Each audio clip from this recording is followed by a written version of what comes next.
A fine afternoon to one and all on this Saturday evening. How are you all doing? Welcome back to the channel. That's right, we've got this rarity of a thing called a weekend stream. I don't know, we'll see how the numbers do. If there's a lot of people tuning in, we'll have to do it more frequently. Because there is a $3,000 2-week tournament happening this weekend and next. And it felt criminal to think that there would be so many games going uncast in English of top tier pros. That's right, folks. This tournament, it's actually quite impressive, the caliber of names they were able to get on board for this event. So close to also an EGC qualifier main tournament. They've got Anatan, LuiMT, Marine Lord, Vortix, B, Core, Ezra, Lucifron, SAS, Voldemar, Gully Deckle, Miyamika, MSN, Myriad, Scatterbrain, Starflock. If you guys watch my KPMMs, most of those names, if not all of them, are familiar to you. In fact, in general, between that and watching your S-tier tournaments, every single one of those names should be a familiar sounding name. So yeah, pretty stacked. And this tournament's going to be taking place across 2 weekends. So it's going to be a GSL format into a single elimination bracket. So best of fives in the group stage, and then it'll be quarterfinals, best of fives, and then grand finals and semis are best of sevens. So pretty crazy. We've got the Spanish Bros who are going to be in the same group. They're over in Group C. In fact, what have we got? We've got Group C with the Spanish Bros. We've got B and Anatan in Group D together. LuiMT might have the chillest times alongside Marine Lord. Marine Lord is in a group with Gully, Voldemar, and SAS, but should by far be the favored person there. LuiMT, most favored in his group, with staff like Ezra and Core there. So yeah, you've got kind of 2 death groups and 2... I don't want to say completely chill, but good vibes. You know, like if you're Marine Lord or you're Louis in those groups, like, oh yeah. Like, you know, obviously take the opponent seriously, but, you know, compared to the people I've beaten in the past, this should be good. But I thought, because we've got about 5 minutes until the games kick off, so we do something a little bit different. Predictions. Yeah, why not? Oh, no, it fits nicely above chat. Okay, I could probably put it like maybe, should we just do it like this? All right, predictions for day number 1 of the Epohers World Cup. This is a 2-week tournament that's been organized by the Epohers tournament organizer. They're a SAS located org that do a bunch of Russian tournaments. They've been doing a lot of small ones for a while now. But opening series of the day, sorry, I'm going to have to do it to you, Gully. This should be a 3-0. I think Gully was of the same mind. Like, he'd be impressed himself if he took 1 game off of Marine Lord, which is understandable. It's not an insult to say that that's where he's at. This is just M Lord typical, right? Like, you look at it, it'd be crazy for me to say 3-2 or 3-1. Voldemar versus SAS is going to be intriguing. I actually still favor Voldemar. The most recent performance, it felt like, you know, maybe SAS tunnel vision the draft a little bit, so it's a bit hard to gauge. I think 3-2 or 3-1. This should be the closest series of the day, right? But this could easily be like 3-2 or 3-1. But I think Voldemar's on a rise at the moment. I need to see something out of SAS. Louis MT versus Starflark, that's going to be another one a little bit like the Gully series. I would expect a 3-0. Starflark, the potential to maybe take 1 game if he gets crafty, if he gets creative. I think the strength for Starflark lies in his early mid-game presence, but the problem there is, like, Louis, although it seems like he wants the late game, he's very good at getting to there. So I need to see Starflark's capability of stopping him. And I've seen Starflark capable of kind of taking it at the edge, but never able to truly complete against people like Dumu, who I would say Dumu is on a lower rank at the moment compared to Louis, which based on the results we've been seeing is fair to say. Next up, we are going to have an interesting one in Ezra versus Core. Now, Ezra apparently had a great run coming from the qualifiers. I haven't caught many of his games recently, so this one to me is a little bit of an enigma. I know Core has been practicing quite a bit. I could see this being 3-2 potentially. 3-2 or 3-1. But like, Core has been practicing a lot. I'm going to put 3-2 because I feel bad that we haven't got any that are saying 3-2. Vortix versus Miyamika. This one, I think, is either going to be a 3-0 or a 3-1. It really turns into what Miyamika gets in the draft and how crazy he goes. But Mio is this very cheesy, you know, out-of-the-gate swinging type player. But the problem is Vortix is very good at actually his attention in the early game. It's very difficult to slip one past Vortix. He's just so attentive to what's happening early because he's the type of player that wants to exploit the early game himself. After that, Lucifron versus MSN. I think this is going to be an intriguing one. Another one that could easily be 3-1. The reason is going to be, it comes down to whether Lucifron has actually done his research on MSN. MSN is very good at these borderline looking cheesy, crafty little stratagems. He's very much, I think, in the tactics explorative phase, a bit like what we talked about with Dragoman last year, where in the KPMMs, we had a game between Wham and MSN, where he bamboozled ambushed him with this mass horseman strat and dove him when he hit castle. You know, the difference here, though, could I see MSN achieving that once? Possibly. I think 3-0 is also very feasible, and the reason is that Lucifron, although he's still warming up the game again, etc., etc., the thing about Lucy is because Lucifron is a raid-oriented player, he's going to have his eyes on you at all times, so it's going to be very hard to sneak one by. Hello, Frey. Are you going now? Your props are on the wrong foot. Yeah, they're on the wrong foot. They're a little bit too big for you, yeah. Put them on the wrong feet.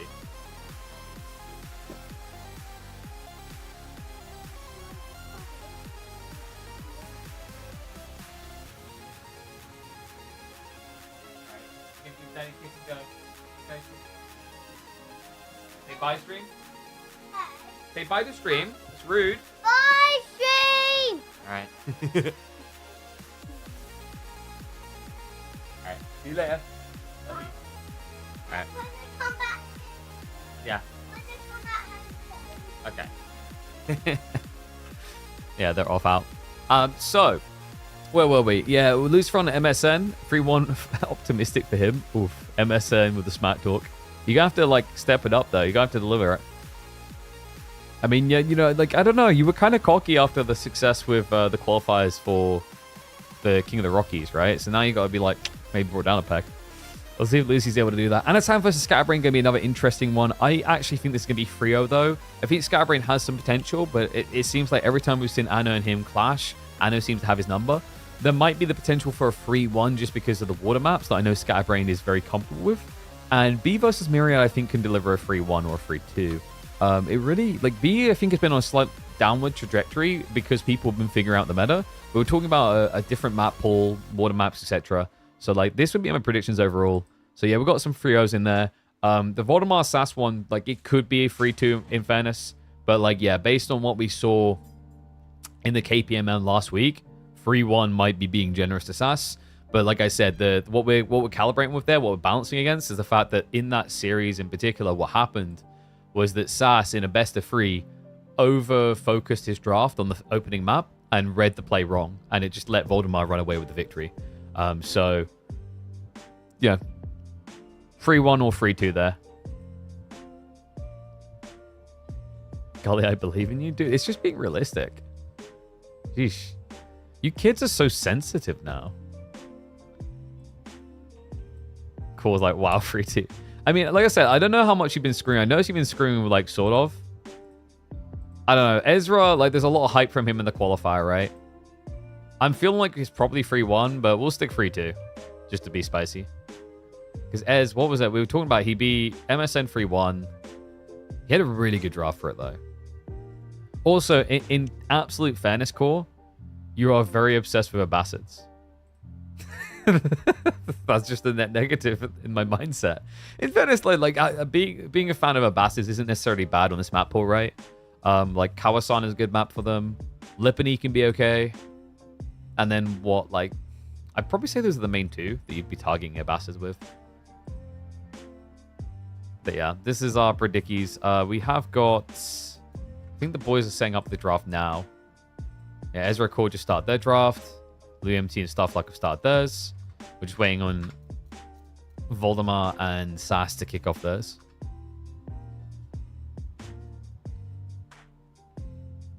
Ezra is a he or she? Ezra is a boy's name.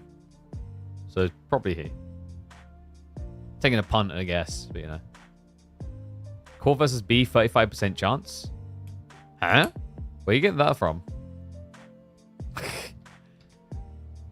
Are you being worse than me when it comes to pulling stats out of your ass? That's a journey and a half apart.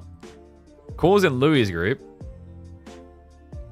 Are you talking about like you? Oh, you think I know? Like you think B's gonna go for a second and then they're gonna meet up on the pushover?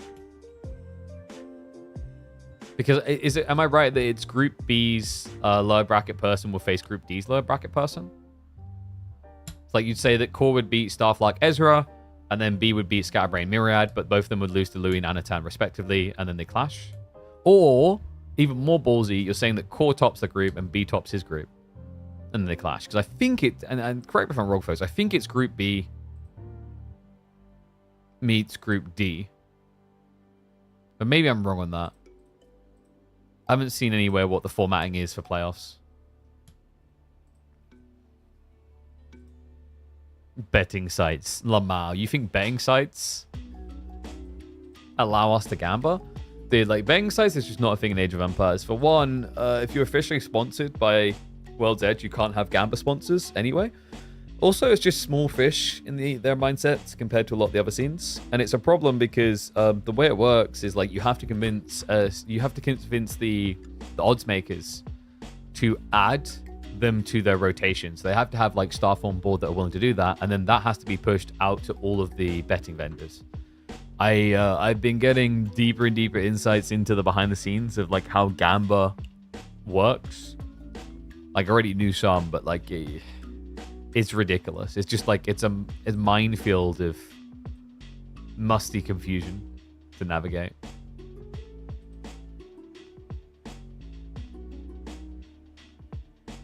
Love to see a big name like Marine Lord or Vortix or B or Louis. So you'd like to see the standard expected outcome. just gonna call you out on that one. So what you just asked for is basically like everything expected.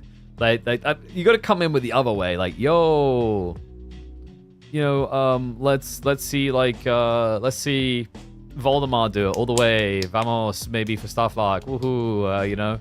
Wow, little boy Ezra coming through, doing it all. Gully Deco, woo, MSN, the youthful ones. But then you realize this is like an old man's esports. And the kids just ain't got it. Because when they turn up for the bar fight, they just get like knocked out because they're all like noodle arms. And MSN can't refute that. We've seen on camera.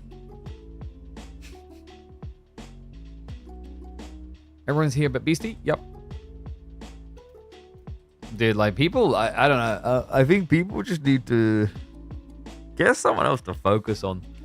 I noticed that earlier today in Warman's chat, it's like, where's Beastie? Where's Beastie? Where's Beastie? It's like, Beastie's wherever he is, dude. Just chill. Sheesh. If he's gone, he's gone. If he's coming back, he's coming back. When he comes back, he'll come back. All right.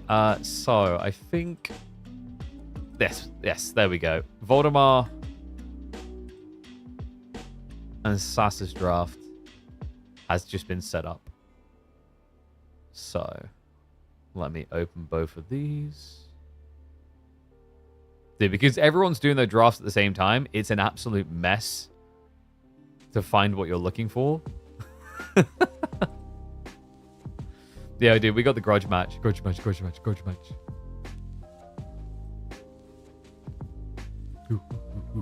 All right, let me add these in because we are live into the draft. So, think.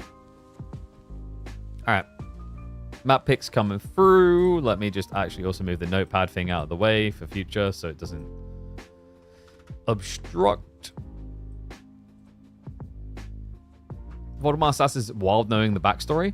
I mean, yeah, but like, so the weird part is like, I don't know, was SAS part of that discussion that happened in Doomy stream? But like, there's also just been nothing said by Voldemar, right? So it's like, I've talked about this before, where it's like people trust but verify, you know?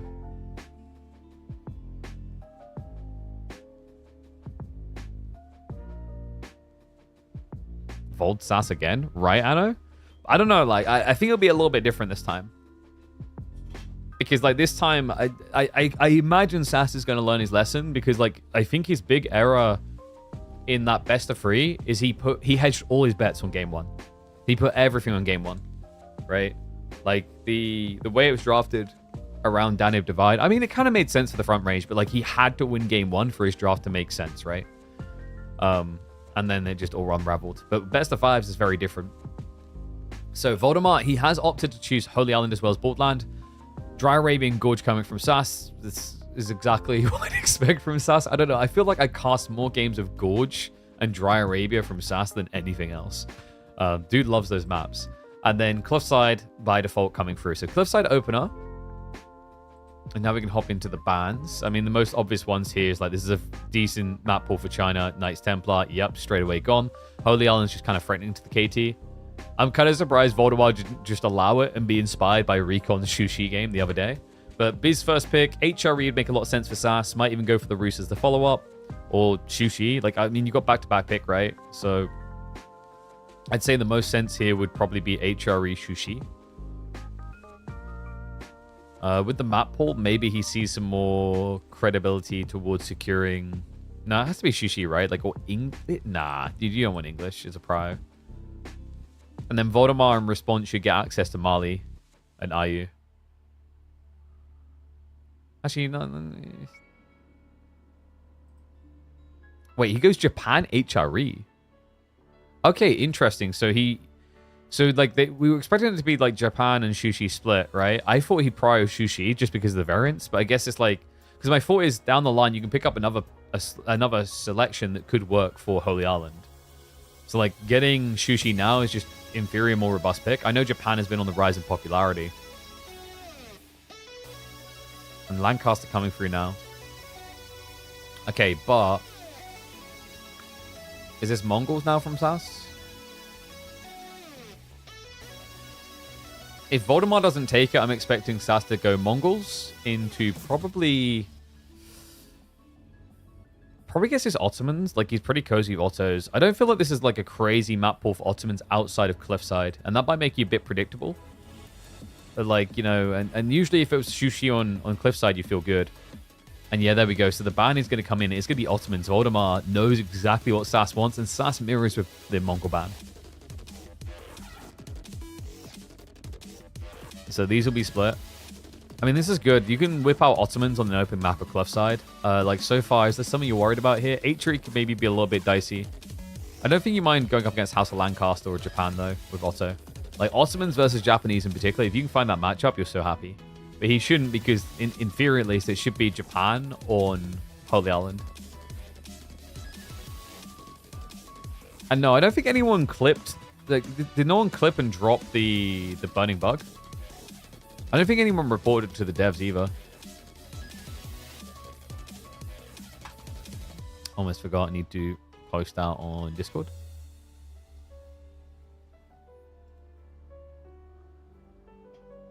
You cannot see the Gamba? We're not in the game yet. And there's the IU French. So what did we say we were expecting to get? That he ignored here? So he went... No, he went IU French. We read it correctly. And then Voldemar...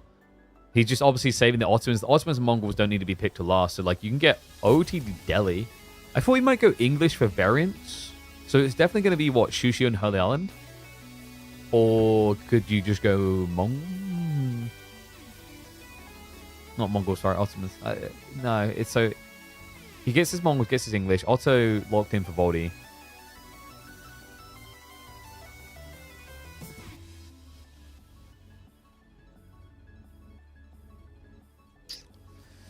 Whose draft is better? I think Rus is kind of just overrated, right? But, like, Byzantines is crazy strong. Especially with this map pool. Like, you got, what, Dry Arabia, an obvious one. Gorge can work quite well. As long as you don't get, like, bum rushed. But, like, the Hippodrome build's been looking solid. Not sure about Cliffside Byzantines. We've seen it occasionally. I'm just not crazy about it. I think there's better places. But Baldland, Holy Island... You know, Baldland in particular, you're thinking Pro Scout civs. SAS doesn't have a crazy amount of that, right? You got French, Atria delayed Pro Scouts, but Voldemar's got the more organic, obvious options. Rus, Shushi, Mali. Malians could be pretty interesting on Baldland. It's just you have to be careful of something like a Mongol pick with a forward resource spawn. But we've been seeing, like, Malian players just don't care about Mongols recently, so maybe that just turns into a big shrug for him. So game one, which of course is going to be on Cliffside. The boys should be ready to pick in a second. A reminder, all of today will be best of fives.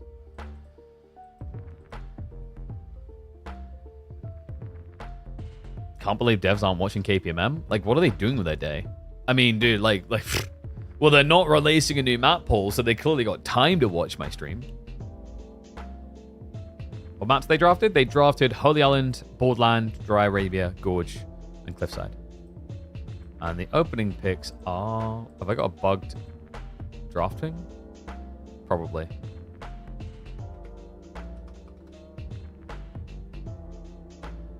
Dude, AoE2 always just bugs out, I swear. Okay, here we go. Is this the one? Yes, no, maybe, I don't know. They might just be taking a minute to think about the draft. They're working on auto queue, auto villager queue. Oh, don't, dude. You're gonna set off certain like players molding about that. Am I live on YouTube? Well, regardless if I am, you know what you do? You just get a sub. Look, see, like, you just gotta keep praying, Master. Thank you, Jack Leo. Appreciate the 5 gifted. You legend. Thank you, thank you. Enjoy the subs, folks. And remember, when they run out, pay it forward for yourself. YouTube's better for engagement? What do you mean for engagement? That's not true. There's more conversation on Twitch than YouTube. YouTube has a lot of cool things from the live streaming side, but there's no doubt, like, when it comes to, like, the community elements, I think YouTube still has some way to go on figuring those out. Yeah, like I said, just watch on both. YouTube, open a Twitch tab as well. Twitch, open a YouTube tab as well. Boom. Money, baby. I need that money. All right. Did you see my daughter come in there? Did you hear what we said? Her Crocs are too big. They're too big. We had to predict for the future, which means in the meantime, she walked around barefoot. My daughter has no shoes. I need more subs. It's a hard life. Hey, what is up, T West? How's it going, my friend? Hope you're well. So, is it bugged? No. Okay, so Ottoman versus HRE for game one. Now, that's an interesting way to open up. Like, what was he expecting? Lancaster would have been a possibility. Japan would have made no sense with the Ottoman pick. I think the Ottoman pick is maybe just kind of obvious on Cliffside. It's either that or like Delhi, right? So HRE, I guess, is... I mean, Delhi would have been a bit more tricky for HRE, but doable. YouTube is better for phones and TVs usually. Interesting. Like, for the conversational element, and no offense, we respond to the YouTube people when they talk. Like, in actuality, Twitch is better for that. Because one thing as well is, like, with YouTube, I've noticed people come in and say something about something that happened 2 hours ago. Because they're not watching live, but they are watching live, you know what I mean? But, like, the other thing as well is just, like, Twitch has been designed in that way. Where it was always about the community. Like, if you think of the platform that you go to for chill vibes, where you just sit there and talk to your chat, it has always been Twitch. Right? TikTok, by comparison, for example, is all about high-intensity content. It's not the chill vibe. So if you've ever watched someone try to simultaneously stream to TikTok and Twitch, it doesn't work because they're different. For most streamers, it doesn't work anyway because it's fundamentally different environments. Right? Like, you know, TikTok, high-octane constantly. Twitch, a bit more chill. I think the best way I've heard it said is that, like TikTok is like a constant show. Like, we couldn't have moments like this where I'm slowly addressing what you guys are saying. We'd have yeah, it's just crazy, man. Like, they're all over the place. And it's, like, really big. And I'm like, I can't believe it. Like, it's always high energy. Woo, up here. Whoop, whoop, whoop, whoop, whoop. Right? It'd be like that. Either 15 people just clocked out or 15 people just, like, moved their face closer to the monitor and shook their head and like, nodded their head, you know? Like, yeah, this is the stuff. You're into my beautiful hair? Oh, what's that? Oh, it doesn't flick. I'm thinking I should go blonde. Maybe grey. The grey is just going to happen naturally anyway. You know what the hilarity is? I just glanced over. I think we lost 10 viewers since I done that, like, fast-speaking thing. It proved my point. I said it. I said it. And I was right. I can recommend blonde. I bet you can. I used to have, like, blonde frosted tips for 1 year when I was in high school, and I regret it. The first time was okay, and then, like, my aunt, the second time is just... She left it in too long. It did not look good. I got the nickname Lightbulb. That was a rough time in my youthful years. All right, so 5-minute time. We're going to start now. Thank you, Takash. Appreciate you and everyone who tunes in as well. Wait, you like generating German, huh? I mean, we do have a lot of German viewers in Age of Empires in general. They're just discussing this with, like, Emma, because she's like, whoa, like, someone we know is running the German broadcast for Dota 2, and, like, it has, like, 100 viewers for TI. I'm like, well, that doesn't really surprise me. I feel like most German people, at least the younger generation, speak decent English anyway. So they just kind of like watching English. It's the same with Age of Empires as well, right? Like, who's the biggest caster for Age of Empires 2 in German? Like, AoE4 we have Lash, right? But Lash is, like, the biggest, and he does attract a decent chunk of people. But, like, compared to EGC or compared to the other, like, channels, right? It's not... For like, I guess, actually, Lash does reasonable for, like, his... Considering his size to the ratio, and the fact that, like, you know, at least 20% of the demographic of Age of Empires wide is German.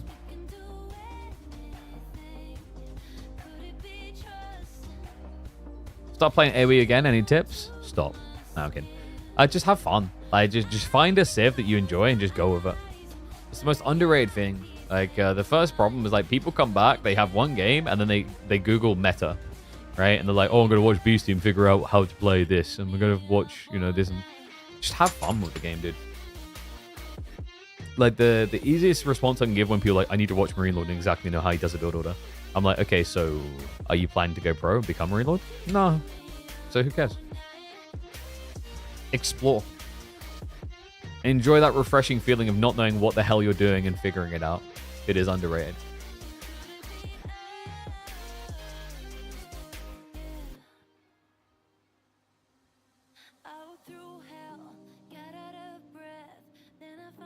Do you think there's anyone but B that understands the elements to a PhD degree? I don't think I agree with that. Anatan has a great understanding of them as well. Louis MT is phenomenal also. Yeah, there's a few players. CSO has some interesting ideas too. And yes, this is the grudge match. I think Nilly, Jordan, or freaking Andy in terms of AE2. Yeah, but they don't cast in German, right? I'm pretty sure they don't cast in German. They do it all in English. right? So it's not quite the same.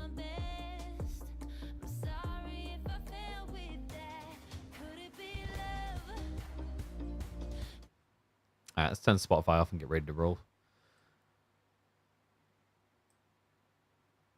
Yeah, no, but you're missing my point. I'm talking for casting. Nilly doesn't cast in German. He does Germande, but it's not to commentate games, right? He plays games and talks in German.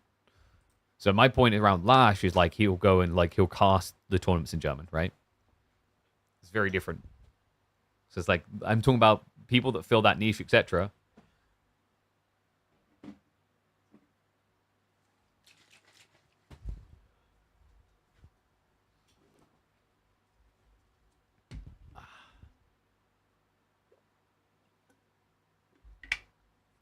Wonder if Voldemort will use SAS's auto build against HRE. I think you just go like... Probably don't go aggro opening Dark Age. But here we go. Age of Empires loves a little bit of drama. And this right here is the grudge match of the month. That's right. A little bit of a disagreement. A little bit of drama around certain coaching endeavors between these two. It's gotta be a joy for people to see these two face off in a best of 5 in a $3,000 tournament. Voldemar also snatching away SAS's favorite Sea of the Ottomans. Well, SAS himself opens this series on Cliffside, the HRE in the blue. This is going to be a fun one, folks. Welcome to the Epohers World Cup, EWC. I wonder why he chose that acronym. A $3,000 tournament that's been organized by a CIS tournament organizer. We're here for the opening game, and I'm intrigued to see how this one's going to play out. I'm also in love with that. What is up, Takash? Thank you very much for bribing me with £13. That is indeed me right now retrieving that money from the bank account. I appreciate you. Appreciate everyone who's been supporting the channel financially and just actually with your time viewing these games. I mean, really, I couldn't do it without the players delivering top-tier content. And this is going to be a top-tier melee mosh pit. I wasn't sure if Voldemar was going to try and engage in the Dark Age, especially with this great back gold spawn. But he does go for the spear opening. It's looking a bit weird, though. I think this is a fake out. Yeah, he was... Wait.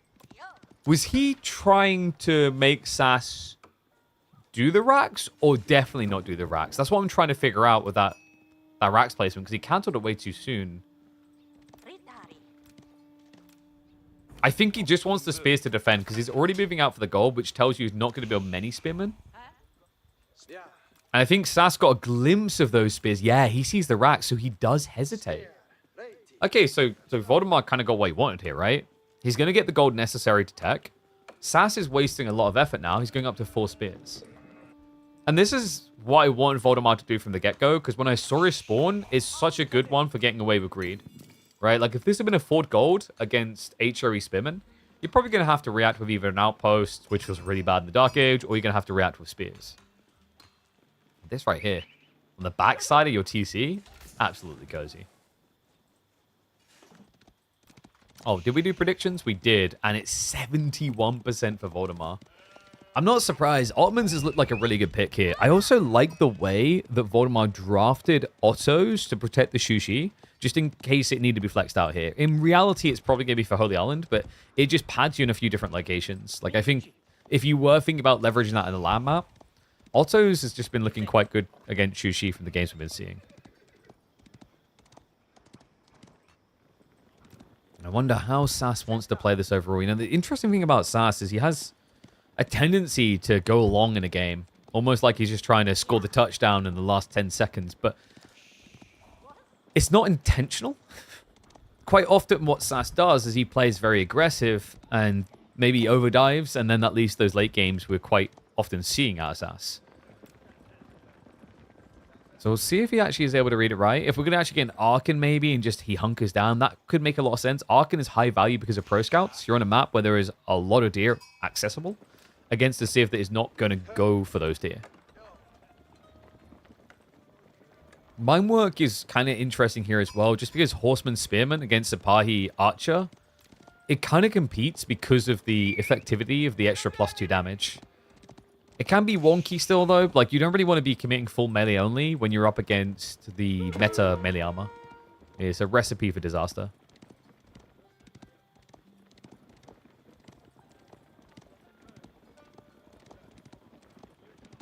So he does arrive on the gold. still, this feels a little bit wasted up to 5. Unless you wanted to build an outpost, but that just seems unlikely. It takes you way too long to get an outpost in place here, considering the tree lines and the backside of the base.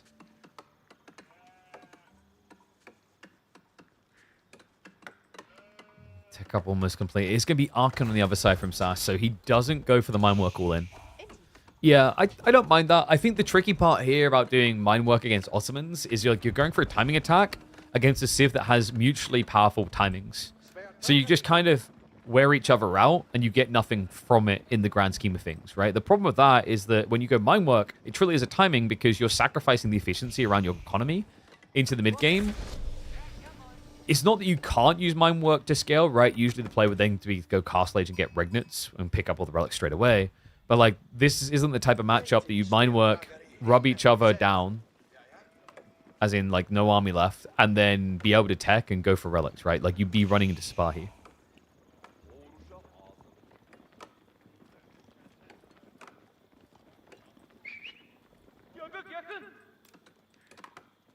Wait, what's this about reaction bits?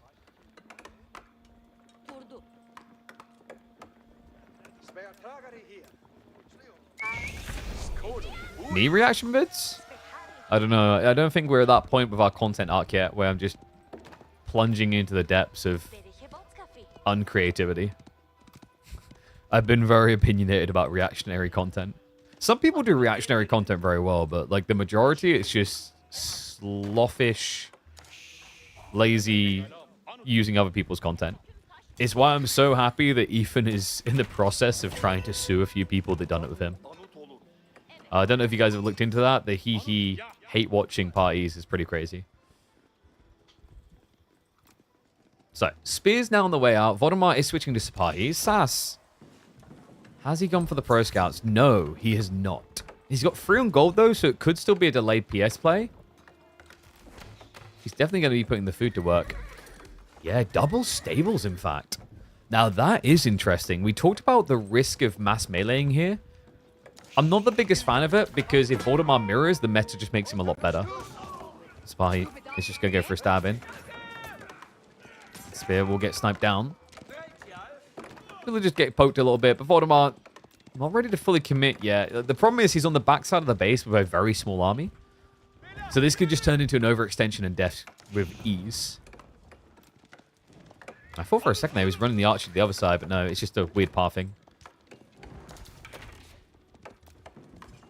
How many sheep does he actually have? SAS, so he's sitting on 5 sheep? Oh, man, no way. 5 sheep? You can't afford mass horsemen here. Yeah, if Voldemort scouts the stables right now and just starts adding in spears, SAS is pretty stuck. Oh my god. Yeah, Voldemort has 21 sheep! Yes, he went for the Anatolian, but even without that, that's bloody impressive.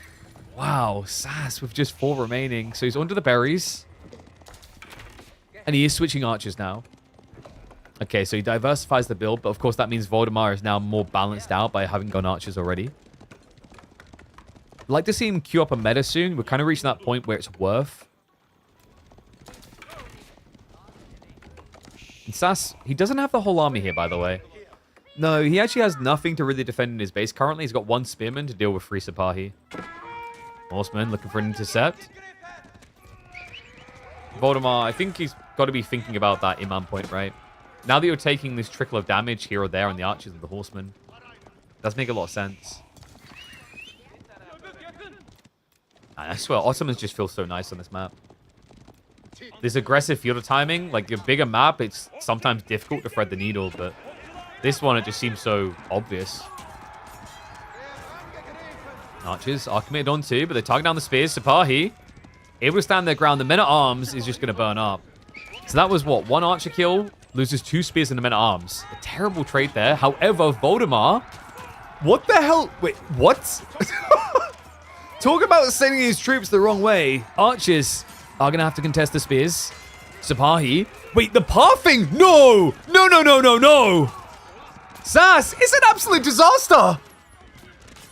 You can maybe mop up the archers on the backside, but the Sipahi getting a lot more value than they should have there. The spearmen pathed around. They were chasing after a single cav unit the entire time. Yeah, he didn't realize he clicked on it. I think he tried to A-click and just clicked the unit instead. So there was this Northern Sipahi just stabbing at the spears the whole time. Second one joins in. Just gives Voldemar a lot more value than he should ever be getting there. Now a heavy cavalry lead. The berries are running thin, and well, SAS, he doesn't have a crazy number of farms currently. And now things get harder. Like, that was the fight, right? That was Sas's moment, if he makes that work. But now we've got Meta on the way. And by the way, it was a scramble by Voldemar. He starts sending Sipahi into Spearman by accident because he couldn't see to the high ground. And then essentially began that fight having the worst matchups possible. They're able to come through. Does end up losing a Sipahi. Not too bad for a worker kill. The extra damage doesn't matter here because we are moments away from the Imam point.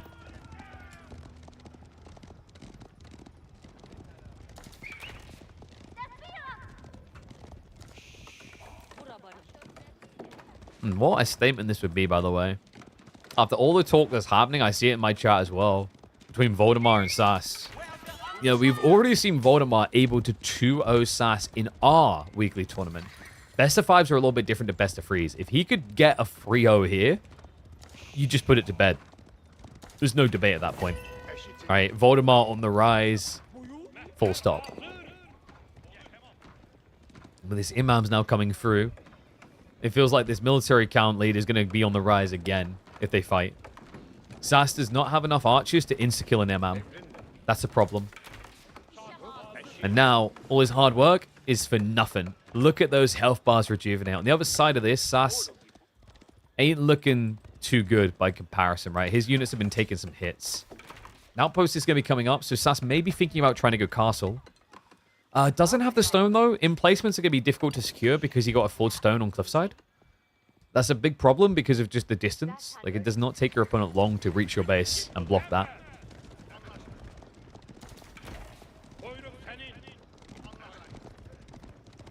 Voldemar, bulky army. Yeah, the raw HP on these guys is wild. 155 HP. SAS only has 5 spearmen against 10 Sipahi. I do not like those odds. His horsemen are rotating around the back, but Voldemar already got an outpost up, so he'll see that coming a mile off. Voldemar is looking for a dive. Sees the villagers, gets in the way. SAS, he was looking at his horsemen on the other side of the map. Ends up losing 2. Might be more. In fact, the villagers don't keep moving. So -4, a 6 villager lead in total now for Voldemar. Archers, even able to trade out reasonably well. Does end up losing, like, what? Sipahi, lost the meta. It's a little bit pricey, but worth it for the worker kills. Voldemar halfway towards castle now, but this might prove a bit greedy. The archers are going to be left overextended. However, they trade well into the meta arms because SAS was not able to get undermesh in quicker. The horsemen are going to reconvene, however, and the archers will be thrown away. Yeah, just trying to start a step away. He still has the blacksmith advantage, so they trade out reasonably against their counter unit. We're still going to be a big wash here. And Voldemar, oh, he tries to turn it about. Dives on in for the trade. And we'll find SAS's archers also. And just scurry off into the distance, right? Like, you know, doesn't want to hang around too long, doesn't have the meta. The Sipahi were just a little bit wide. He sent them to the south side while retreating. I think what Voldemar was hoping for is that he could hang around and raid, and his archers would slowly just retreat, buying time. He was not expecting SAS to come in behind him with those horsemen. Voldemar, although his army may look small, SAS doesn't look strong, really. No, Undermesh only just complete. His horsemen are injured. And the remaining Sipahi are now all going to get topped off again. Feudal healing, guys. It is a wild mechanic. Especially when you remember that not everyone has it. No, the funny thing is HRE could, but it would be horrifically inefficient. You'd have to sacrifice buffing your production, your gathering rather, to heal units. And the other thing is that Ottomans, they only have 2 healers, but they're AoE healers. I don't mean Age of Empires. Area of effect. So tech up complete. SAS throwing away units. A little bit weird, actually. I don't like this. No, the Spearman as well. He's just tossing away units at this stage. I mean, SAS is at least buying time elsewhere. The wolves are coming in. He's ready to tech up as well. But now he has limited map control.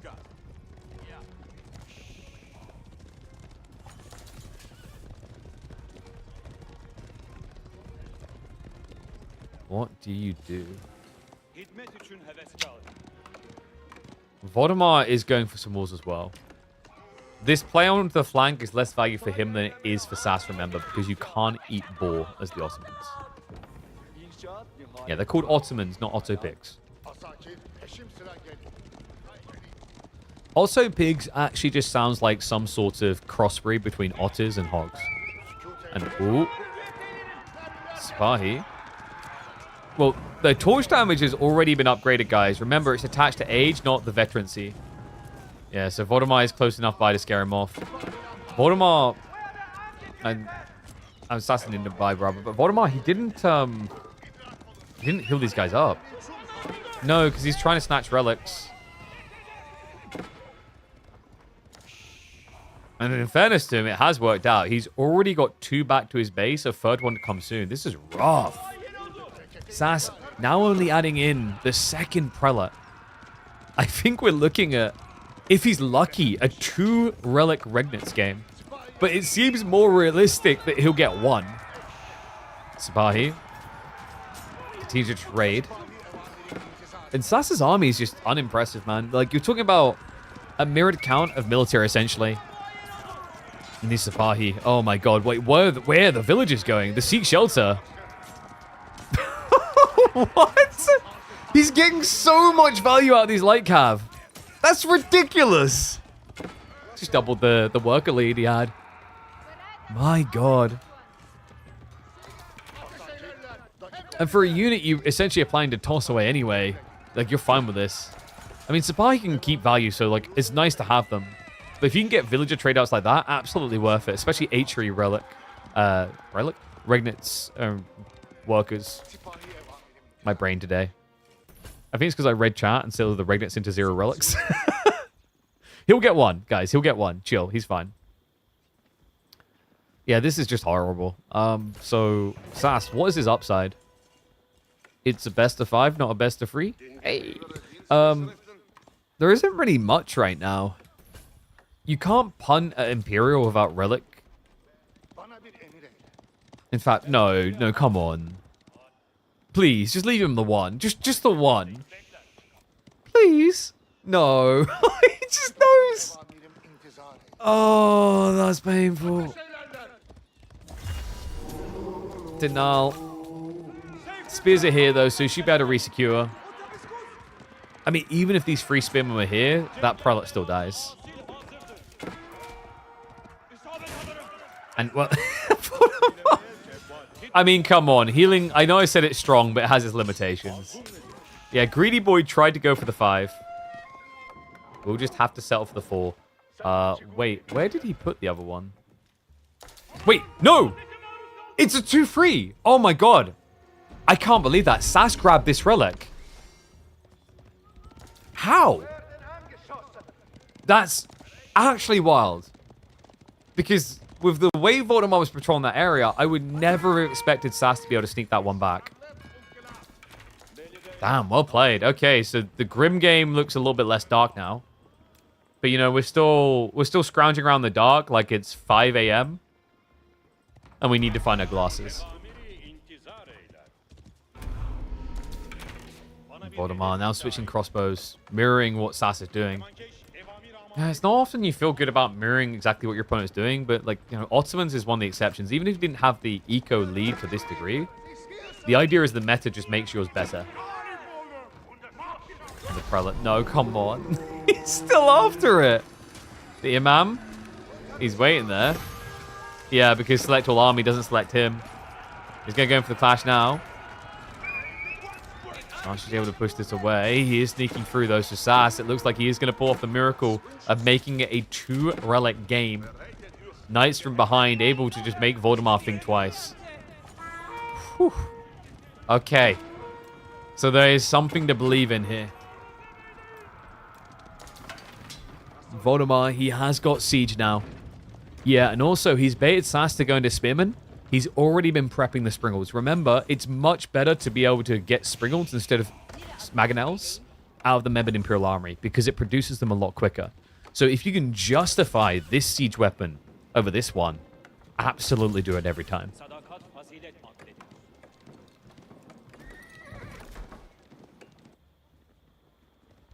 Oh. While SAS gets some help and gets some hope, this is still pretty tough. His farm count isn't ludicrous. He has got the deer and the boar in the meantime. And he is also securing some sacred sites for extra gold trickle. But I don't see a world in which he can rush castle. Stone gathering's underway, so we will be getting more emplacements to secure the flanks and also the farming area. Yeah, like expect a spring emplacement here, maybe another one over here.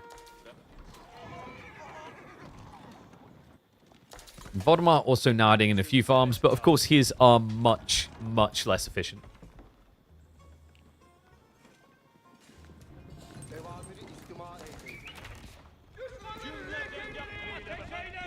Knight on Knight, this is like a lose for SAS, which is why he switched Spears Crossbows, by the way. Remember what we said, if you're mirroring the same comp, like one, your eco's weaker, but two, Ottoman's units are just better. Lancers, nice strike down there. Good optimization by Voldemar, gets away, Meta slightly injured. Melee 2 now also on the way in, so he's maximizing melee DPS. Pretty smart, actually. So you just trust the Springles to kill the Spears, and then the Lancers deal with everything else. Maybe not even apparent to SAS. I mean, he hasn't even prepped Blacksmith Techs for melee at all.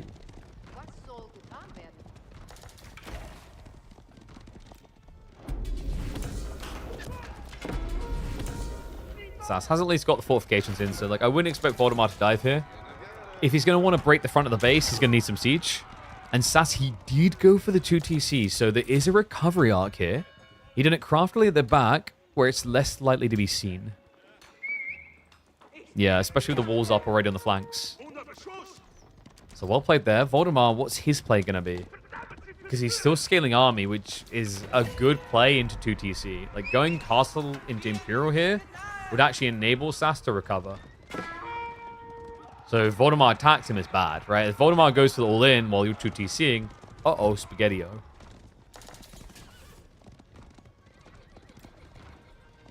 This does kind of reek of buying time, by the way, with the pulls left and right. I'm wondering if Voldemar's getting a bit suspicious. Villagers on the ball. There's another 1 or 2. Remember, Voldemar also has a bigger lead than is apparent here when you consider the military schools and what they add in. A lot of potency in the upcoming 2 or 3 minutes for the Ottomans. They're on course for that timing of having about 7 Springles, 6, 7 Springles. With mass knights. You know, the crossbows are a little bit worrisome, but outside that, this feels good. And I mean, he has the archers anyway. The interesting part is even without Springles, the archers counterplay everything that SAS is doing. Yeah, he's just making sure he's diverse here. Just in case, right? Like, you don't know. For all you know, your opponent could have prepped men-at-arms with heavy maces, and if you run archers into that, you're not going to have a good time.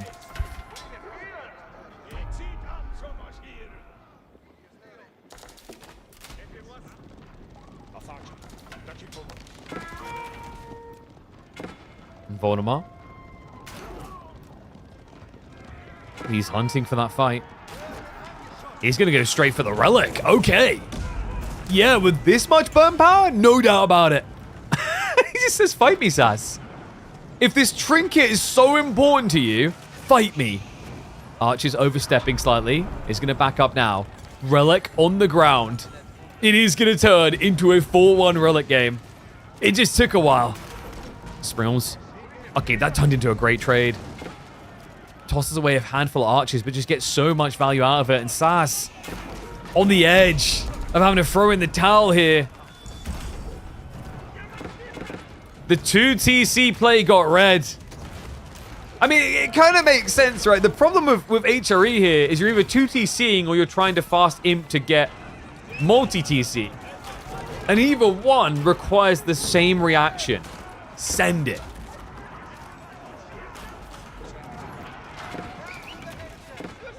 Well, the Turks may look strong in the game, but not in the player seat in this one. Voldemar just seemingly having SAS's number from start to finish in this game one. And just showing you how good Sapahi really are, man. Phenomenally well played. Sick opening, and Ottomans, every single week, we just feel like we tick another box of how applicable they are somewhere else. Another Siege of Vienna vibe situation, but, well, this one is more like the doors were left open. An open goal shot. Voldemar wipes out the last of the army. SAS isn't even trying to move away anymore. There is no getting away. It's all been scattered. It's all been spotted. And it's all getting shut down. Oh, this is brutal, though. So now, ever since the drama came out, we've got 3 games played in total between Voldemar and SAS in comp. And all of them a Voldemar win. Now, I don't know really what to make of that on the drama. I don't care about that stuff. I care about the good games. And Voldemar, this was a well executed Ottoman play. I think Ottoman suits Voldemar's playstyle really well, because he does try to optimize around these early attack timings a lot. You know, you see Voldemar wall up, like, we call him Waldemar for a good reason. But that's usually when the plans go wrong. Like, that's the interesting thing. We mentioned that SAS has that kind of element where he wants to attack and then it becomes late game when it fails. I think it's the same with Voldemar. Like, his intent is to end the game fast and hard. And Ottomans feels like the perfect civ for achieving that. You know, if you had to list the civs that could end a game in Feudal Age reliably, I actually think Ottomans is one of the kings amongst them. Like a top 3 or top 4. He's even going to end it feudal style with mass rams.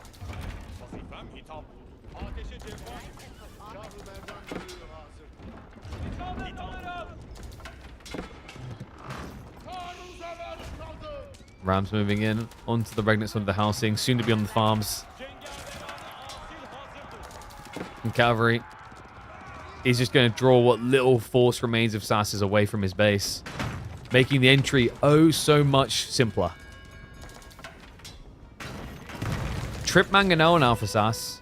I mean, makes sense. He's up against 45 archers. He needed an answer to it, but my concern is he has only 8 spearmen against almost 20 cav units.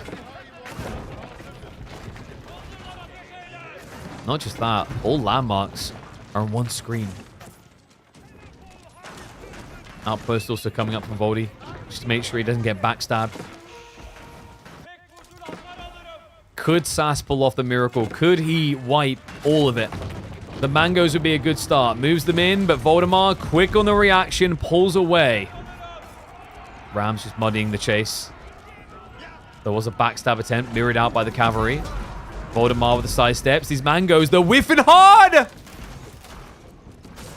There's 44 archers here, and on average, they've hit 2. I mean, that's it.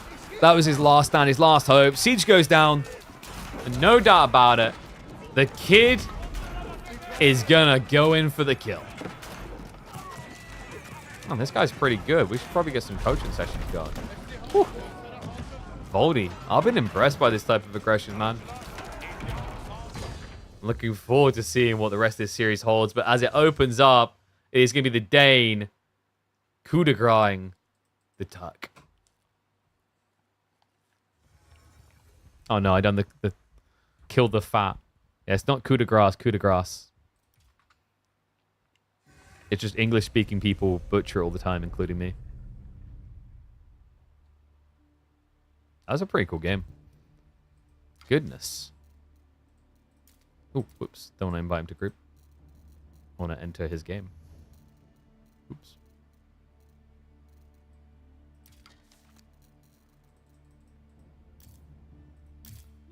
One sec. So, what would I call that one?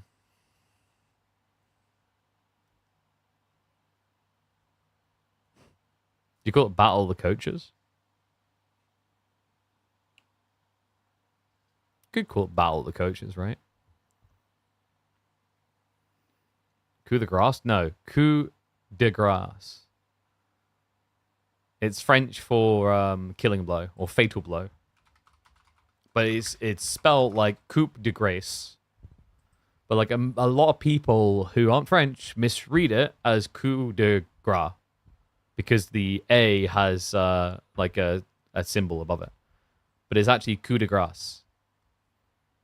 Because if you say coup de grace, gras means fat. So you'd be saying like final fat or something like that. But it's become like culturally a very often mispronounced thing.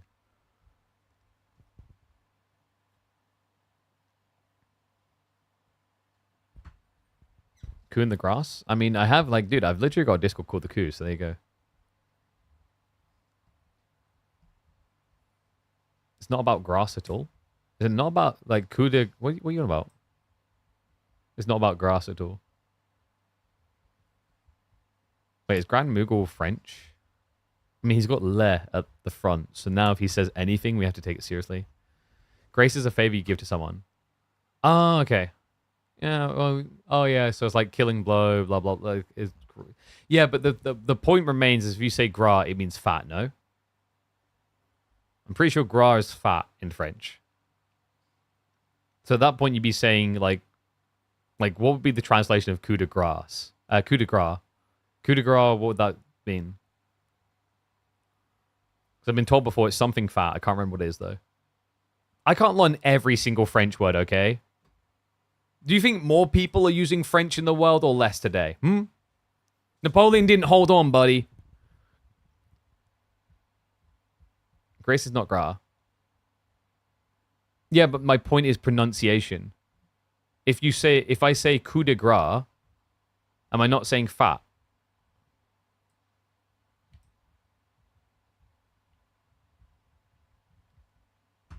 Have we r/whoosh what I'm saying here?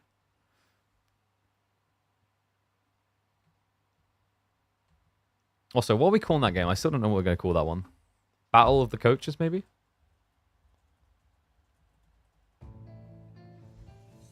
Grace is pronounced the same as grass. Yeah, yeah. And what I'm saying is, if you say gra instead, so not spelling, if we're talking about pronunciation, if I say coup de grace, that's something to do with fat, isn't it? Like, I mean, like what Van Arm said, like blow a fat or something.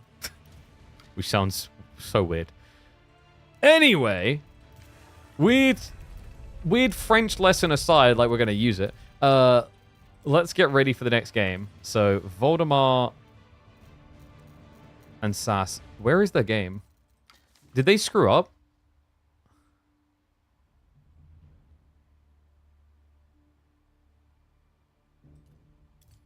The game isn't viewable, or... I restarted because we can't find the game. Because I think maybe they screwed up. Dude, did they screw up? Give me a second, I'll check.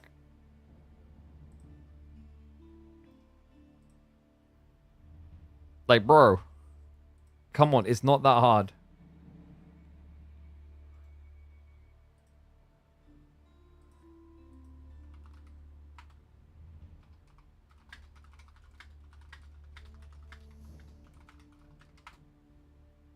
I'm finding out now.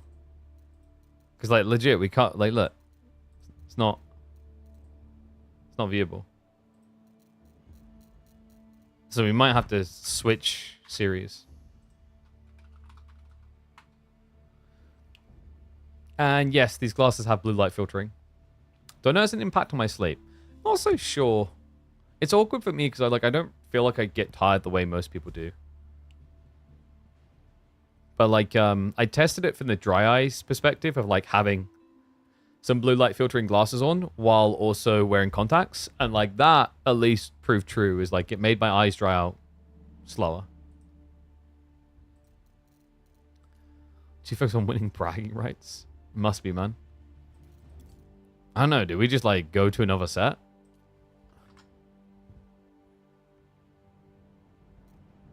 You might have to. Which is very, very annoying.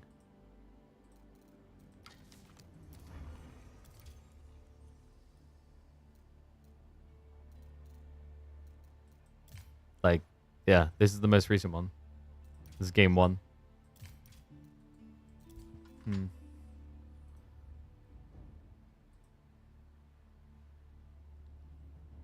All right, I'm going to say someone that some players aren't going to like, but screw it, it has to be this way. I think, and hopefully they realize in time, but like the way that you like ingrain it into players to always do it the right way is you like every time in a tournament where they like screw up and don't make the games like public, just like penalize them, like 5% of the prize pool, whatever. It sounds harsh, but the problem is, it's like I can predict that if we have like a 10 or 15 minute delay, for me, we'll see like probably 20 people or so leave, right? For the tournament organizer, he'll probably see like 5 or 10 people leave. Well, they're going to lose a percentage of your viewership, right? Which makes it harder to then get funding in the future from sponsors, etc. So yeah, the tournament organizer has already written to them, so we should get that hopefully fixed in a sec. So apologies about that, folks. But yeah, I have been, like I said, I've been weighing up just talking to the other tournament organizers about like making that across the board type thing. Just because it's just like, once again, it seems harsh, but the whole point is like, this is a baseline requirement, and we could sit there and say this is like Relic and World's Edge fault, because why is it not that by default games are set to viewable? We could do that, but here's the problem. There's things we have control over, and there's things we don't. And we don't have control over making Relic and World's Edge do that. But we as people have control over making our games public.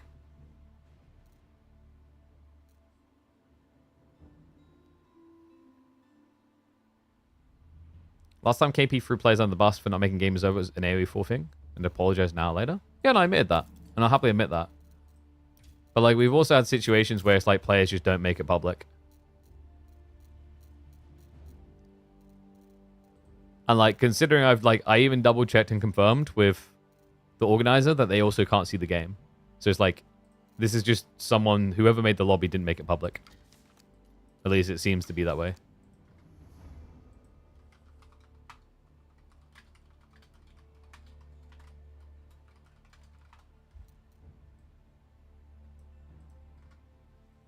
I don't know. I think I'm just tired of it. Because it's like, it is frustrating. Like we're hyped up. We're really rearing to go. We're looking forward to this. And sorry, I need to update the score. We got, like, game 1 was a banger. I'm like, yeah, we want to go, right? And now we just have to, like, sit here with lobby music playing. Actually, like, this lobby music sucks. I should play, like, elevator music, but I'm pretty sure I'll get DMCA'd on YouTube. Alright, so Ottoman HRE, left side win.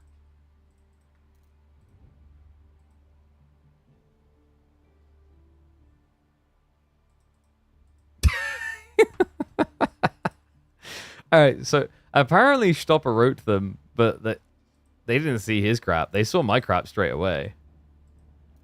Because I was like, this is taking a while. So I literally just messaged Voldemort, and straight away he just responds with FK. So it's like, so by the way, the reason why I'm being so like arsy about is like, maybe we should penalize them, is like, players usually shouldn't have their Discord open in theory, right? It's like, if you want to be super like stingy rule-wise, is like, because they could receive information unintentionally. Like, someone could legitimately just like pop up with, hey, blah blah's doing this build, right? And that's info that might still be useful 5 minutes later. That's why like you're not meant to look at like Discord, right? But I think players know like my face pops up is for a good reason. Whereas game, they're doing it. They're restarting now. So yeah, apologies, folks. They're gonna be restarting. Myriad is leading against B. Really? Should you have a look at what happened in game 1?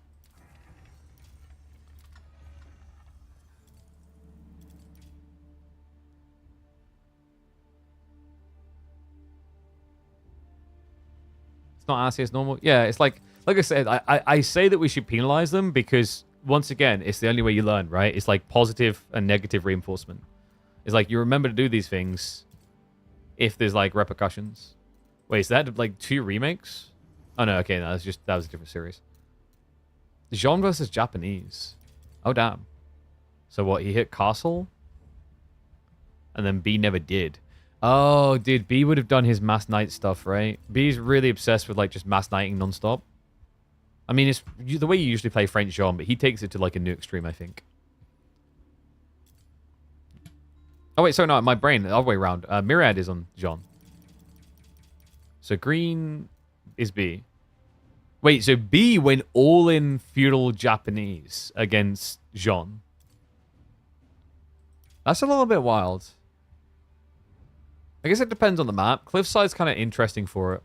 Probably felt that the infantry is advantageous.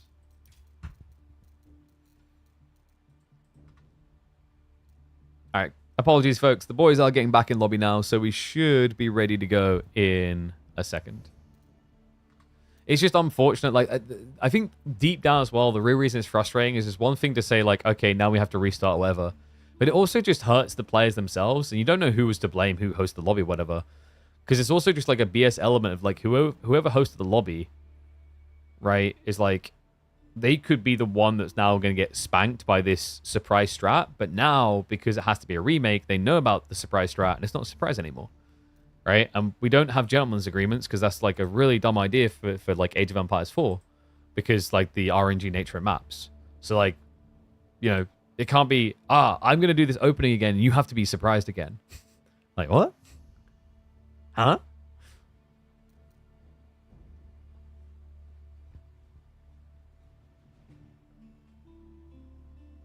For it's both their responsibility to verify the lobby? Yes. And that's what I mean. Like, currently, I don't think there are any repercussions written into rule sets about, like, if you screw up like this, minus this. Like, I might have to add it to the rule book. I'm thinking of doing it for, like, KPMM, where, like, we'd have your match history, like, you're participating in your match history is hidden, slight penalty.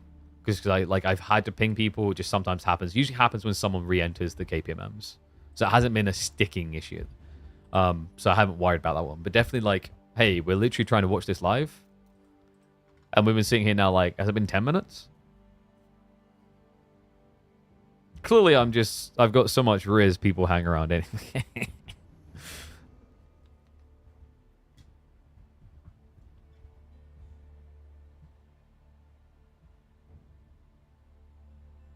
They'll never expect the same surprise strat twice in a row. Unless your name is Miyamaka. That guy loves doing the same nutty strat over and over again. I love that guy. Alright, hopefully the boys are ready to go in a sec. Not a single tournament without big lobbies mistakes, 20-minute random delay from being... What? Wait, what?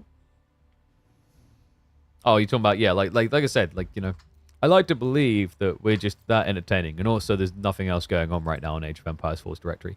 That people just hang around, and we have, like, a good community vibe. It's like, you know... If you're just if you're just an official broadcast and this happens, and let's say it happens with, like, let's say we're not in a situation where you could just say, okay, this sucks, we'll go to a different series because they clearly don't realize. Let's say it's not that type of situation. What you have instead is, like, let's say it's playoffs and the players don't realize,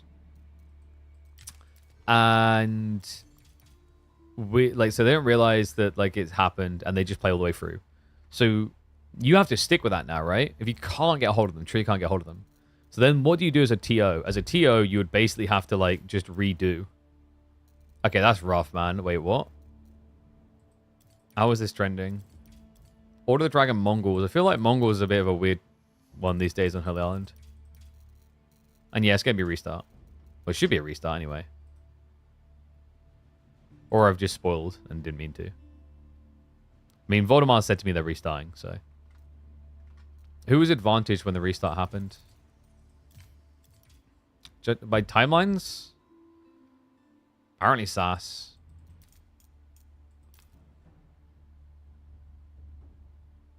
Not by much, though.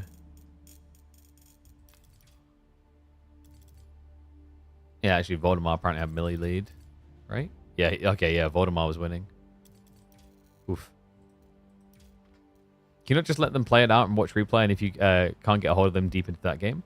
No, because guess what I get asked at least 5 times every stream when I'm casting games? Can you guess? Is it live?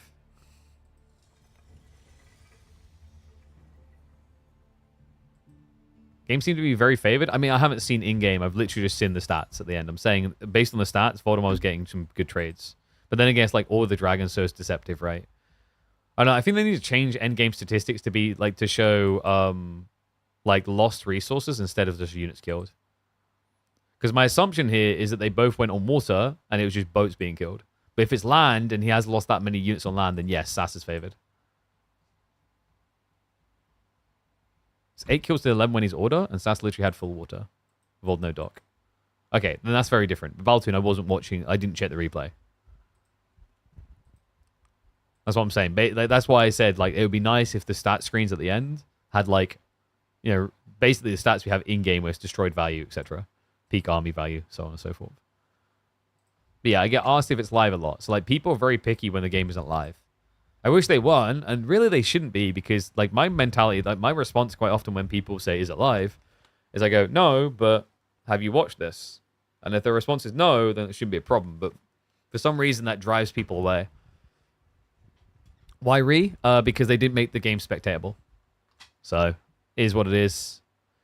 You know, you can say it's on the person who hosted the lobby, but at the end of the day, it's like both players should just always verify settings. So, a little bit of a speed bump, but we move on with it.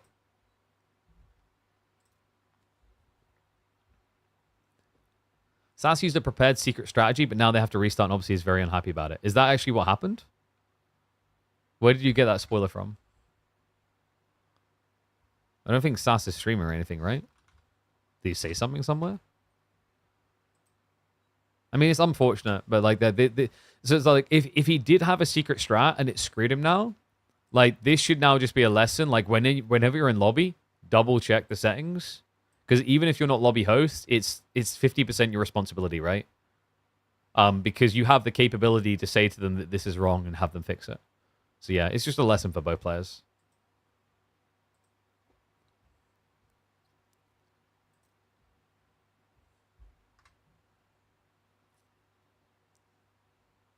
I agree. I don't get why it's so important for people to be live. I don't know if they think that, like, I know the outcome and I'm going to fake hype or something. Because, like, here's the... I think I went over this before on stream, explained it. Like, when I click on a replay, I don't look at, like, I just focus on, like, I look for the view replay button. Or, like, at this point, it's kind of muscle memory moving across. I do everything I can to minimize my exposure to spoilers. Like, I really wish there was a spoiler mode for match history. Because I don't want to know. I want to be able to click on a game, just go in, view it, and experience it. You know what I mean?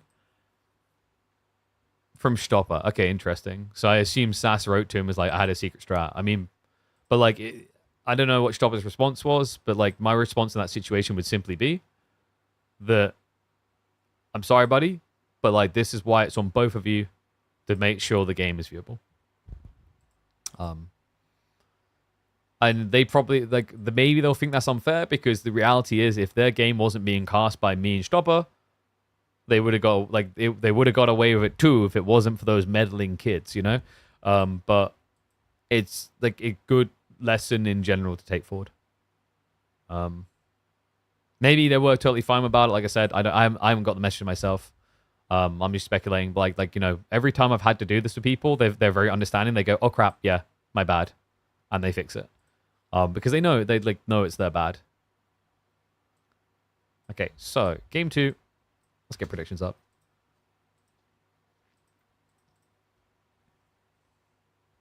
But yeah, at this point, like saying it should be this by default and the dev should fix it though, I've given up on that. I've just truly given up on that ever being fixed. I feel like I'm at a point that I don't actually expect any technical changes to be made to Age of Empires 4 in the next 5 years of vast substance. A bit sad because it isn't really a vast change required.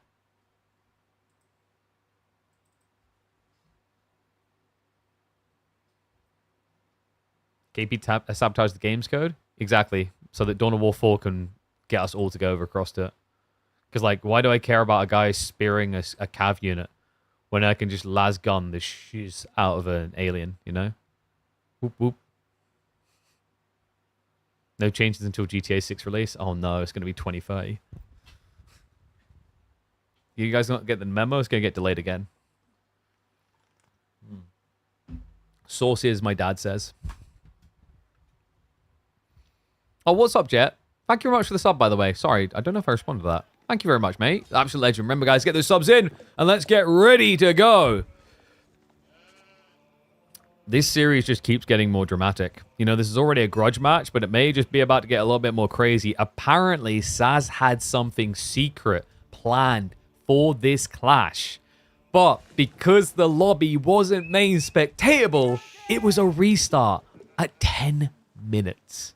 Welcome back to the channel, folks. Voldemar versus SAS in a best of 5, where Voldemar is currently leading. That's right. He is 1-0 up, and SAS takes to his Mongols, a comfort pick for him here on Holy Island. While the response from Voldemar is going to be a big boy one. He goes in to the Order of the Dragon. Yeah, and we were just talking about like what was happening here, and apparently like Baltoon came in with some details that the players, it was a big favorable advantage for SAS. So we looked at the end stats and it kind of looks even, but apparently Voldemar went full land aggro while SAS went full water. Meaning that Voldemar, having almost the same amount of kills to deaths, was at a disadvantage. And the problem now is, after a remake, things are altered here, right? Like, people are going to change the way that they open, that they begin, because that's just the nature of Age of Empires 4. You can't say, oh, we must play the game the exact same way. For example, last game, there might not have been this forward tree line, or the gold might have been further back. There's just so many things that mean that you have to treat it like a fresh game. And thus the question becomes, what else has SAS prepped for this map with this pick?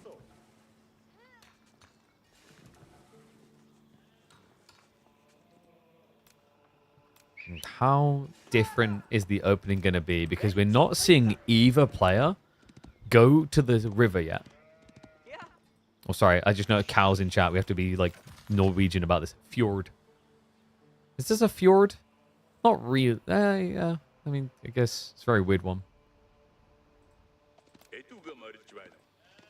How are we doing on sheep? Because if this is going to be a land aggro, that's going to be very important. So, it looks like SAS is slightly behind 17 sheep, while Voldemar is sitting 18.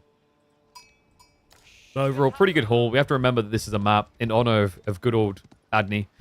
That guy loves sheep quite a lot. At first, I thought he might be Welsh, but he's not. Actually, where was Adney from? I think he was Dutch. Can we combine the dramas? Isn't there a gentleman's agreement? Oh, God. Dude, like, if I could take a term out of esports that we just forget tomorrow, it's gentleman's agreement. And it's not even just shade within our own scenes. Like, there are other scenes that have deep-rooted gentleman's agreements, and it makes me sad. You guys ever watch Call of Duty esports and seen all the years where you don't see snipers or LMGs? That's gentleman's agreements. And I grew up on Modern Warfare 2. So my mentality is everything is disgusting and allowed. Yep. Slight pause. Alright, let's catch up, chat. Map looks like a river. Yeah, but isn't a fjord a river? What exactly is the difference between a fjord and a river?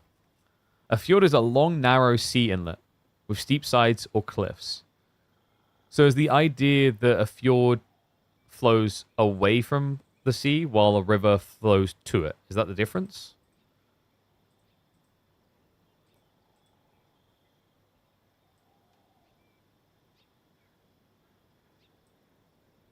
A fjord is part of the sea. Yeah, so what I just said.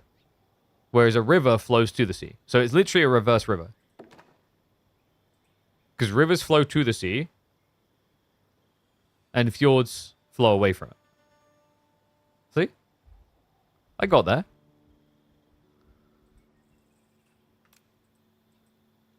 I can't believe I'm getting judged by the most socially awkward person I know that is part of an Age of Empires 4 broadcast team. Fjord doesn't flow, it's just part... Okay, so like it's not running river. It's not running water, rather. It just sits. Got you. Now I know. Thank you. Why did it get called fjord? Yeah, but like, when you call it a fjord, it's believable. It's like, is this just like some sort of river term? Because it's like, it's very clearly a Scandinavian term. I'm assuming it originates from your country. Because, yeah, the features are often found on coasts of countries like Norway, Iceland, Chile, and New Zealand. A Norwegian word, yeah. So there wasn't just like a comparative used elsewhere. We just kind of accepted it.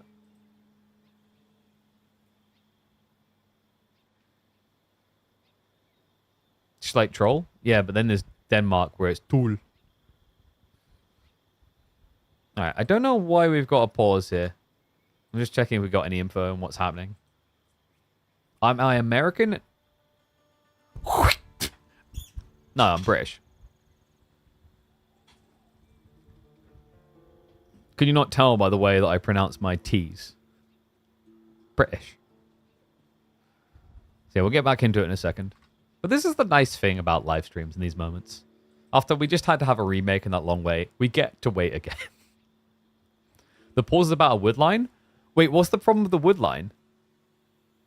What are they complaining about? Wait, what? Because his Archon sucks mega donkey balls? Is that what it is?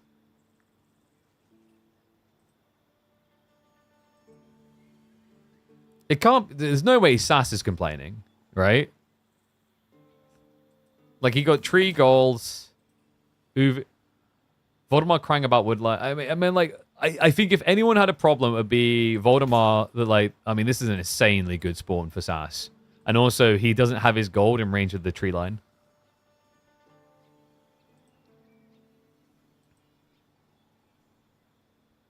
I don't see anything that's like that problematic. Like, this is a strong spawn for Mongols, but we haven't got like missed resources or anything. Like, he could actually Archon to here to connect to the gold, but it would feel really bad being out your base.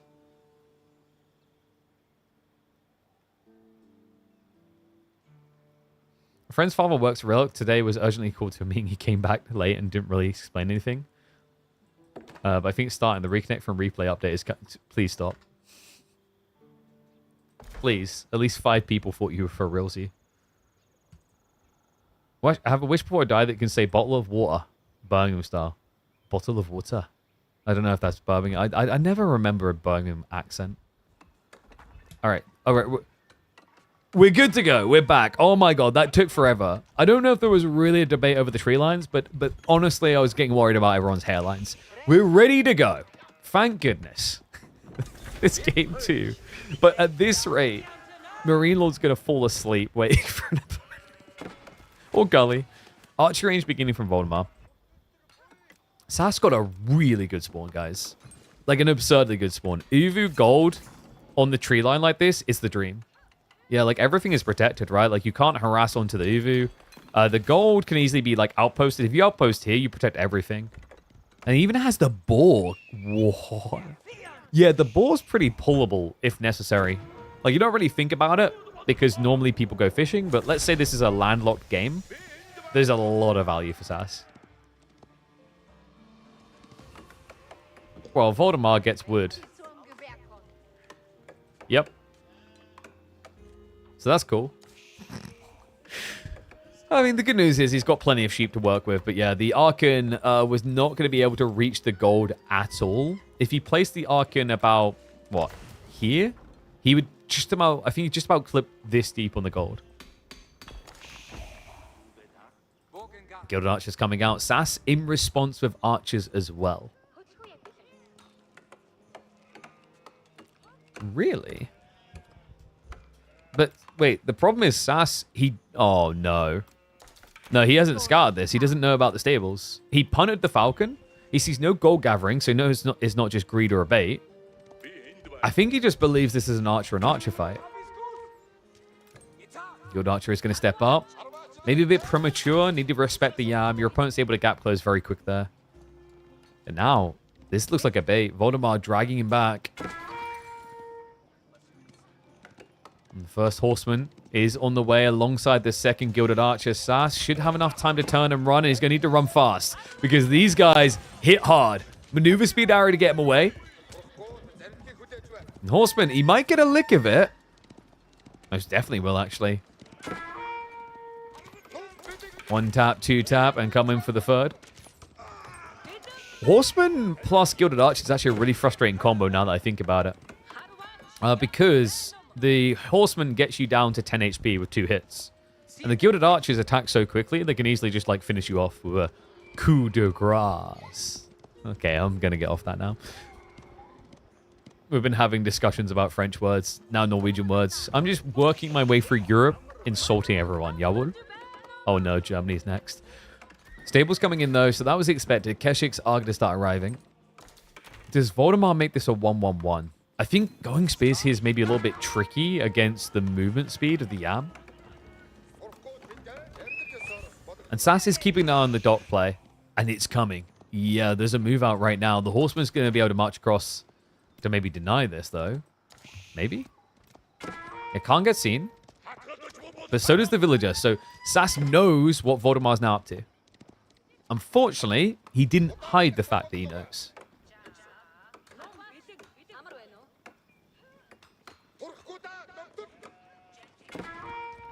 And the Horseman, if he just gets a touch here, guys. Luckily, Maneuver Speed Arrow is coming off cooldown, so SAS will be able to get away. I mean, at this point, it just doesn't matter. If he dies, it doesn't make a difference, so... Because if you use the maneuver, you no longer have the attack speed or the maneuver for the main army. But he does know that it's a dock play. And Voldemar suspects that he's going to mirror it. He's guarding right now with the Horseman, but we can see that SAS is just sticking to the course. Villager already does have that dock up, though. Okay, so what's the plan from here for SAS? Can he actually all in? Maybe if you go for like a timing on Blacksmith, get Siege Engineering, denies the docks.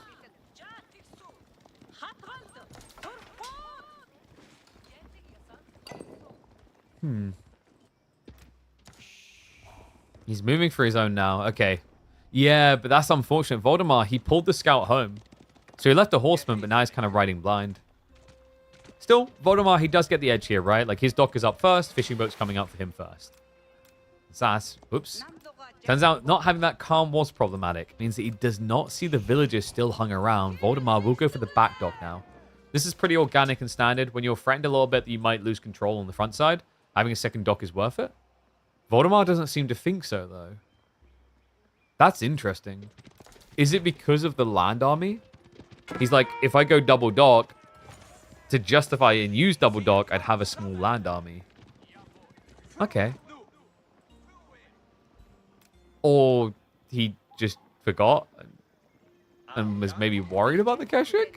Wait, what? Oh, SAS. He didn't even realize. Turns around now, but that's way too late. Oh, even then, it would have been tricky to get a Gilded Villager kill. So second dock is now going to be coming in. And this is what we were expecting. Archship to protect it.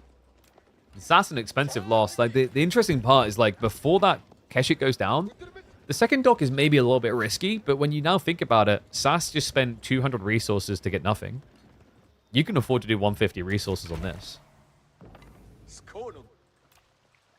Archerships on Archership.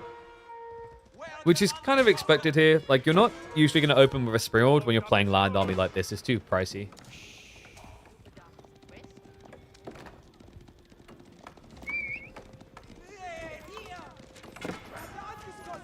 Voldemort. Ooh. Even maybe going to get a freebie here? Formation shuffling is actually helping SAS quite a bit, but that is going to be a Keshik down. Yeah, believe it or not, these horsemen hit as hard as Keshiks. Yeah, some people wear armor and some people just bench, you know? Like, look at the size of these things. They look just so small, man. There's something so comical to me about Gilded Horsemen. I mean, you can even see it, the scouts, right? Like, it looks like Bring Your Son to Work Day. Am I riding correctly, Daddy? Yes, son. You will make a fantastic equestrian.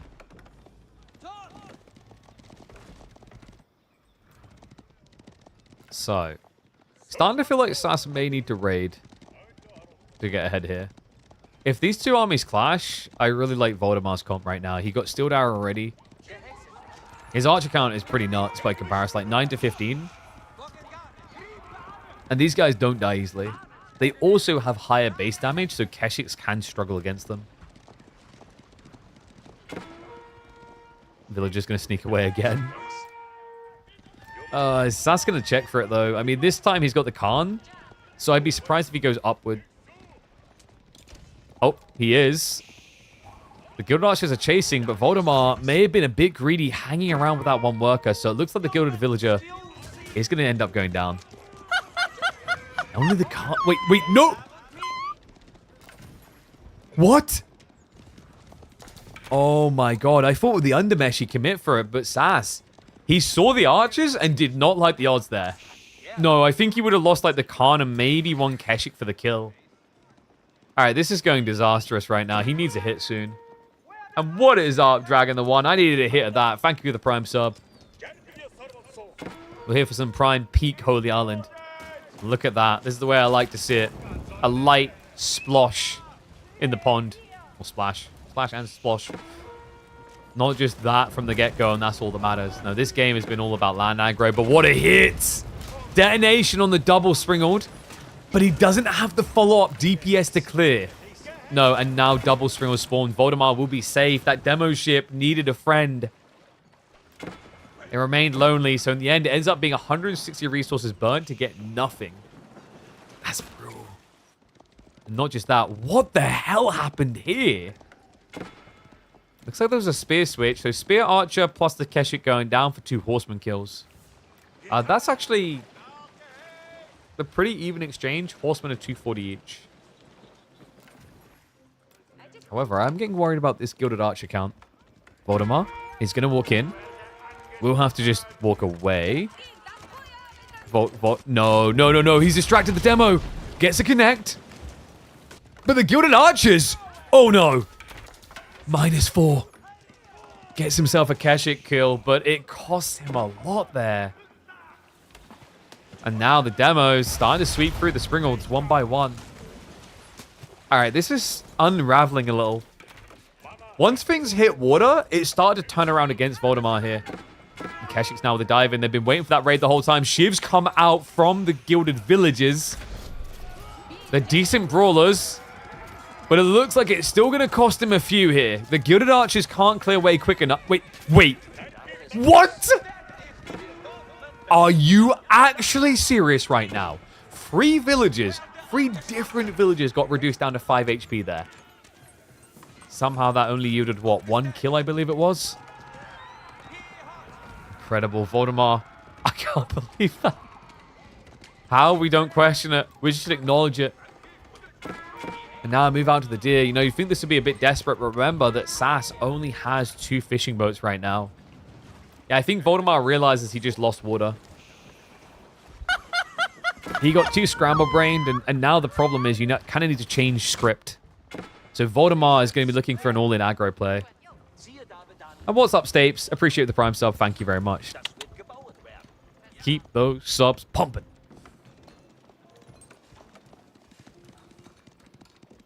Farms as well. Oh, Voldemar, this early game looks so good for him, but now I'm kind of starting to lean towards SAS here. You know, Voldemar's not really going for a composition that says attack. Feels like he's more defensive.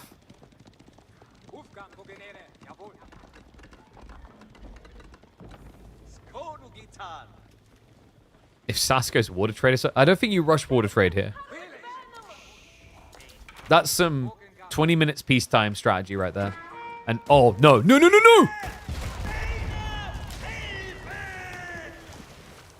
320 resources down the drain. Voldemar, he still wanted to play water, and he wanted to use that as the ace up his sleeve. But SAS was just fully switched on here. And Voldemar, looks like he's maybe switching it up, just going for a castle rush. Is the plan to go Gilded Men-at-Arms rush here? Because your opponent's building Keshiks. That just doesn't... I don't think that works that well against bulk Keshik.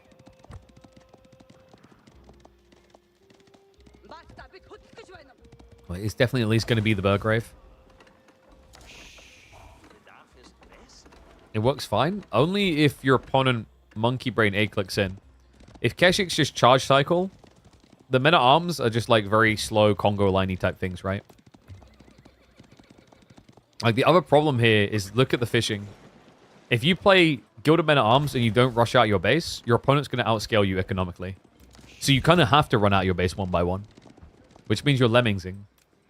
That's the term. We stick to it. The Lemmings effect is very dangerous in Age of Empires 4. I think the weird thing about the Lemming strat is it used to work in the early days all the time because people didn't know how to deal with Castle Rush men-at-arms. Nice little strike in with the... I don't even know if I should call them alive horsemen. My god. Guys, that was almost 750 resources dead in 2 seconds. And SAS, because he had that tech up, will now move in to try and push Voldemar off of the river. Wait, no. We are having this argument with Cal. He's the idiot. He said it's not a fjord, it's a river. It's a fjord. Look at it. There's no flow. It's a fjord.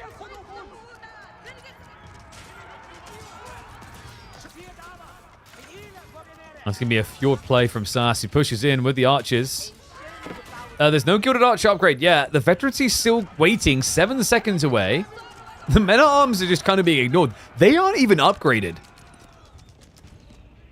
Yeah, and SAS, I mean, he's big on army count, but he's deceptive. A lot of it is actually at sea. This dive may be a bit overly aggressive at this time, but he's trying to starve the gold to stop any options coming out from Voldemar. The veterancy Gilded Archers is going to be a big problem. Keshiks take a lot of damage in those exchanges.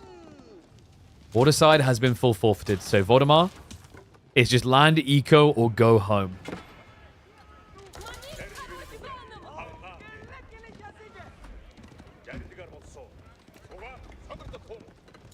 Voldemar. He has gone for the monastery, so he is looking to rush relics. Which is understandable. He needs something here. He's low on food. You can't eat gold, but you can at least trade for it a little bit. You can also optimize around units that use a lot of gold instead. Which Order of the Dragon does have some good options there. Army is not very big for SAS, by the way. Which is what makes the Kurtai choice. Wait, what? He's got, what, 20 land army? Less by the time he'll age up. Gilded Men-at-Arms have still not been upgraded? Nani? Well, yeah, I'll at least let you run away from the Men-at-Arms, but the Kurtai, this is big! The Gilded Archers can just deny this! Starts to target them down. No, are you kidding me? 2 HP! But SAS has to back away! Keshiks with the backstab now. The Men-at-Arms, they're still not upgraded! Gilded Archers will try to go in for some worker kills. They find a few, yes. A sweaty, squeaky bum time moment for SAS. But Voldemar is not able to break him.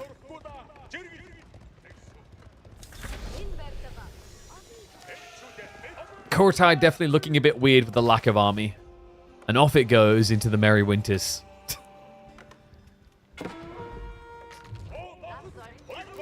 Now a counter dive. SAS. He has got the defense arrows, so very tanky here. And veterancy for Keshiks is only 15 seconds out. We'll show respect though and back out the base. And this is nice for him. He's now essentially French. He can just go back and heal, right?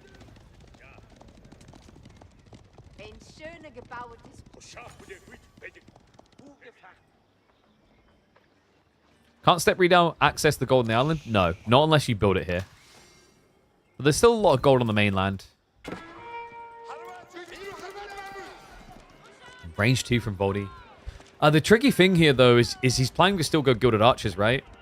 But your opponent's massing Keshiks. And justifiably so, right? Like, he's got a lot of food.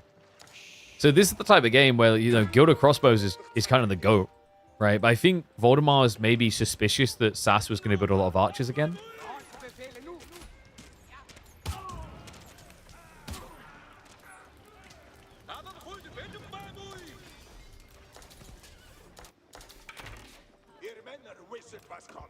How could Voldemar win this? My concern is that crossbowmen are the most, like, obvious move, but it's very hard when you're this far behind on workers. Because, like, Gilded Crossbowmen can beat everything here. I think step 1 is definitely not fighting underneath the Kurtai, though, and we have failed step 1 in a big way. Oh, no. Remember, this is a 20% damage buff and healing And Voldemort... We've seen people struggle to use Kurotai because it always arrives too late. SAS has just jammed it between their bases and stood staring at him. Keshiks, in the meantime, find their way towards the farms. And it's a full spread out and kill. No textiles. The Gilded Villagers are dropping like flies. And the second wave coming in is going to allow SAS to wave Voldemort goodbye on Holy Island. Yeah, no doubt about it now. This is just too much damage. The first knight coming out. Mediocre impact expected. And the Keshik still just not addressed. This is done. For a moment there, that dive on to the Kurotai being built made you wonder. But no, like this opening play, I think the problem for Voldemort is this game looked good when it was on land. The moment we got this exchange of both land and sea attack, everything went wrong for Voldemort. SAS was able to keep his cool much better in those exchanges. And, you know, I think part of it is because SAS attacked first, then Voldemort reacts defensively, so he's not prepped for it. And then afterwards, you didn't quite see it because we were busy focusing on what was happening on land. There was a push forward where Voldemort was just fully fixated on the sea, losing even more on the land area. And that was enough to secure it. Like, really classic tale of Holy Island. He who's able to dance the dance of two fronts wins. An attacker is usually favored more than defender for that, outside of the top 8.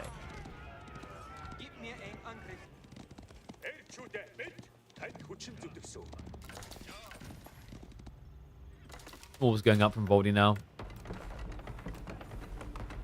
But at this point, he's just clutching at his mum's pearls. Relic split is going to be 2-2 so far. Did SAS get the relic on the island? No, it just didn't spawn one this time. It doesn't always spawn. Keshik's now to dive in. It's going to be mirrored by the Gilded Knight, so we'll be protected. The Kurotai is on the move. Wow, Kurotai actually winning, and Kurotai actually looking useful. These two things don't often go together at the moment, guys. We've seen a lot of weird Mongol Kurotai games recently.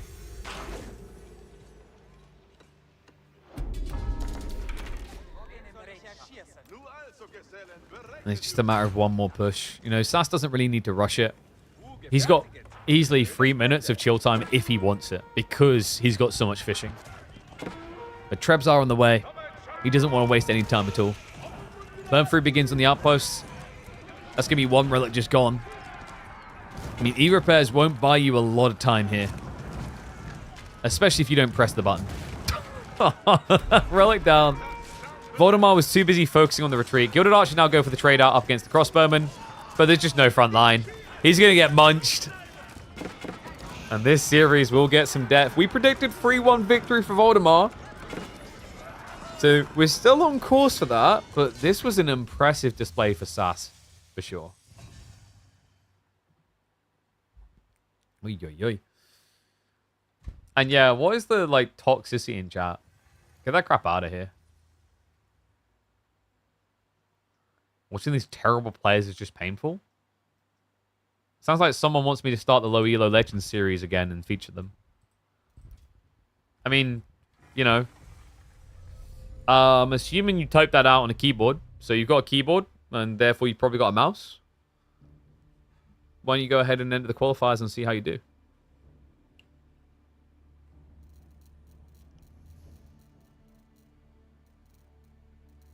Just a thought.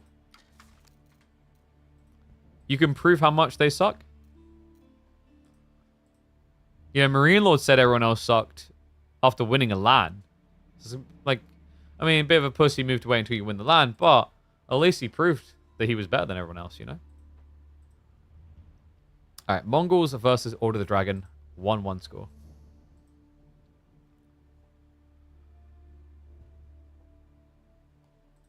Where are we going next?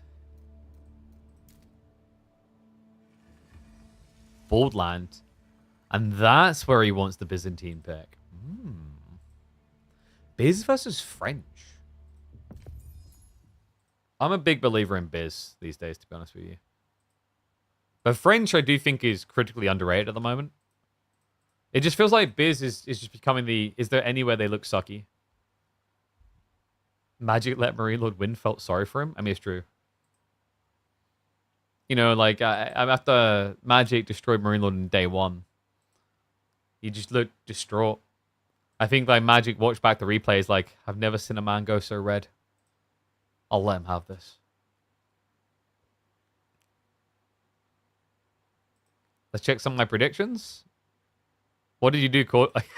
Of course. Nicely done, Core. Core 3-0'd. There we go. We put... So we know that this one... Core 1 3-0. Is that what you want, Core?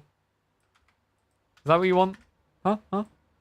Core didn't consider that, like, we were a big part of his victory because Core is, like, powered by hate. Like, you know, by the hardships or, like, the skepticism. So when you say that he's not going to do it, he doubles down and does it. You're welcome, Core. Thank you. Thank you. Now predict you versus Louis. You sure you want me to do that? Was I right about Starflock Louis? I was. Starflock Louis was 3-0. I'll say. Should we, like, split this up a little bit?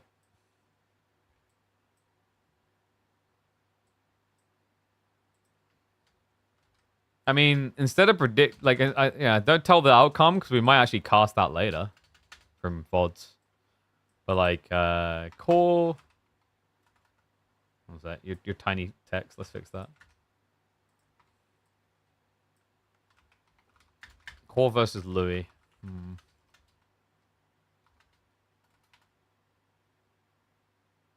Oh, so I've used a different configuration. Core versus Louis will be... There you go, Core. Let the hate flow through you, my friend. The Sith is the best way. Yes. Do it. Do it. Do it. Is that what you want me to type?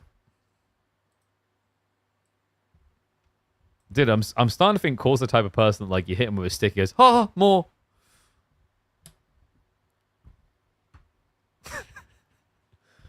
You watch, you'll be like if he doesn't come back in and ask us about our predictions, we know. If he does, we know.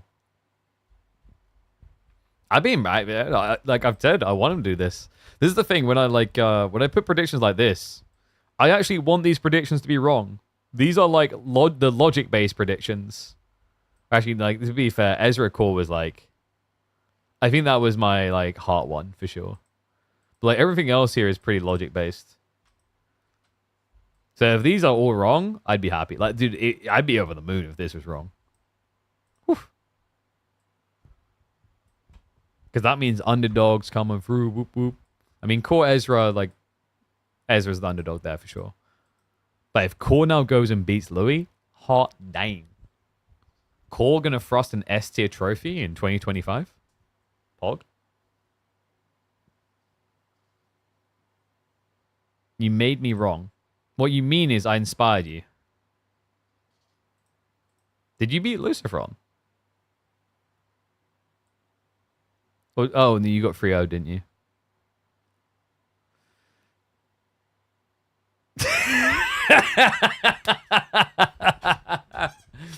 I mean, I should have put an asterisk next to it. We did talk about it as an asterisk type thing of like, if Lucifron hasn't reviewed the type of strats you do, then you might catch him off guard once. But I did also say it would be very hard. And Vortix would be just as hard because like the things that you like doing, I think rely on a little bit of ignorance from your opponent, if you know what I mean. Like they don't know what's coming sort of thing. Alright guys, let's get ready to go.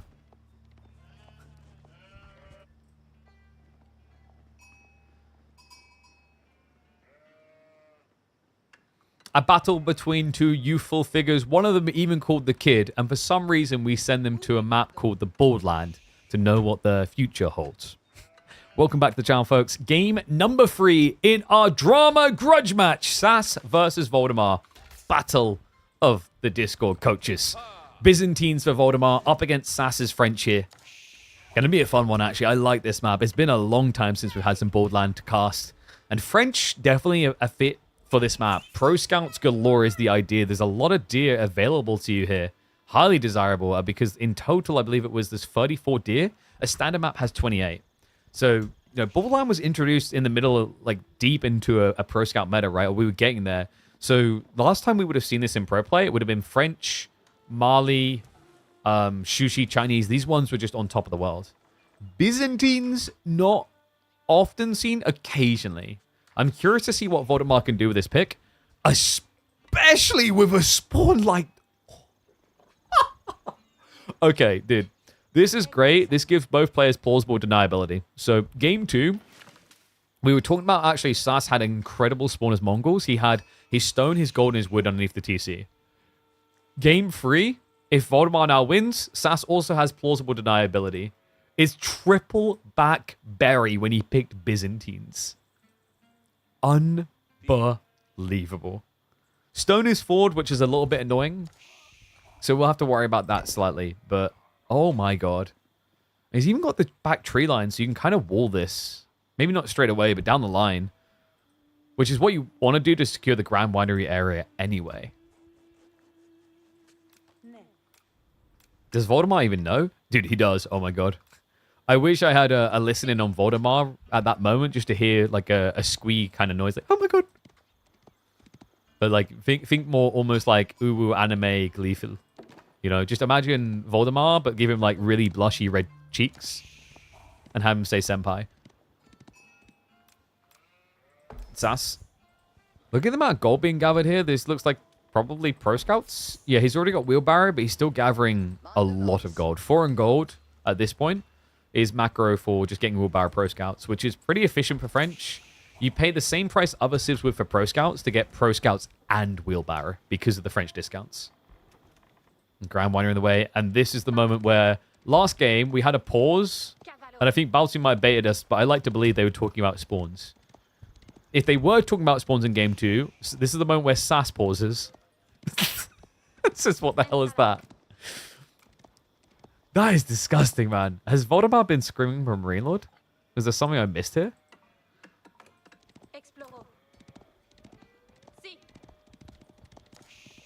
Alright, I expect those predictions to be pretty heavily handed towards Voldemar with this spawn.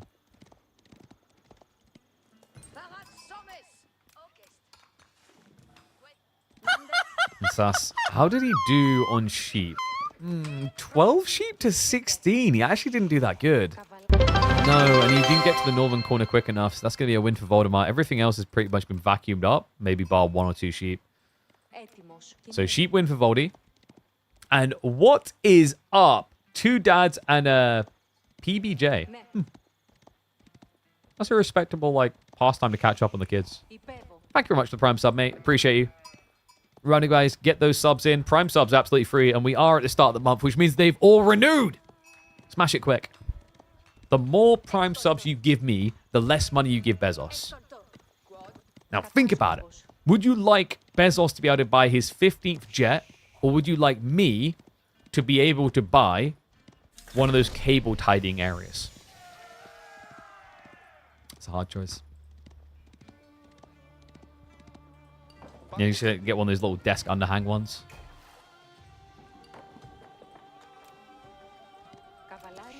Okay, so how are we looking on this opening? Because it's very clearly Pro Scouts with this type of macro, right? So queue up the night first. I like that. And then Pro Scouts, he's lagging on the wood slightly. He's overgathered on the gold, actually. So farm drop-off comes in. Pro Scouts should be prepped.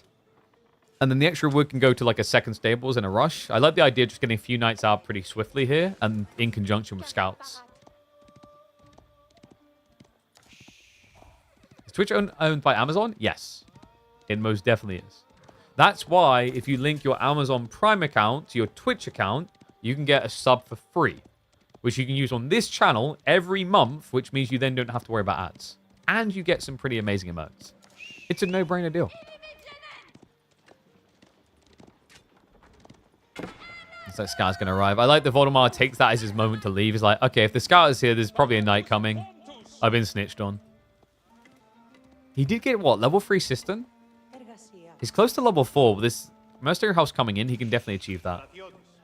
And you're pretty happy with that. Like, level 4 Cistern, it's not the full level 5, sure, but the production rates are good enough. The gathering rate is phenomenal. And important here because this is a matchup where both sides have good scaling economy on long feudal. The idea being that French produce villages quicker, but with the percentile increase, Byzantines, as long as they don't hemorrhage workers, do compete. Like at this stage, he has an 18% increased gathering rate, making up for an extra, what, 3, 4 villages? How many subs will I fix my cables? 1,500. Those cable tidies are really expensive, okay?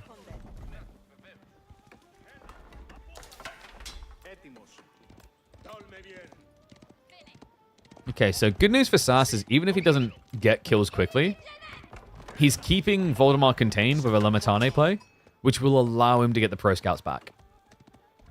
Javelin contract coming from Voldemar, though. I feel like we've been seeing a lot of Lombos at the moment. But Javs has historically been really good against French. The idea being it stops SAS from going for a 1-2 of Knights Archers. And the other thing is that it sets you up really nicely into Castle to just have the unease to debuff the French Knights.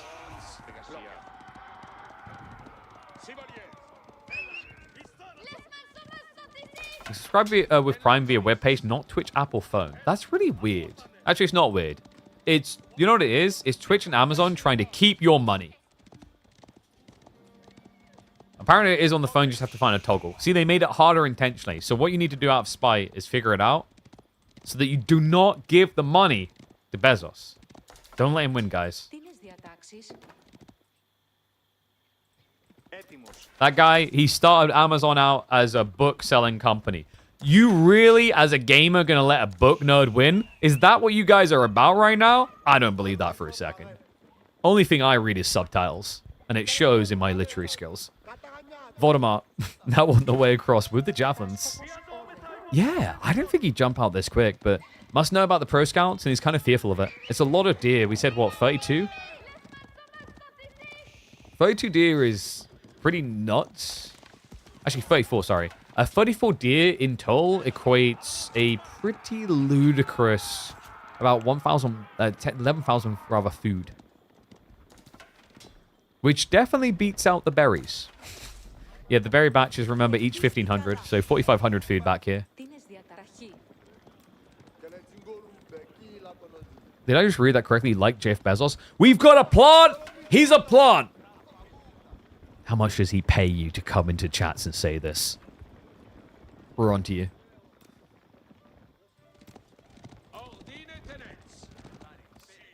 Okay, so SAS is prepping Steel Dagger pretty quick here. I don't think Voldemar's mirroring it, though, right? Ah, there we go. Blacksmith coming. This is always the nice thing about Byzantines, is you can be delayed and fine. Because you will get that tech really quick. Right? You can see for SAS, it took him a total of 1 minute. Watch how quick this is. Blacksmith completes. Dialecticus is toggled. And we can get our blacksmith techs in 27 seconds. Is this an overextension by Voldemar? It definitely feels like it. Like, SAS should have pretty easy entry. Yeah. Clears the Limitane. Voldemar does realize what's going to happen here, so starts to back off. Second wave is arriving in the spears. And the micro... SAS! He tries to min-max for the Knights. It doesn't work out. Now the contest comes back in. Limitane charging forward, but he's still lacking that undermesh. Voldemar is locked in. He hasn't queued up the tech.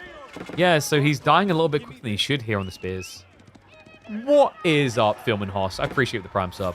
And guys, don't stop at your own Amazon account and linking that.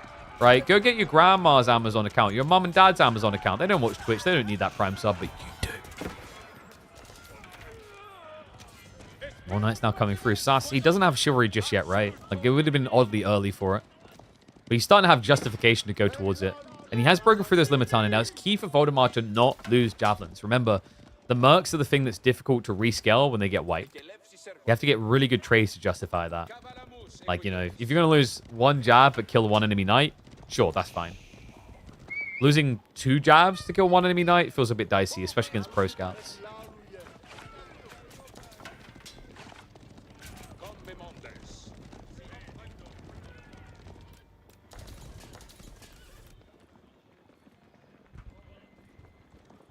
Steel Dagger now on the way. So Voldemar, he doesn't go undermesh, weirdly enough. We are getting the extra system coming in. It's a level 5 system soon. Normally the goal here is level 5 Cistern into Castle Age in most matchups of Byzantines, because the Golden Horn Tower just adds in so many units. And obviously more valuable the earlier you get it, because it's you getting 3 units every 1.5 minutes. So obviously like that has a much more substantial increase on your play, value play rather, in 10 minutes than in 20 minutes, right? The idea being is that, you know, if you're at 37 workers, how much resource can you gather? How many each can you produce with that? Well, you can produce a hell of a lot less than if you have 70 workers. So like, that's the importance of Golden Horn Tower. It's not that it's not a valuable tool going on into the game, but most Byzantine players have realized that the army inflation value is so quick upon arrival with the system build, it makes no sense to dally around when you can get away with it. And SAS, we have got Chivalry finally queued up. It's just been rotating with the Injured Knights. Full health once for the defense. I mean, Voldemar, he keeps stepping up, but can we just be real about this? What has he actually achieved? He's definitely one of the destroyed value, but in terms of pro scouts, it's never stopped, right? Like, the pro scouts is always getting through. Jabs. Oh, boy.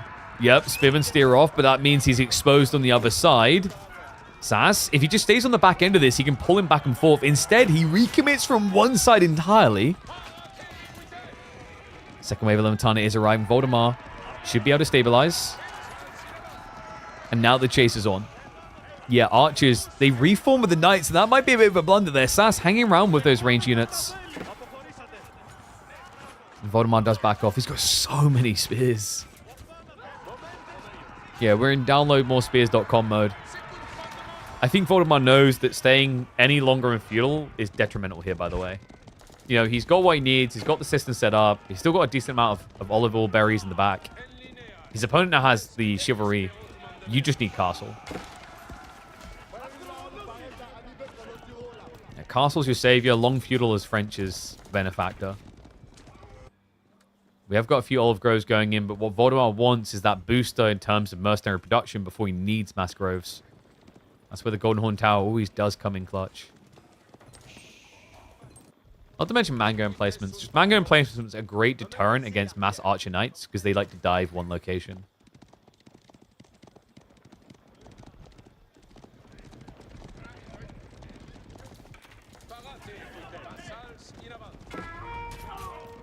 SAS. Let's get scared away. Golden Horn Tower now being tagged. And we will be covering the Vortix versus Lucifron games after this. SAS dives in. He's not interrupting the tech, though. He sees it. He needs to break through. And Voldemar has invested a lot to go for an age up here. TC defense to try and assist him. Should be enough to start scaring back. SAS, there's a lot of injured knights here. He might be at risk of overcommitting. There's still spinning remaining. The archers weren't able to clear the way, and they get baited into the dive of the knights. So the villagers, they just stand their ground. A few kills achieved here by SAS, yes. But the expensive dive is going to come back to bite him in the butt now. Yeah, he's still committing more knights, but that's just a lock-in on the age up now. Voldemar, just way too many spears left standing. We'll be able to get the Golden Horn Tower complete. Definitely annoying to lose those free workers, but at this stage, with the system buff, with the increased 26%, you know, you have to add in, what, an extra 10 workers to the count? He's not that bad off. French is definitely buffed on the income because of the deer, though, so, like, they're going to be competitive. Tech up now complete. Mangonel placement's going to be too expensive. Veterancy is rushed, so Voldemar, just priority coming in there. First Cataphract has also been queued. We've seen Cataphracts do surprisingly well against even French Knights, actually.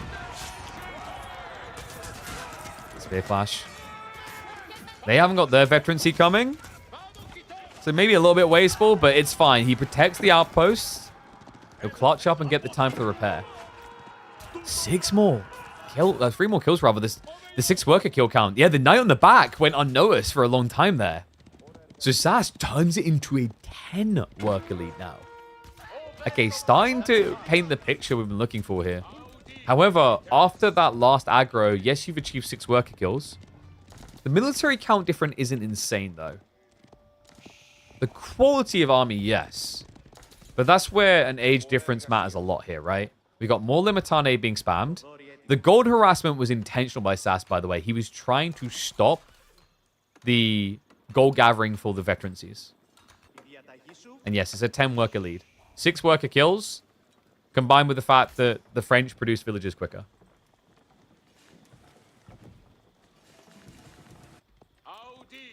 SAS will now look for the tech up.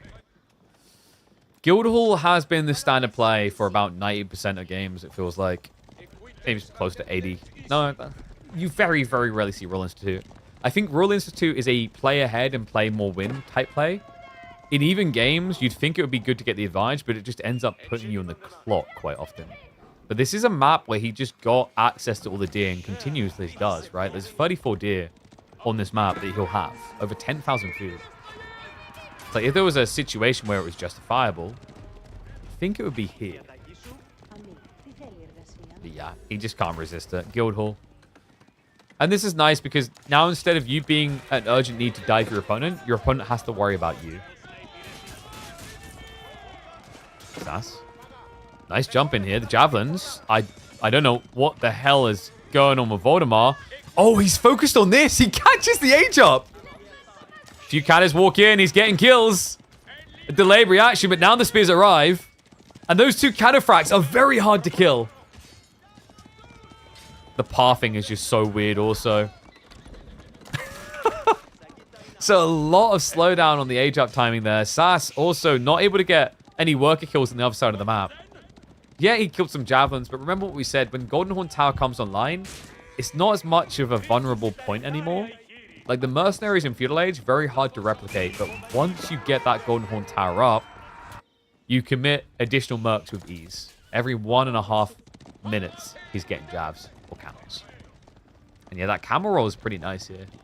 Your opponents want mass knights. That's now going to be a 20% debuff on these full base damage oriented units. Wait, what was that? What? Was he trying to outpost rush the big gold? Okay. Bit ambitious. Does not work out. Voldemar, first to play towards relics. Yeah, he's camping north side. Oh, this is... Wait. Yeah, did he snatch one down here? Where was the other relic? He already got one home. 2 spawn on the north side like that? It's kind of crazy.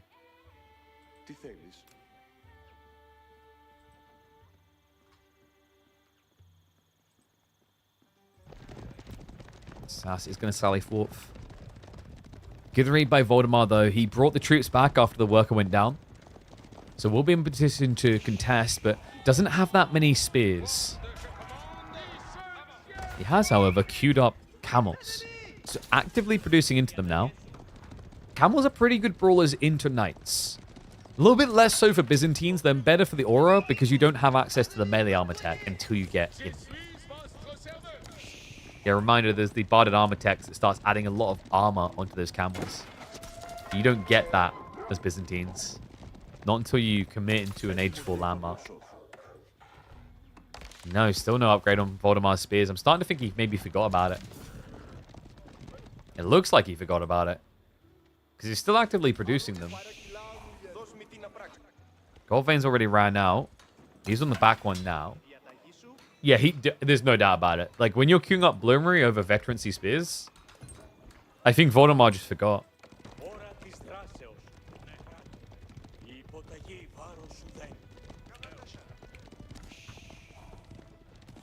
What was the final layout of the predictions, by the way? 79% for Voldemar. Whew. Damn. And we did talk about Byzantines feeling pretty good in general. I think people saw the spawn before they laid in their predictions. And you see how valuable it was. We're now only at the point where Voldemar ran out of berries. And the importance of that is look at the farms. Right? If he had 1 back berry, 2 forward, this wouldn't be happening, right? He'd be desperately playing for food and starving. No bad poke pressure here. Voldemar creeping up for those tree lines in the north, neglecting the south ones for now, but When he comes back for that later, that's also a very easily wallable area for a lot of value. Cataphracts. Hit the back, though, and hold on, SAS. He's outnumbered. The Camelonese as well. But it looks like the reinforcements are going to be enough to scare him off. So Voldemar, the first sight of the crossbowman, he gets the hell out of dodge. Yeah, that was a bit worrisome. It looked like there was more Catters than there actually were. I think you take that fight if there isn't crossbows coming, but the moment they arrive, you're like, hell no. Things get a bit dicey. SAS. He has moved for the boar, so villagers coming up here soon. Unfortunately, that just got revealed. Voldemar sees it.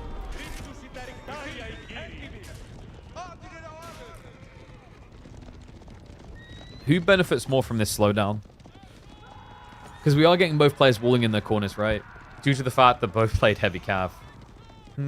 Voldemar's comp is, I think, pretty cozy if you just spam the crap out of spears here, right?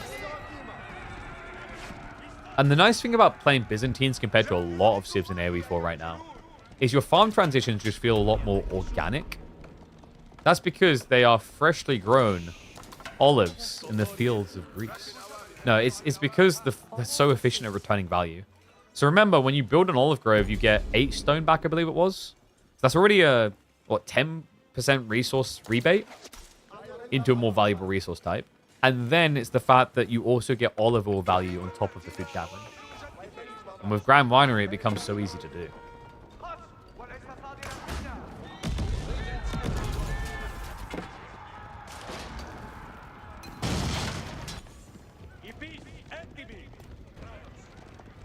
Mass is built decently for SAS, which is important. He needs to have enough range units to take out these camels. And he's trying to achieve the uncomfortable task of getting into Arbitria at a decent time here, right? Like, you kind of need to now that there's camels and cataphracts. That's quite an annoying comp. But that's the idea of why you go Catters, right? It's partially raiding, but it's also because French players usually don't want to switch in to crossbows too quickly. But you kind of have to against Catters. Because the problem with cataphracts is you can't easily kill them with knights. If you do get a good fight, they'll just trample away. Guildhall. Up to 900 food. We've still got a little bit of way to go. But sacred sites are locked in. If this gets down to like 4 minutes, he has a timing here with the Guildhall pull, right?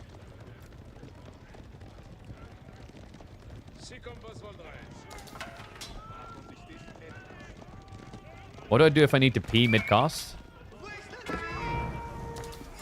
I'm sorry, did you guys not realize that I sit on a toilet constantly? I've told you guys before, the cheat sheet when you're a gamer and you want efficiency without time wasted is a catheter bag.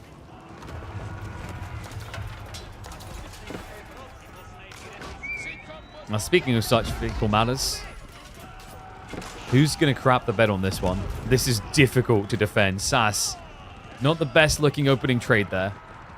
No. This is problematic. Teardrop Shield's got research. The Spearman gap closed fast. It's just so many camels. You can't just snipe the aura. Ay. SAS. He's trying to fin that spear, but he's not achieving it. It just feels like there's so many of them. Archer count down to just a handful left in the fight. 10 remaining. Soon to be none. Voldemar. What an attack point here. Able to just plow one out. I'm getting worried for SAS. I think this might be over. He has not pulled the Guildhall yet. It's not ready. It's at 1,400 food. He has none in reserve. Voldemar just makes it look so simple. Oh my god, the camels. They changed everything about this. SAS, he went full knights. He channeled his inner Zertan. As many French players do. He thought about that uncomfortable switch in Arbitria, but he never found the clear path. Voldemar has now reached critical mass. We were worried he'd forget veterancy spearmen the whole time. It's what also made those early fights look a lot more difficult than they probably should have been. But now there can be no doubt. SAS just trying to draw attention away from his base to buy time, to buy hope of maybe one big landmark that could turn it all. Castle drop on the fat gold. We'll at least be able to slow Voldemar down. The keep drop of his own now coming through. The Sacred Side decap means there's no longer a win condition there. SAS probably just frustrated by the knowledge that eventually his food would run out. The Voldemars wouldn't. They need to dive in, but we've seen it countless times. You approach and you regret it with Mangonellum placements. The moment he turned around, there was no hesitation. And this might be one of the sickest usages of Teardrop Shields, just on timing. Teardrop Shield's arrival point changed everything about that bout, right? The chase down from Limitane was so much swifter. The counterfracts of the extra armor means they're so difficult to trade into, and your archers do absolutely no damage. And it gave Voldemar the clear path to victory. SAS retreating towards the castles now. But Voldemar is looking ready to go imp. Yeah, food and gold being stockpiled now. With the AK locked in, there's nothing to hold him back. And that gets scary, guys, because once he gets Imperial Age, these camels that have already clutched up in this game get even better. Remember, there is a camel aura they exude giving +2 armor. Incredibly valuable with this comp. Especially on Limitane, by the way. For those that don't know, the way that Limitane's shield wall works, where they decrease the damage taken from ranged, it minuses the percentage, and then it minuses based on your armor. So you just get tickled. So yeah, you're going to take 30% off your opponent's damage, and then you're going to take whatever this ranged armor says. Flash in. Oh, this is a bad fight. SAS might get the wall up, but it's going to cost him dearly. Knights go down, and he just calls it there. Byzantines camels. The truest of French nightmares, it would seem. This is one of the better Byzantine camel games I think we've seen. Let me know what you guys think about this. We occasionally see the camels come out in this matchup, but it feels like they never quite get to that critical mass. All right. G to the G. Oh, wrong scene. So Voldemar now moving up to match point. He wins the next one. He is through to the upper finals where he'll face off against Marine Lord. At this rate, we might actually just have to hop into that one because I think the other ones are going to be done and we'll be casting on replays anyway. So we'll figure that one out. Because someone's asking about Lucifron Vortix, and I'm like, I'm pretty sure those guys are probably already into like game 2 or 3. Yeah, Lucifron Vortix is usually a very fast, historically a very fast matchup, just because of the way they're like, oh, we already know this outcome. And they just run through it really fast. Like, I'm checking for confirmation right now. Yeah, they're already like, they've already played several of the games in this series. So we'll definitely have to come back to that one. But up next, we have got Japanese versus Delhi. This used to be a really, really horrible matchup for Japan. I think Japan has a bit more maneuverability in this one these days. I don't want to say it's Japanese favored. Maybe slightly still Delhi favored. Especially on a map like Dry Arabia. Like, there was a time where this matchup was impossible for Japan to win. Like, for you to win with Japan, it felt like your opponent had to make a really big mistake. We got baited at one time thinking it did work when I think we saw it was maybe B versus Dimu or something like that. And it was a 2TC Japanese play and it worked. And I was like, what the hell? Is this the way? And it was the only time it ever worked.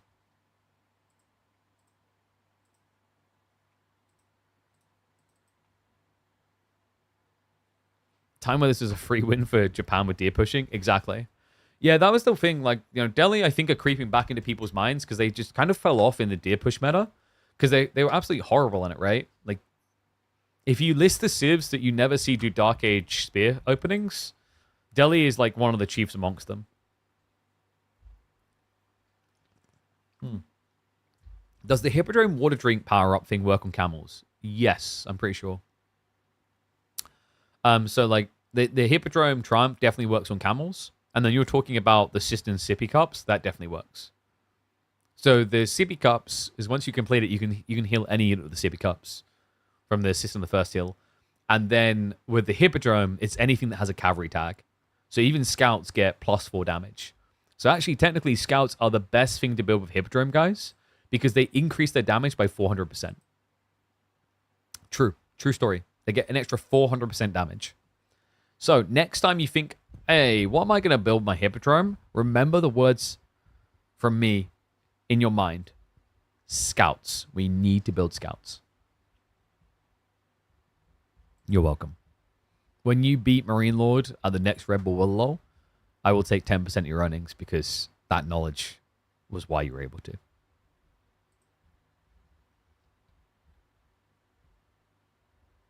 Wait, we got people smoking bongs? I've never in my life done a bong. I have in rain, I have in sunshine, but I have never in hail. Oh no, I'm missing the badumps. I keep forgetting to add the sounds back to the board. The best Magadai are Biz Magadai? Yes, by far. You have 10 bongs? Oh my god. My mod's a druggie. How do I know he's not just banning the wrong people? Maybe he's seeing like the wrong name and he's just like, nah, I'm kidding. I always love those like really dumb representations of like getting high in media. I think it's gotten better in recent years because like the people who actually direct those and figure those things out actually have got high before in their life, you know what I mean? But like you go back 10, 15 years, oh my god, it was so inaccurate. Like, you know, like the groovy 80s type thing of seeing all the colors of the rainbow and swirling?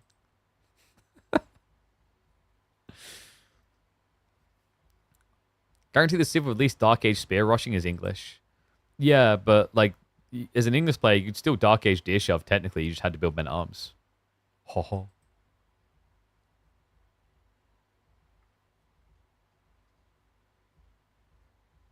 Wait, the push-ups? Oh, no, dude. Remind me afterwards. You waited too close. I only just noticed. I think we've got another timeout that needs to be redeemed. Remind me at the end, I'll do the push-ups. Stack them up. I know a bunch of you are going to redeem push-ups now. You guys are predictable. You had a whole minute? I didn't see it straight away. Some of us are doing multiple things at once, Gully, instead of just rage typing in the chat. All right? Not all of us can just get sidelined in round one. We got to keep working. All right, let's get to it. This matchup used to be an absolute devastation for the Japanese. That's right. If you're hating Japan nowadays, this is going to be a blast from the past thought about how this Civ used to have no moves it could make. Maybe not the case anymore, though. Game number 4 between SAS and Voldemar in our grudge match. And it is a lead that has built for Voldemar and could continue to do so as he's already 2-1 up and now just one game away from victory. A victory that might feel short-lived because whoever wins this has to play against Marine Lord. I mean, that doesn't really... That doesn't really sound like a win. But someone has to do it. I mean, it's not going to be the end of the journey. This is upper brackets for this $3,000 tournament happening these 2 weekends. SAS, well, we saw him with a pretty impressive game on Hurley Island to get that first point on the board. Could he impress us with Japan? He's gone for a Dark Age Rax Rush. This used to be the way that Delhi would take a dump on... Oh, sorry, Japan would take a dump on Delhi in the deer shove meta. But those days are gone. Things have been recalibrated. This play is done for the value it directly gets, and usually nothing more. And oh my dear God, can you guys chill? You guys just want me to increase the redeem price of these things? This is why I've got to stop letting you guys gamble. You're getting rich, too rich. What's the play? Gold could be harassed. I mean, Voldemar's got 3 out in gold. And also, he built the mosque really far away. Outside that, though, Voldemar got a pretty good spawn. Yeah, second berry's really close by. Backward berry with a chain tree line. Deer to the north. Deer behind the base. This is a really good spawn. Is there anything bad? Even the sacred sites aren't a problem, I'd say. So Scholar's going to get targeted. Voldemar. This is annoying. He gets the gold he needs for a tech up, but he won't be able to afford the Scholars. He'll still go Dome of Faith, though. It's pretty standard just go Dome of Faith here. No? Wait, what? It's not standard, apparently. Yo. Okay, Voldemar's cooking. I'm now interested. Every Delhi player, and it kind of bores me, will get hit by this spear attack, and they'll still go for the Dome of Faith.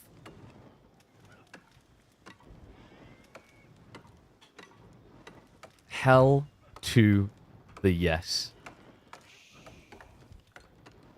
So TOV coming through. I mean, that word ban doesn't matter to me because we don't need to talk about it. There's going to be no religious boys in this one. Tower Victory, so it's going to be Mass Archer, Mass Spear. That's actually pretty good against what the Japanese like to do, right? Like, at the moment, their trend is Horseman and Yumi, where they can get away with it, where they can justify it.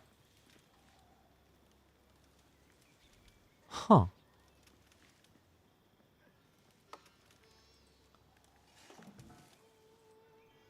And SAS, wait, did he scout this? I don't think he scouted this.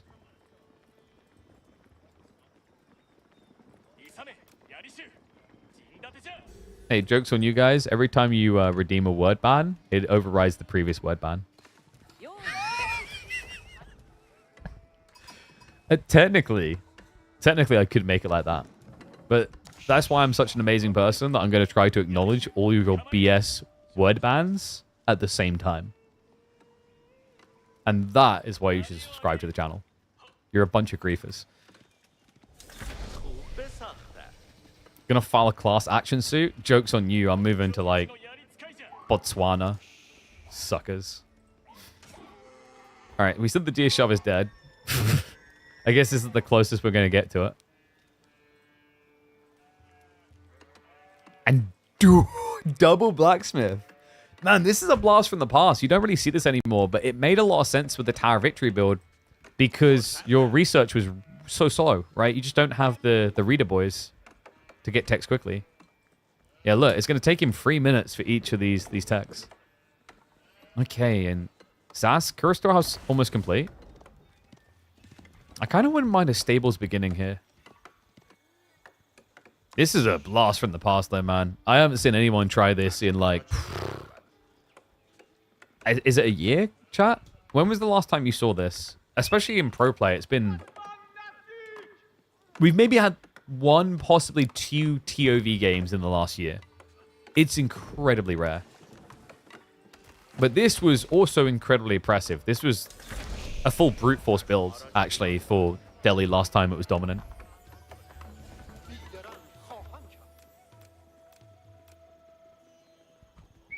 So tech up's complete. SAS has got to worry about the pro scouts down the line. It's a long way off, though, for Voldemar.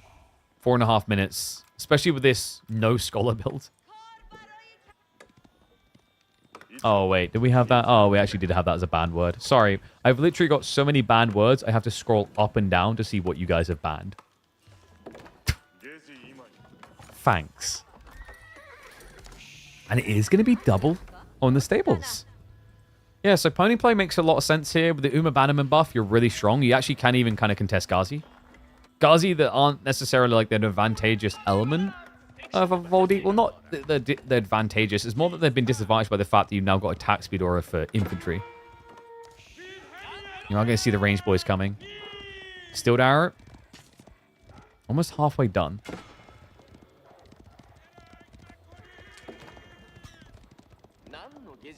I mean, it doesn't really show your drafting skills on the word bands. It's just literally I have to scroll up and down. There's so many. I don't have like a perfect UI system for seeing this. So like my setup, I can see 7 word bands, and you rapscallions banned, I think, 9?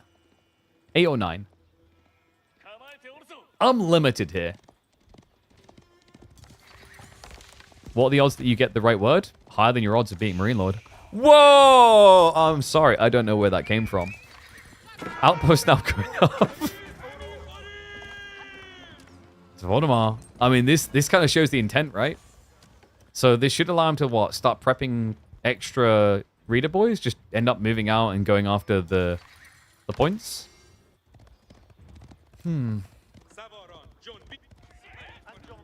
Because normally an outpost on the gold is indicative of someone aging castle.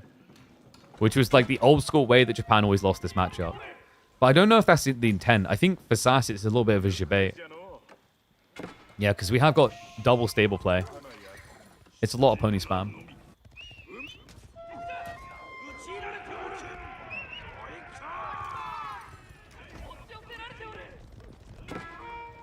The problem is you're doing pony spam into Ghazi, and Ghazi by default actually do really well against this.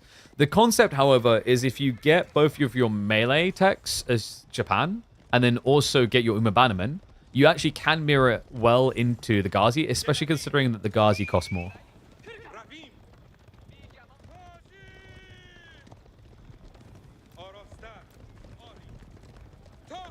Voldemort now getting the switch into 1-1-1. I mean, this is ideal. Like, your opponent has decided to go into Mass Horseman, and you're now steering into spears that have better attack speed. Melee Tech 2 has just been queued up, so SAS is hard committing to this.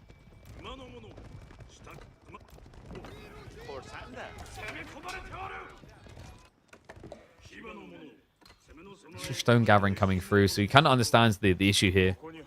It's like, because you go for double melee tech, it actually slows you down on the Bannerman, so you have to actively gather to hit the right timing.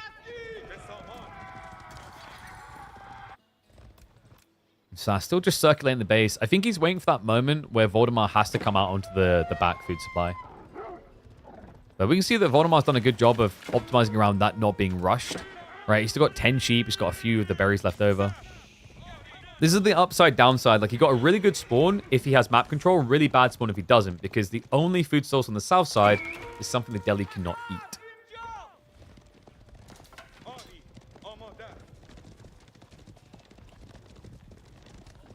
Only one scholar with no mill production buildings. What's the idea here?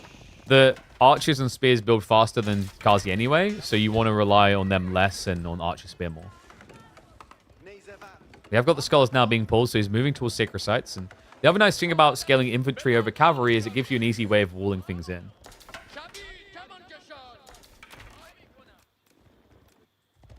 Pretty sure the senpai in Japanese refers to a person of a higher rank. It depends. It depends what you're watching. So, like, senpai is, I remember correctly, it's like master or something equivocal. And that, okay, so that now we've got to add in the context. Early today, Sordov was playing a game where he built Bugatia. And SAS was there in chat, kind of judging it like, Bugatia? That seems a bit weird. Is Bugatia not weird into mass archers with attack speed? It feels pretty weird to me. If it was just Ghazi, yes, Bugatia are actually surprisingly effective against Ghazi. But this is getting a bit weird. Ghazi harassment will idle out all the berry workers. We have got a counter dive opportunity here, but Voldemort, has he kept anything at home? No. Everything is out on the sacred site, but I don't think SAS realizes it. No, he's waiting for Voldemort to come north. But the cool thing about this comp for Voldemort is he can use this infantry over here to just build a wall now on the north side to stop this in the future. So there is a way that he can secure a lot of food with limited effort. The other thing that Voldemort has, and you're seeing it being queued up, pro scouts may have taken a long time with this what are scholars and how do I build them build, but he has finally achieved that free tech. And it means that he can start dragging the deer into his base.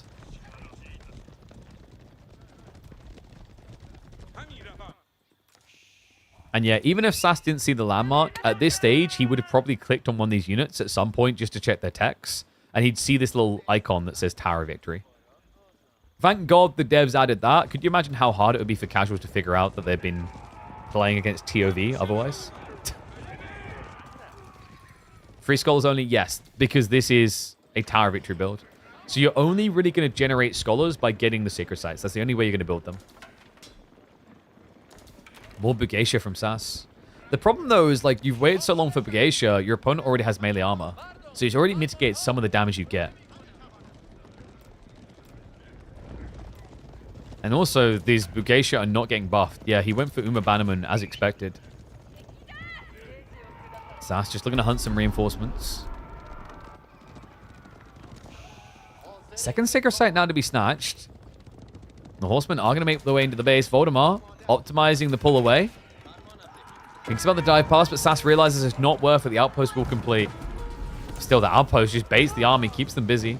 And now a counter dive. Voldemort, he's not coming home. He's looking to send SAS home. Ghazi with the dive in. Even with the level 2 wheelbarrow. The Ghazi will chase, and he forfeits over the position. SAS is running home. Oy, oy, oy, and the brigade should get revealed.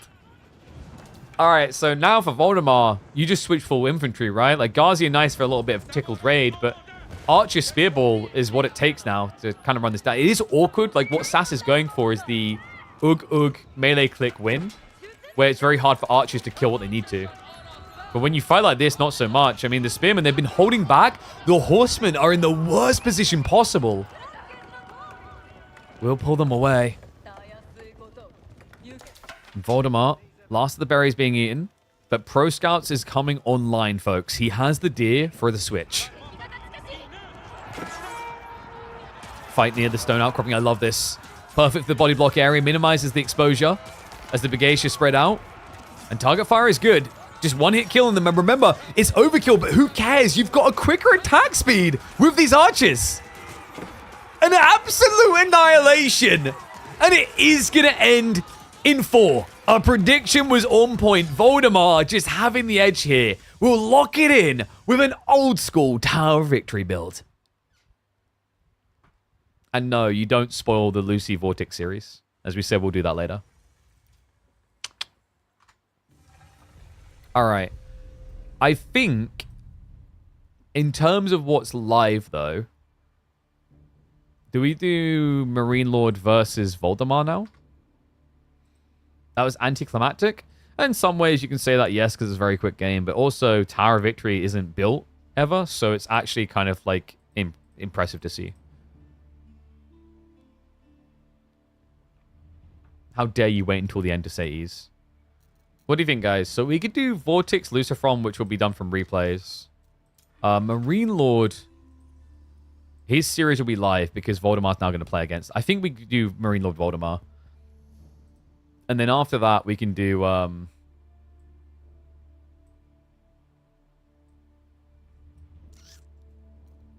let me have a look. I'm seeing what the state of the other series are. If there's anything else that's now starting fresh live.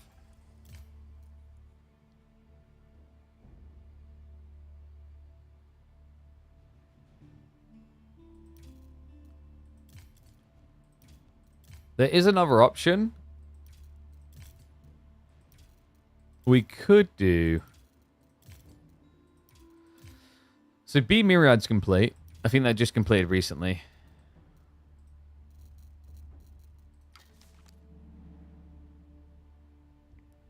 Marine Lord Voldemar or B versus Anatand?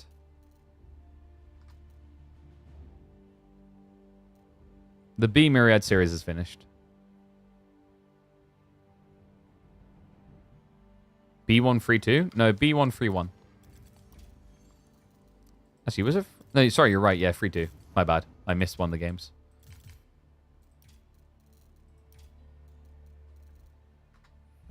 I mean, we could always come back and do the other one.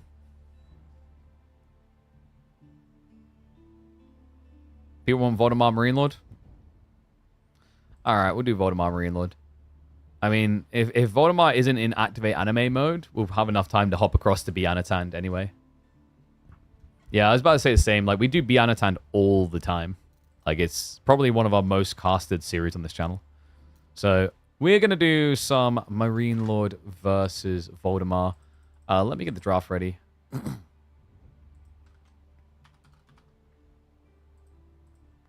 So, let's see. So this is the upper bracket finals. The winner goes straight to the playoffs. The loser will have to try and pull it back in the lower bracket. And the lower part of the group stage bracket.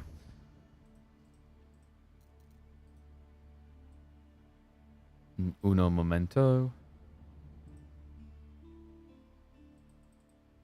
Don't think the draft is up yet. Bro. Why are you doing more push-ups? Like, take a break. They don't exist. They're not real. They're not real. Why are you pressing the button? Do you, like, if you press the every time you press the button, Marine Lord Voldemar gets delayed. That's how that works. Did you not know that's how that works? You are actively griefing the stream. We all think you're a horrible person now. Got him. Wait a second. I think I had a new scene that I set up. I did. One sec. Golly, your opinion doesn't count. I don't think it's... Like, wait, what, dude? Like, is the German math system that bad? Or is it actually 39 push-ups? 2, 4, 6, 8, 10, 11, 12, 13, 14, 15, 45? 45... Guys.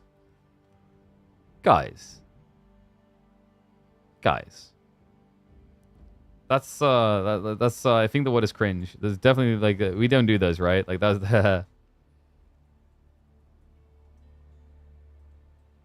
nah, it's like you guys are trolling. You don't really want those push-ups. that's you guys are funny though. 45 push-ups.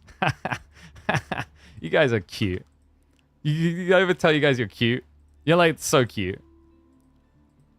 All my little cuties, they're like nah, KP, we don't want to do that. We're just like debating you. Like refund our points. We don't need 45 push-ups. We don't want them out of you. No. We'd never do that to you. We love you, KP. We ain't pieces of shit. Oh, I freaking hate you guys right now. Oh no, look at that. Marine Lord of Voldemort was cancelled. Oh, we're gonna have to like end the stream. It's just the stream can't happen now. Alright, my floor's dirty. Guys, I'm embarrassed to say I can't do what you want because my floor is dirty. It's really unhygienic, actually, but like the floor is dirty, so like we're gonna like invalidate the push-ups, right? We don't do them. You guys are gonna make me do them on. Like, can I get an incentive? Like, do I get like? Answer.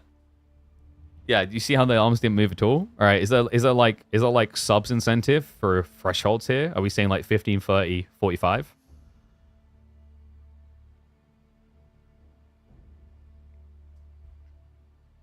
Don't you add to it, please, what? 15, 30, 45? What's the sub incentive? Have we got any takers? Because, like, here's the BS of the day that you guys chose. I just done a 2.5-hour climbing session yesterday. My arms are dead. Yo, what's up, Fat Blop? Thank you for the gifted sub. I'll add one. That's the start. All right, I need some more nominees. I want to see big gifted subs for this. Because I've got something. That's not right. That wasn't what I was going for. Oh, wait. It's not the right scene, is it? Guys, I've got something. You ready? Oh, yeah. Look at that. Oh, man. Yeah, that's right. Production. Quality. Foot cam. All this crybaby. Oh, we can't see them. They're not real. They didn't happen. I would do it or it never happened. All right, here we go.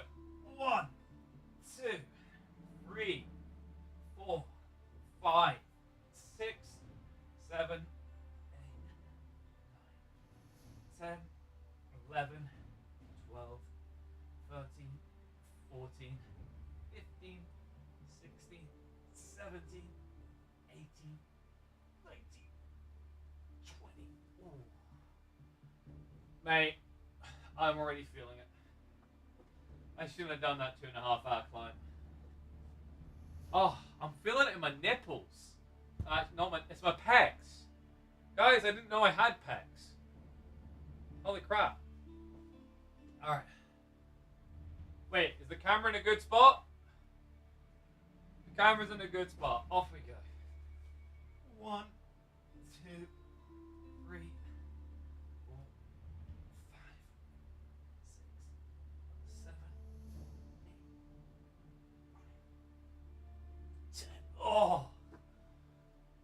It gets worse.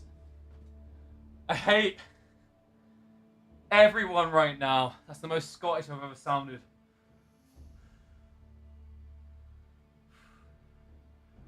It's developing. Like, the burn started in my pecs, and now it's in my forearms. What do you mean not going very low? What? I'm not freaking Christina Milan over here. I'm not on a stripper pole. I'm doing push-ups. What are we at, 30? I'm gonna get to 48. It's gonna be a long day. Oh, dude, even just putting my arms on the floor feels horrible. I hate you all. Subscribe. 1, 2, 3. Ugh. I give up. The floor's nice. I like the floor. It's very dusty.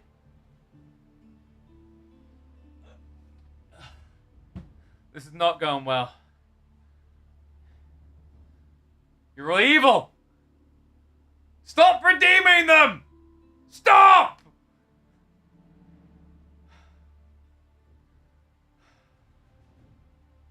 Do it from the knees? Dude, it's not like the... I don't even think that helps. Ugh. 1, 2... It's not even my knees. It's genuinely my arms. Jesus Christ. How's the draft going? Ugh. I'm casting from the floor. How's the draft? Alright, Marine picked English.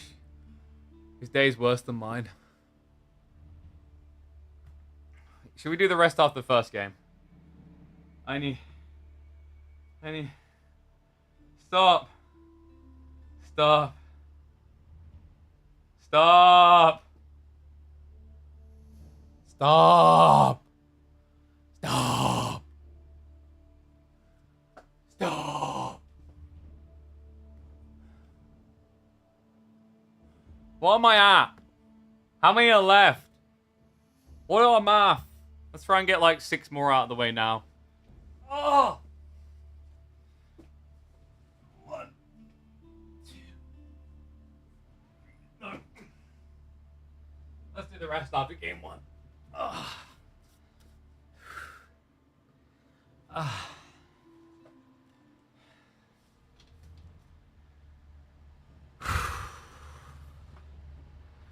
Keep the count. We'll do more after the game.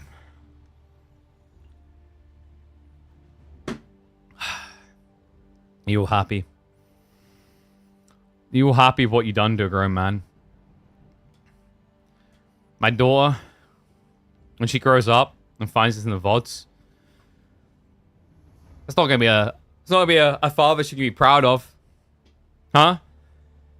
You set up my children to be disappointed in the person that I am. You all done that. And none of you subscribed. Only Fatlop gave a gifted sub.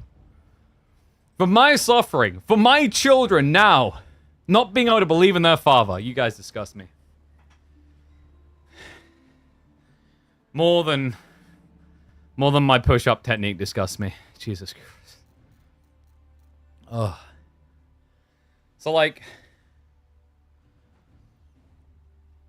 So, like, the problem, legit, when I got down there, I felt it here. I'm still feeling it here.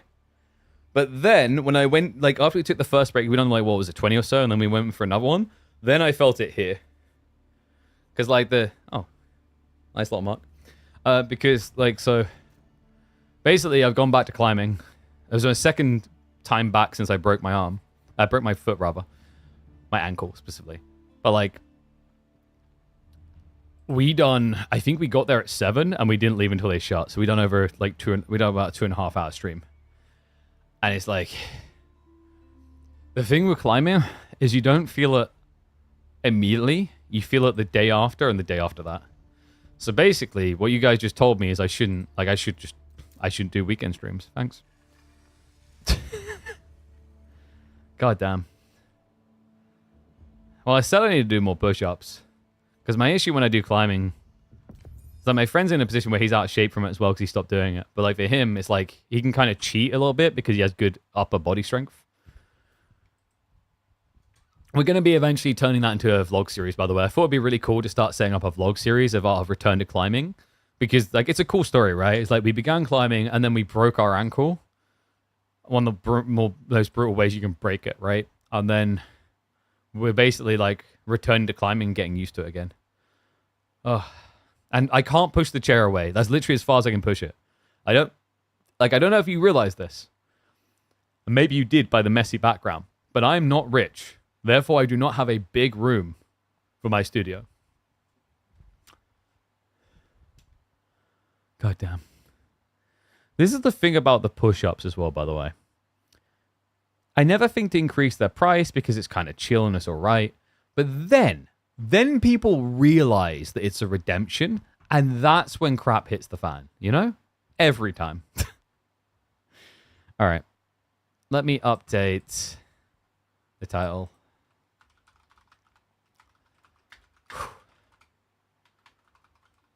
I'll tell you what. Ain't no one else doing those push-ups on stream.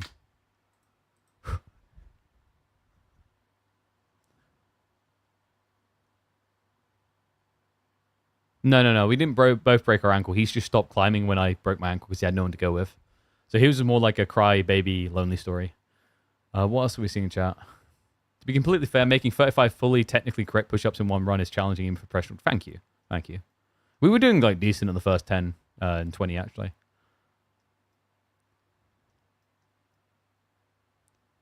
You train to push-ups to maintain a level of fitness, and I'm at 40 solid in one set, far from professional. Well, good for you. How many walls can you climb? Fight me. I have 70k left. You want to calculate how many push-ups? You can do a cooldown on them? I consider, like, I think...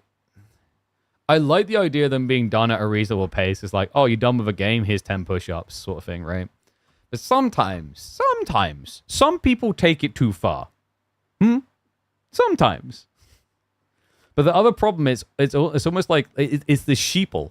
You know what it is? It's the sheeple logic. So the sheeple logic is one of you does it, and it was like, that's cool, I'm going to do it too. It's like when someone keck W's, everyone starts keck W'ing, you know? When someone starts spamming the K-Pig hype, everyone starts spamming the K-Pig hype, you know? But it takes that first person.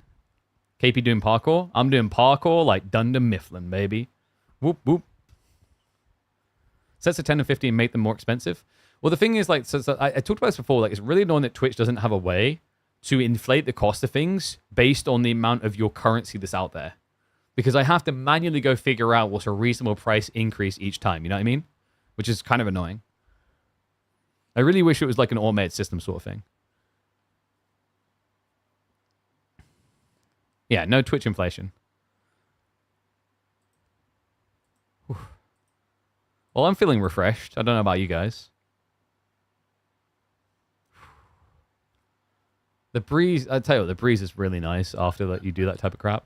Yo, what's up, Lee? Thank you very much for the 5 gifted subs. See? See, someone remembered. You're a legend, Lee. Thank you very much. Oh man, wait, we're a new sub high, right? Is that a new record? Yo, if we keep going, we're gonna unlock some new moat slots at this pacing, right? It's tricky. Okay, it's really shabaty because what's gonna happen? Because we're at the start of the month. The way that Twitch does this, it doesn't just reset your sub tracker to 0 at the start of the month. It tracks them as like 30 days from their point. So like, I think we hit 400 sub goal and then we hit it again. So we're at 417 right now.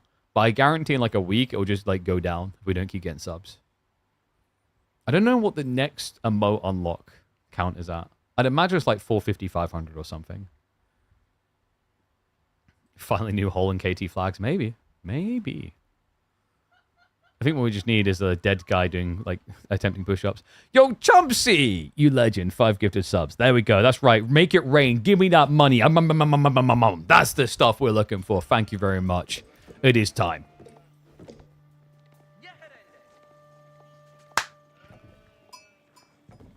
This man is an absolute monster in the Age of Empires 4 scene. If you are in a series against him and you can get even one game on the board, you're considered to be a top 10 player. Let's see if Voldemar is top 10 caliber. Because the kid faces off against M Lord himself, Marine Lord, the ranked #1 most accomplished player in Age of Empires 4. let's get into it.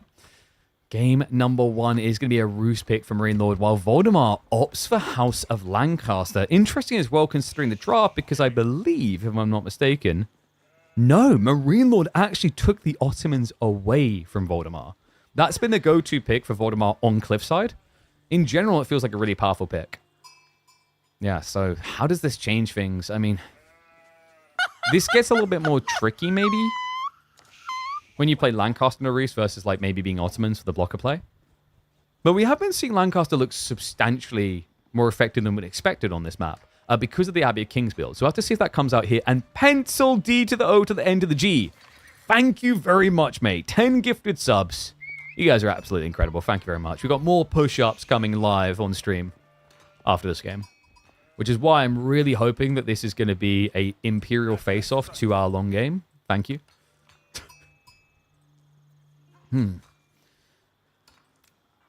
Voldemar, would he be one of the boys that would go for Abbey of Kings? I mean, if he went for Lancaster Castle, it's a pretty good spawn for it with the stone placement. The deer's a bit too far away to protect. Like, you can't Lancaster here. That's way too loose, right? So you're going to want to be a bit closer here or here. Down here would protect berries as well, though. But I'm kind of hoping it's Abbey of Kings. Yeah, it's Lancaster. Boy can hope, but a boy will not receive. Yeah, so Lancaster Castle is definitely the safe way to go. But on this map, we've actually seen great success rate out of Abbey of Kings builds with Mass Hobbler, which I would have thought would have been desirable here considering your opponent. And what is up? Aaron Paul with the 10 gifters as well. Dude, you guys are going crazy today. Thank you very much. Keep it up. Do I need to start streaming more weekends? You're going to, like, tune in here instead of EGC if we start doing weekend streams? Oh, I don't know. That might be an option next week. Because I think, qualifiers for EGC is next week. But the playoffs for this tournament that features Marine Lord, Lucifron, Vortix, and so on is next week as well. So, like, there's definitely going to be an overlap there. So Marine Lord looks like he is prepping for the tech up. And he did optimize this quite well. Oh my god, he optimized this perfectly. Oh, wait, did he? Oh, he did. I think maybe one tree is being shared right there. That is beautiful. Marine Lord, a man of optimization. A man of millimeters, really. 19 and 18 gold. Don't clip that. Don't you dare clip that.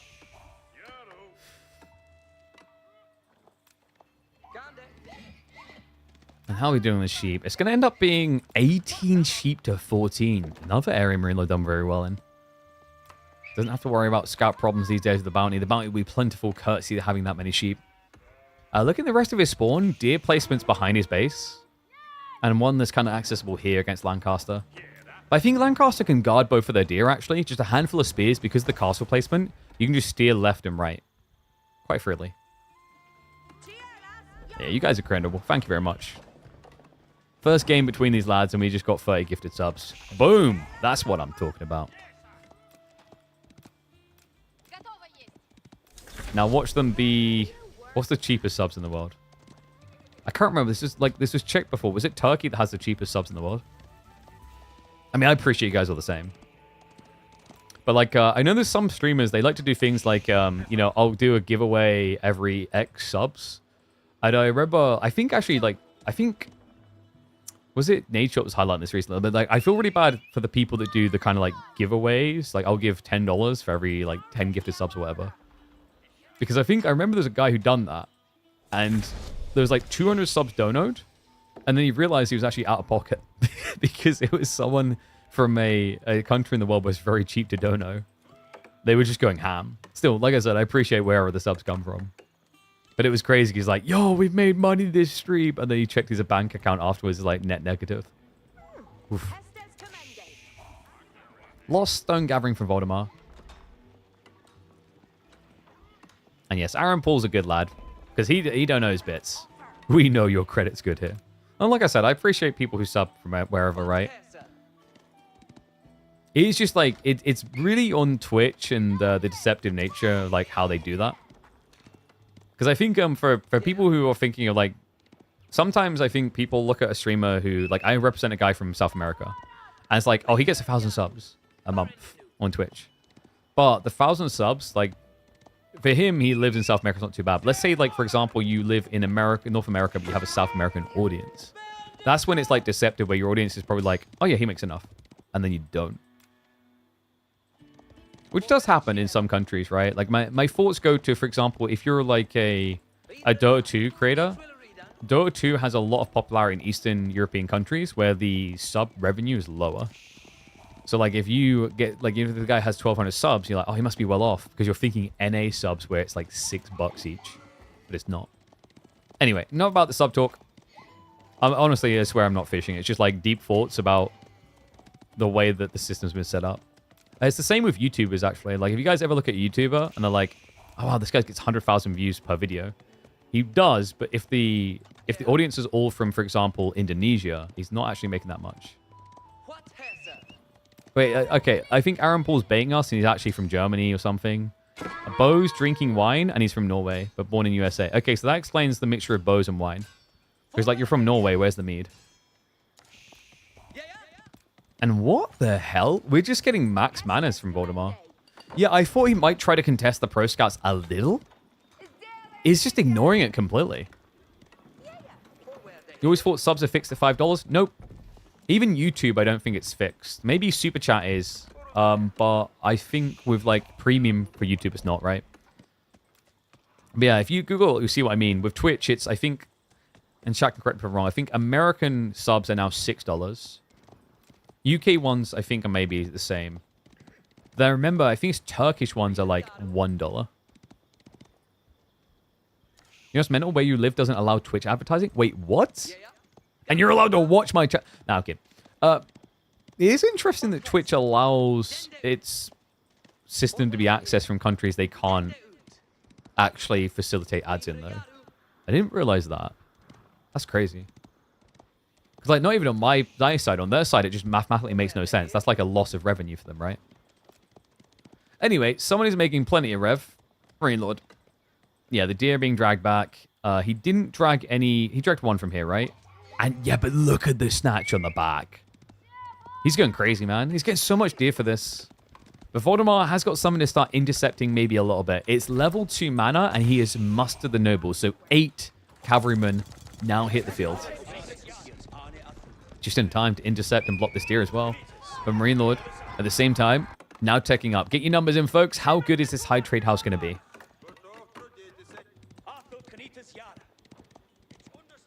Since free as this year, all of them Red Bull. Hey, man, they know the target audience.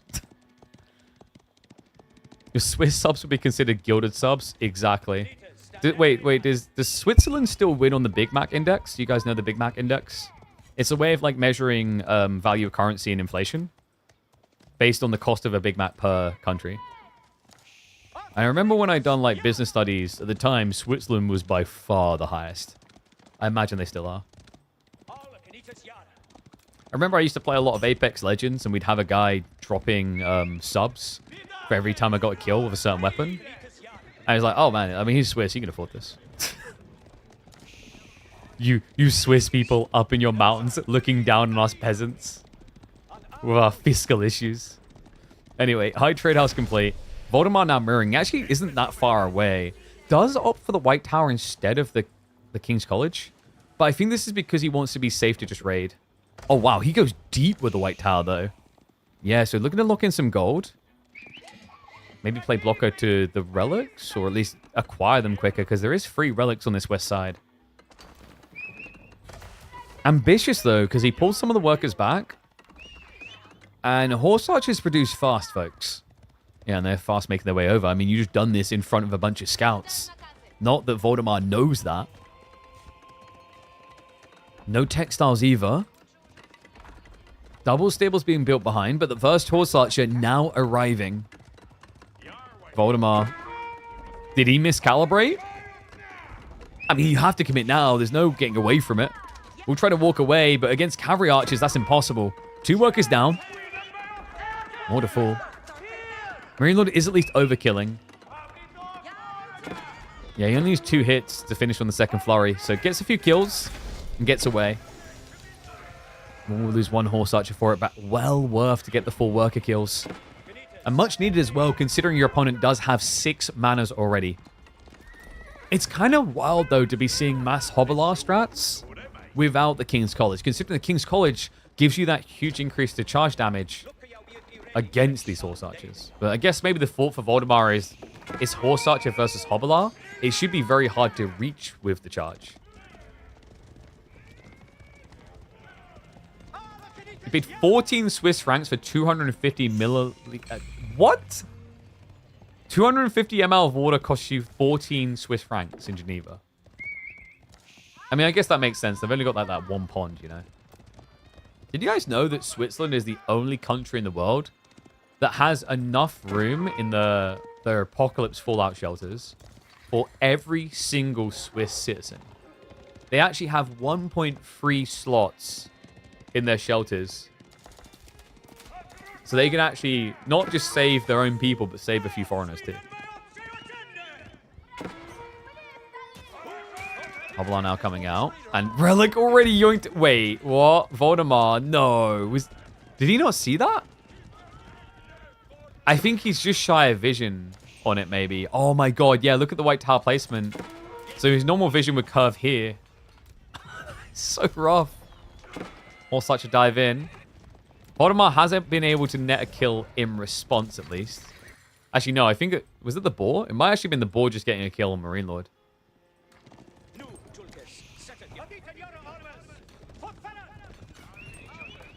In the High Trade House, 109 gold.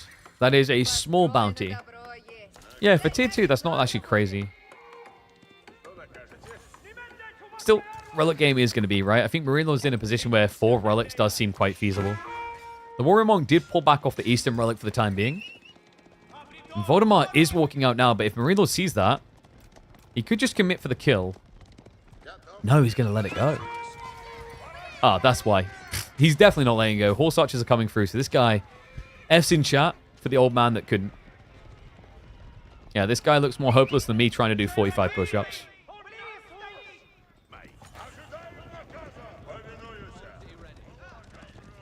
Thank God that this game has follow cam, because I wouldn't want to try and smooth pan after doing all the push-ups. Shout out to our boy Vodka, by the way, when he when he observed for Age of Mythology. Age of Mythology doesn't have the smooth follow, so he was like this the entire time. He was dragging and holding the entire time. It's rough.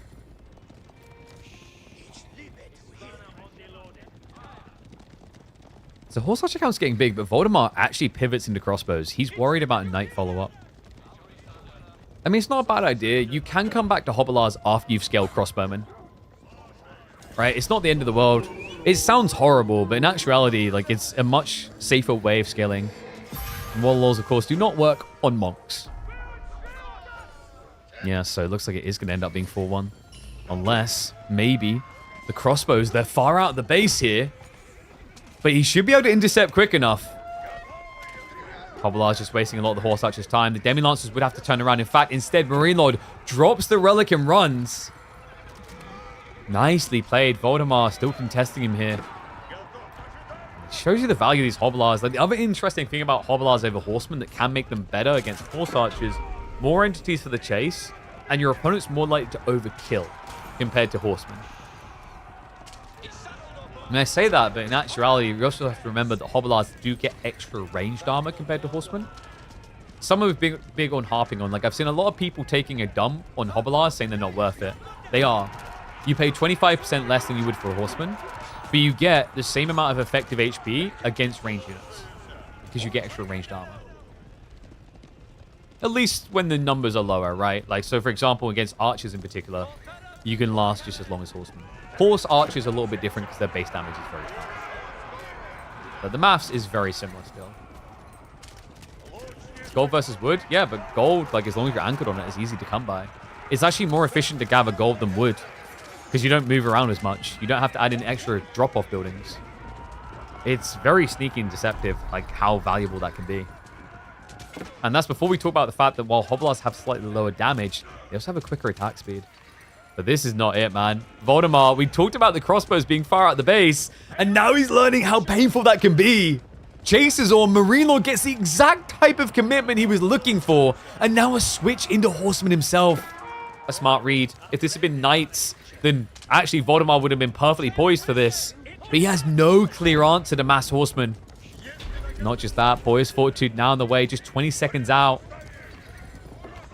The Master is looking to take the lead early here. And it doesn't look like Voldemort can do much to stop it. No, 3 relics secured. 3 sacred sites seeming likely. A high trade house that generates 123 gold. Voldemort walling himself in his own corner. He only has the 6 manas. Never went in for the next level. Well, the X-Boys for? The X-Boys are because he thought it was going to be Knight's Horse Archer. Because that's what most Roost players try and do. And crossbows aren't bad at trading out against Horse Archers anyway. The problem is just the count. Right? Like, I think the Hobbler bulk just wasn't there. He almost got this false sense of security when he pushed back the first wave of Horse Archers. And I think it just led Voldemort to head too far upfield too soon. You just can't play overly aggressive with crossbows against cavalry.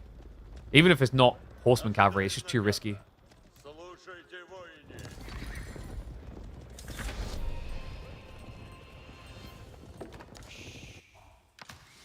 Third Sacred Site now locked in. Marine Lord going for the poor man's solution to a Sacred Site victory. Wooden fortresses on each of the sites.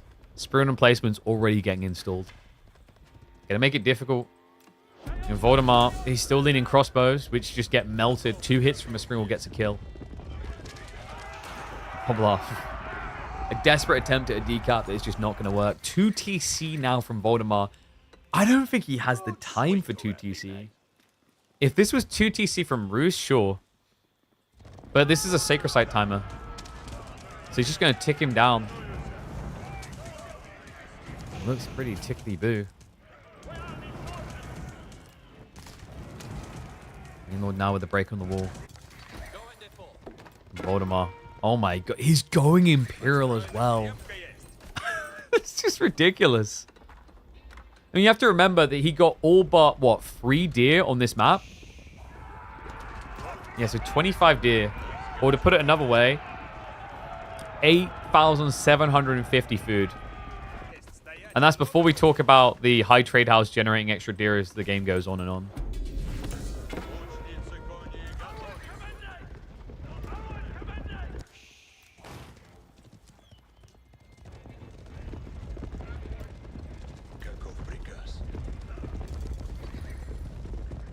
I'm sorry, is Core trying to say I was right once, even though I predicted Group A perfectly so far? Sir? High armory coming through. F's in chat for Core. Voldemort, man. He's like, okay, I can just scale Hobbler, get to the point where I'll defend myself. Imagine his face when he hears this noise that's coming in 3, 2, 1. Your move, kiddo. Your move. It's going to be March to the East. But he knows there's no hope. Yep, army was already coming in behind. GG, a easy cruising towards a beating and a bruising. Marine Lord locks up the first. Actually very smart. Why to make knights if you can have horsemen? Exactly. And also horsemen are even better with boys fortitude, because if you think about it this way, if you get boys fortitude with knights, you're getting 25 more health for a little bit of armor, so like melee armor makes it last a bit more than that, effective HP wise. But if you're building horsemen, you're getting 50 more health on your on like the same price quantity, right? And your opponent's building ranged anyway, so it works out perfectly. Yo, what is up, Finn? Thank you very much for the sub, mate. Appreciate you and welcome back to the Swarm. All right, so game 1 gonna be a win for Marine Lord. Reese versus Hull. Game 2. Ooh. Ayu versus Delhi on Lipany.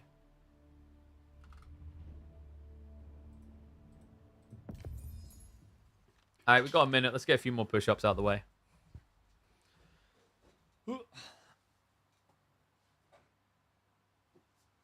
One, 2, 3, 4. 5, 6, 7, 8, 9, 10, 11, 12, 13, 14, 15.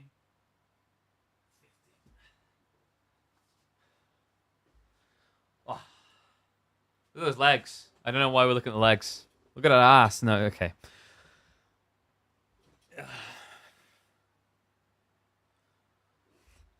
Dude, I was like, can I get 15 done before my glasses fall off my face? The answer is no. Whew. How many we got left to clear?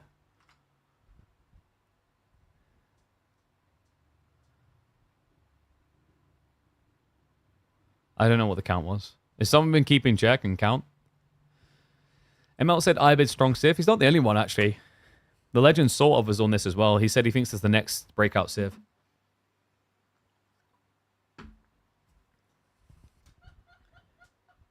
Yo, what's up, Pyrogi? Thank you very much, mate. Appreciate the sub. Look at that. He's on board with us. Thank you very much, mate. Thank you, thank you. Let's get ready. Lost count, better start over. It just never ends. Why are you all so mean to me? All right. Let's flip it.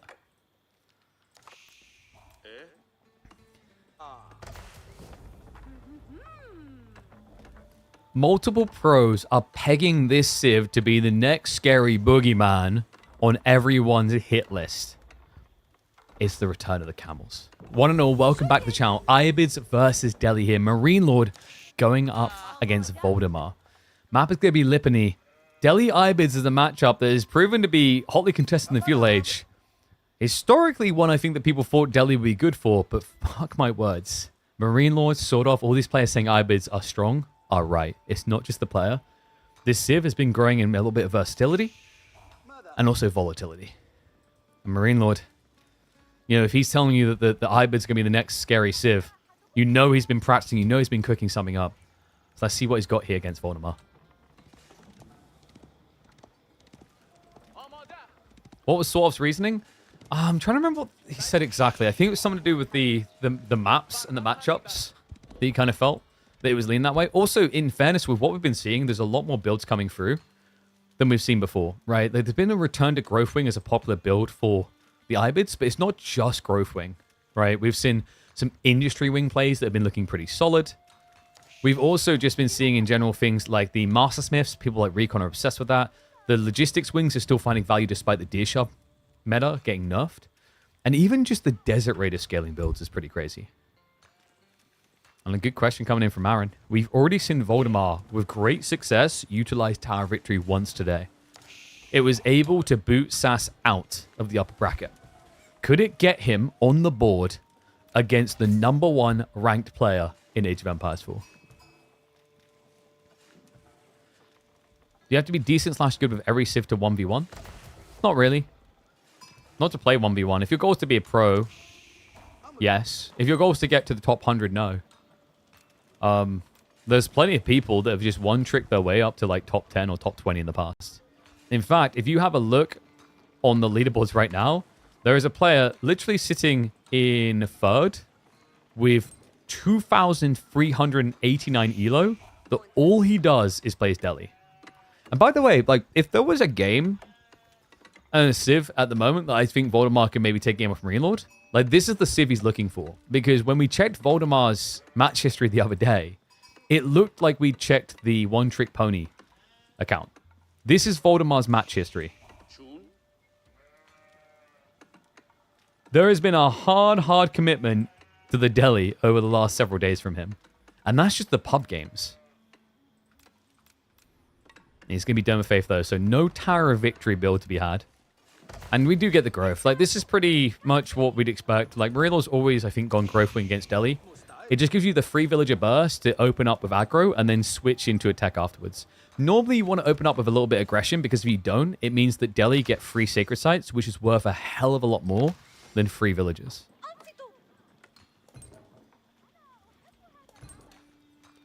Oh, he was challenged by a chat to get top 10 with Delhi?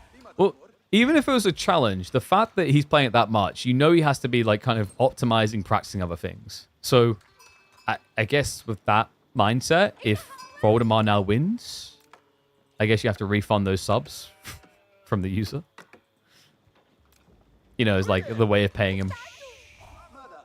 How did you guys predict, by the way? Did we have anyone feeling spicy? Okay, 17% on Voldemar. Marine Lord, yeah, it's only 1.3k points, though. Why are you guys... Wait, guys, why are you saving all your points? Why? What do you... No, don't use them for the other things. No more push-ups. I know what you guys are thinking. Stables now coming through. Yeah, so usually when you're talking about Ibids at the beginning of Feudal Age, they're going to open up with 1 or 2 production buildings. It's going to be either stables or archer range. That makes up probably about 90% of Ibid games. The reason is if you choose one of those production buildings to begin with, you get 2 different unit types that counter different things. If you go for a Rax, you only get spears.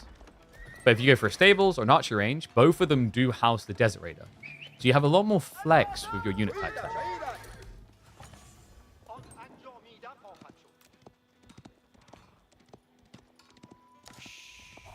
I feel like I need to make the pop-up of that crap smaller. See, this is what I mean. Nerosaur is just like, someone want to time out Nerosaur?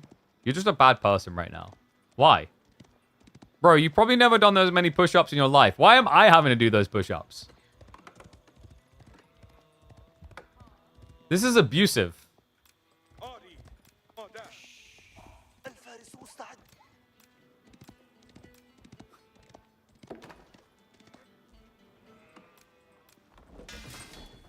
Alright, Marine Lord Rat's coming in. Yeah, so this is the interesting part. So he's going to have archery, but... Oh, he creeps it in the back. You have done... Wait, you've done that many push-ups? Yeah, how many years ago, though? Be honest, be honest. This is cheeky from Marine Lord. It's weird that he's hiding archers because, like, your opponent's Delhi, they're always going to build Ghazi.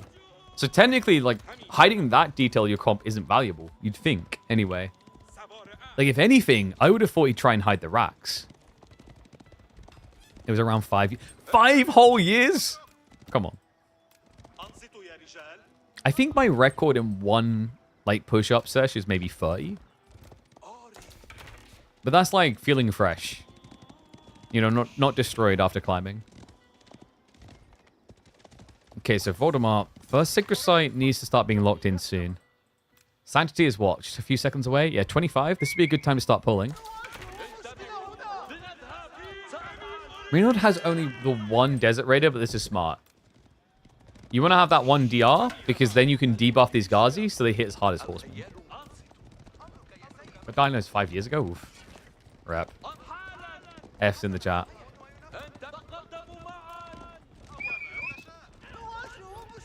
I like self-diagnose myself that I spend too many hours in front of a PC. That's my problem. You know, when I broke my ankle, I'm like, yep, I'm gonna do like a lot of physical like activity, recover. Nope. Sitting in front of a PC.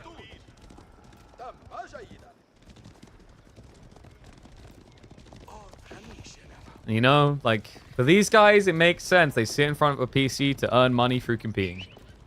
Me, I just make my money by yelling loudly into a microphone. Seems to work, though. Anyway, Marine Lord. Quite a lot of spears now. And I don't think Voldemar's any the wiser. He's about to discover it, though, right? Right?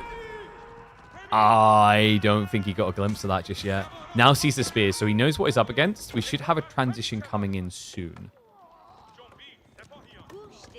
Horseman sneaking in the base. No textiles, though. Voldemar will be able to pull away. A little bit of out time being achieved. Yeah, the problem is you can't get the 5-hit kill because Marine Lord did not go for a blacksmith yet. Isn't Ghazi bad against Ibid because of camels? Ghazi are never technically bad. They're overall just a very robust unit. And they're also very good at sniping Desert Raiders. But like Marine Lord, the way that Marine Lord plays Ibids, I think this is something that kind of gets slept on a lot. He plays Ibids in these type of matchups a lot like you play a Bassids.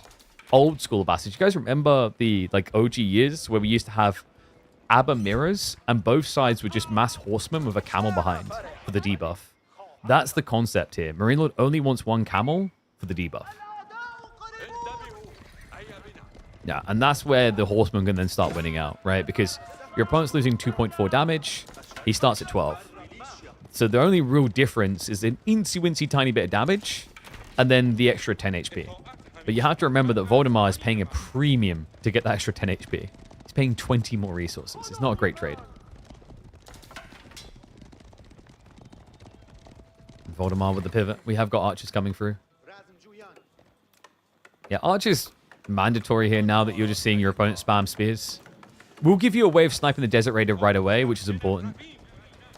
But the Sacred Sites are pretty underwhelming. Yeah, Voldemar only able to secure 1. So at this point, he's balancing out up against the free villager advantage from the Growth Wing. But the thing that's interesting here is you have to remember that Iabids have a golden age. It's a 10% increased gathering rate, so they're actually better off economically than Voldemar is. You can actually see that they're about even right now. But that's because the sheep are being played onto, the berries have expired. And I think, yeah, Marine Lord just moved down here, right? So this number should buff up.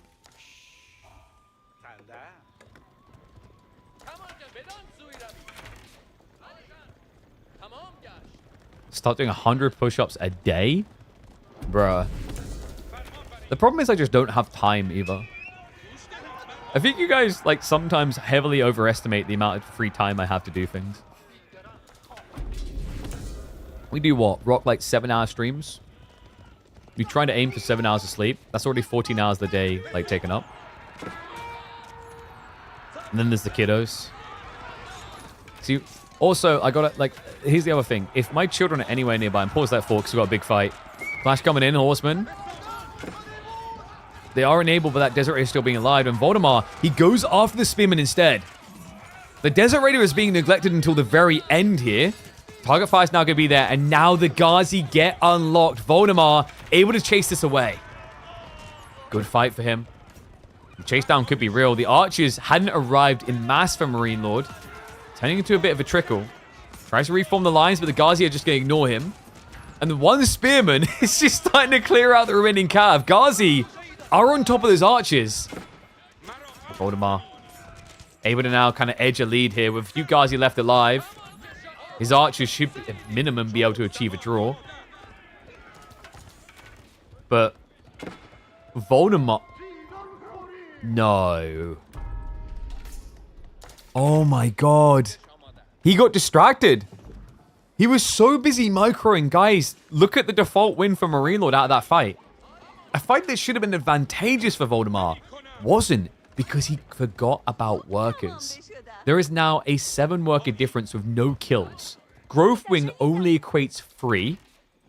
And then Textiles will make up another. But guys, Voldemar does not have Textiles. So this is about a 3.5 villager whoopsie. Actually, I think it's very close to a 4 villager whoopsie from Voldemar. Oh, that is devastating. It shows you just how good Marine Lord is at, like, kind of baiting you into these type of engagements, and also shows you at this upper echelon just the differences that it makes being able to track villager production while taking that type of fight. At 12 minutes in, that is a massive lead. Especially when you consider Voldemar still only has a single sacred site. Yeah, and my worry now is Marine Lord, he can just win an archer spam.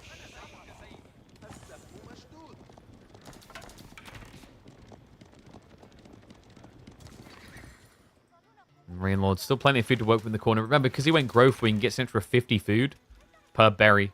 So these normal size stacks actually have an extra 300 food in them. Yeah, it's like, instead of having a 6-berry stack, it's a 7-berry stack.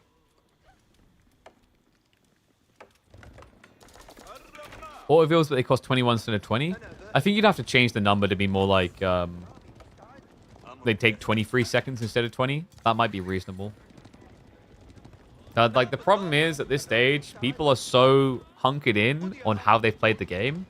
It's very hard to change perspective and attitude. Like, you guys remember recently there was a change to the way that, like, farming works in AoE2, or at least placement, rather, where there's, like, auto-placement now. And some people were really against it. They hated it. I think, like, the argument's, like, it removes, like, a skill, and it also removes, like, the unique identity of how people place farms. Stuff like that. Eventually, they came around to it. But, like, compare auto farm placement, like what we already have in AoE4, where you can click around a mill and it places them. Compare that to villager production is very different.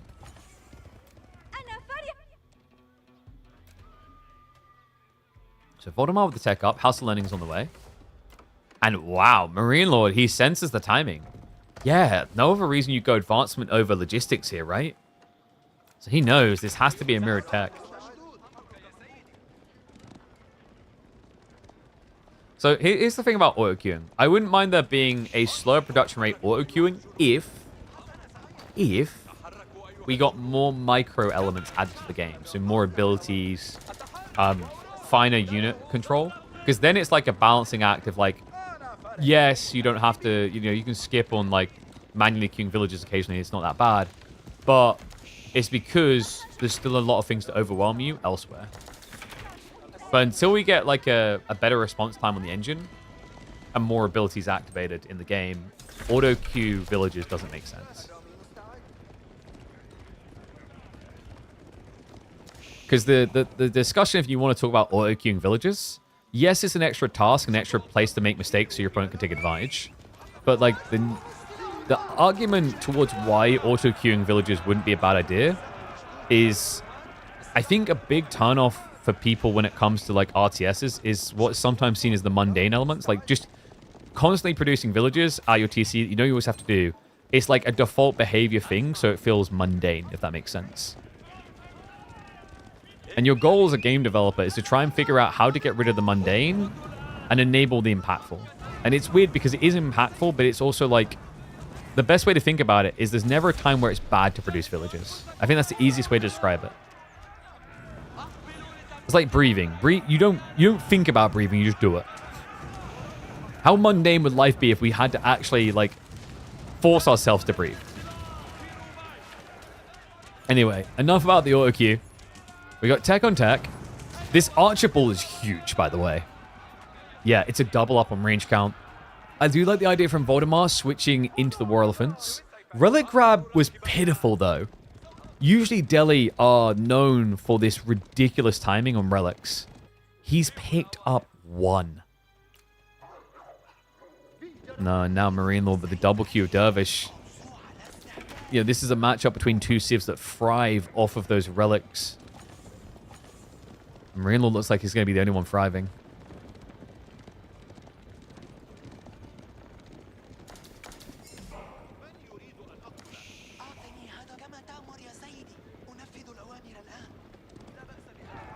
Now you're thinking about actively breathing? Just do it. Wallo. Voldemar temporarily picks something up. Army marching out though, and Voldemar, Marine was waiting for him.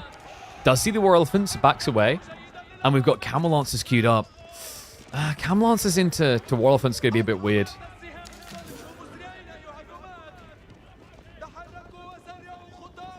Let's have auto unit military production, auto targets, etc. I mean, you say that as if like a game like Mechabellum isn't quite popular.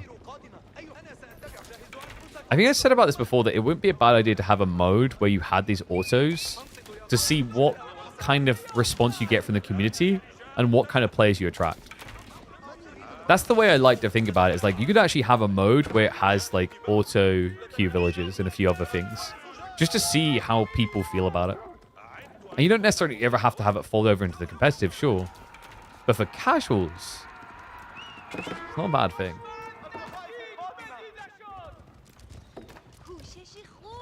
It's almost like the difference between riding a bike and riding a bike with stabilizers. Because I think for people who've played RTSs for years, they sometimes forget how overwhelming RTSs are to play. They are really intense.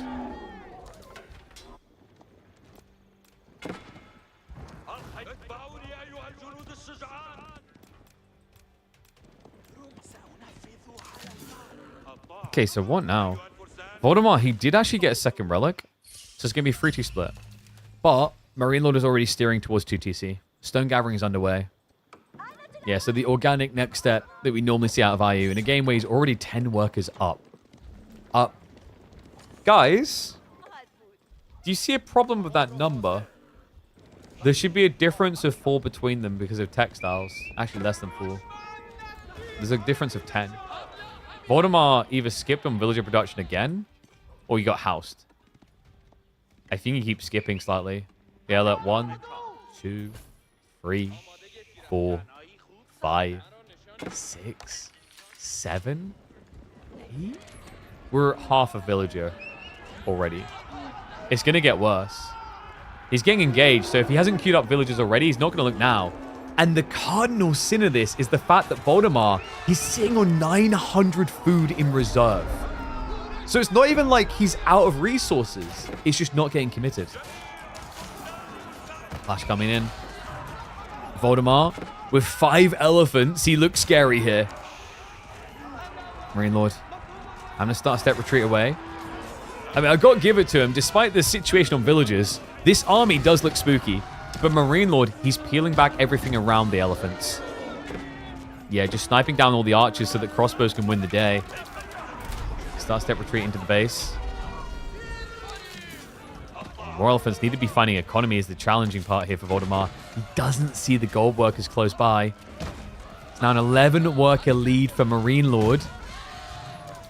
Crossbows still scaling. But War Elephants, guys, this is not a scholar pull. There is no healing at all. So if these crossbows start to come out, the elephants will start to go extinct. So dive into production. Newly spawning crossbows are going to get caught. Will die straight away.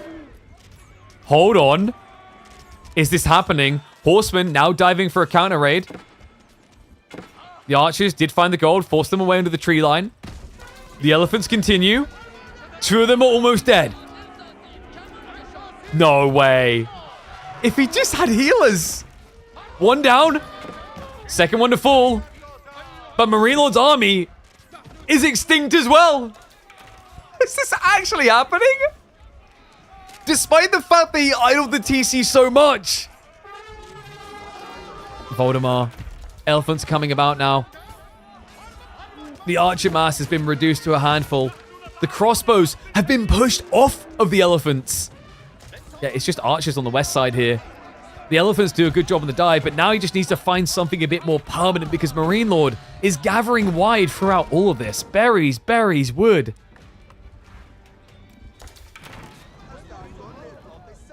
A damn good fight, and there's the healers. Voldemar, he's feeling the timing now.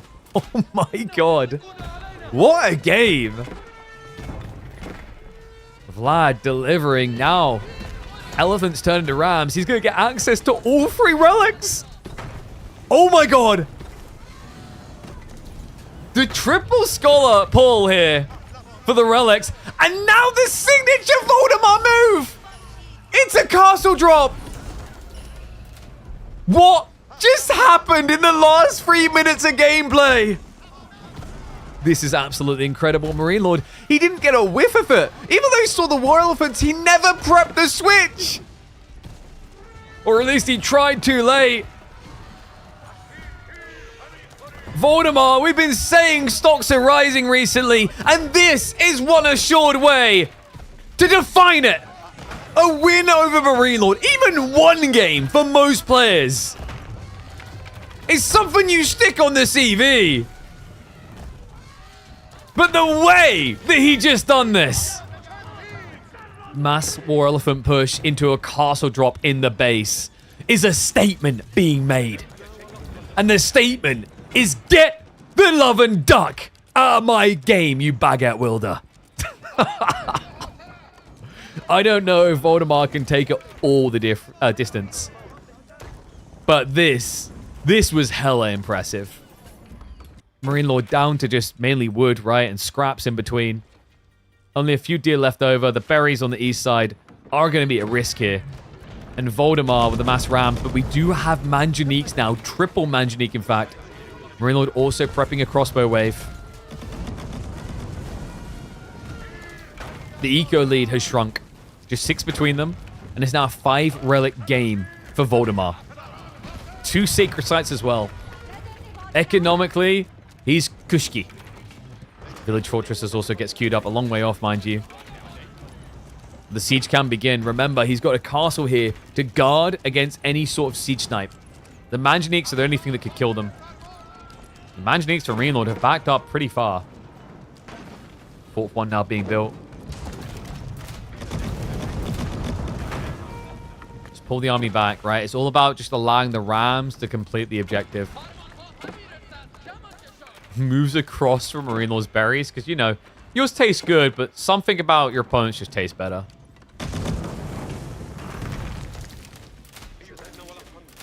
Five Manjaniques now from Marine Lord.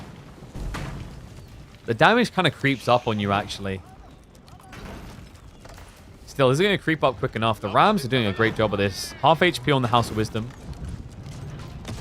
Lancers, they're rotating now. He says if he's building Manjaniques, he has to have gold coming somewhere. I've already taken his relics away. And he knows it can't be the east side. That feels too risky. So there's only one place it could be. Marine Lord quick to shift off of it, though. Gets back behind the walls just in time. The House of Wisdom's in trouble, folks. Rams are going to get destroyed, though. Still, House of Wisdom on fire. That's a bit of a liability. Manjaniques can now start hitting into the castle. He's even hitting the villagers at the back.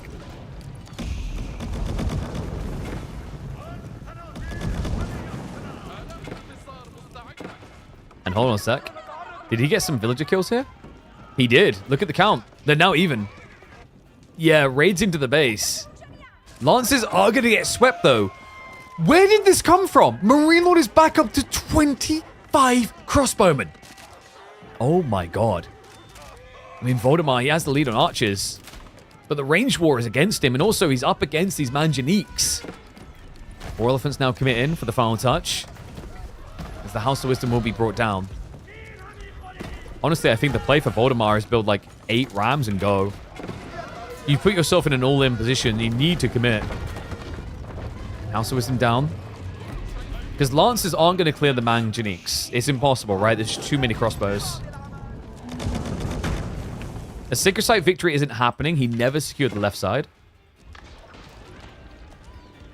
He has got farms coming in. So actually, like, Ghazi switch would be feasible now. He's up to what? 25, 30 farms? Yeah, 30 exactly.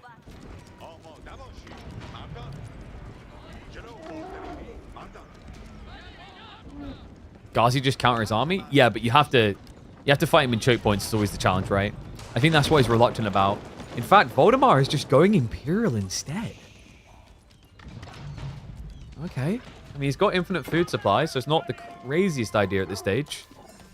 And here's going to be a time for more elephants. Palace of the Sultan now coming through.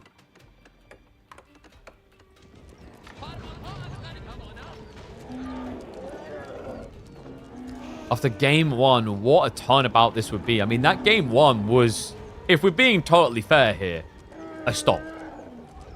The way he got snuffed out, I thought, okay, we're probably looking at a 3-0. But this is quite the comeuppance. Voldemar now just backing away entirely. Marine Lord left to his own devices with a crumbled House of Wisdom that he needs to repair all the way. In the meantime, he misses out on the Golden Age benefits, and he just calls it. The moment Imperial comes in, it just happened. The kid gets a win against the #1 ranked player in Age of Empires 4. Voldemar is having one hell of a month. Wow. Chef de la Kiss. Incroyable.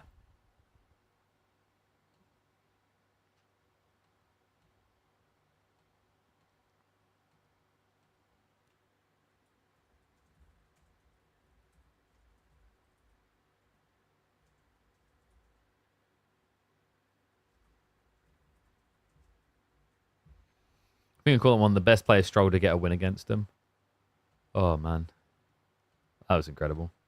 Well played to Voldemar. So, that means... Why is Marine Lord's name doing that?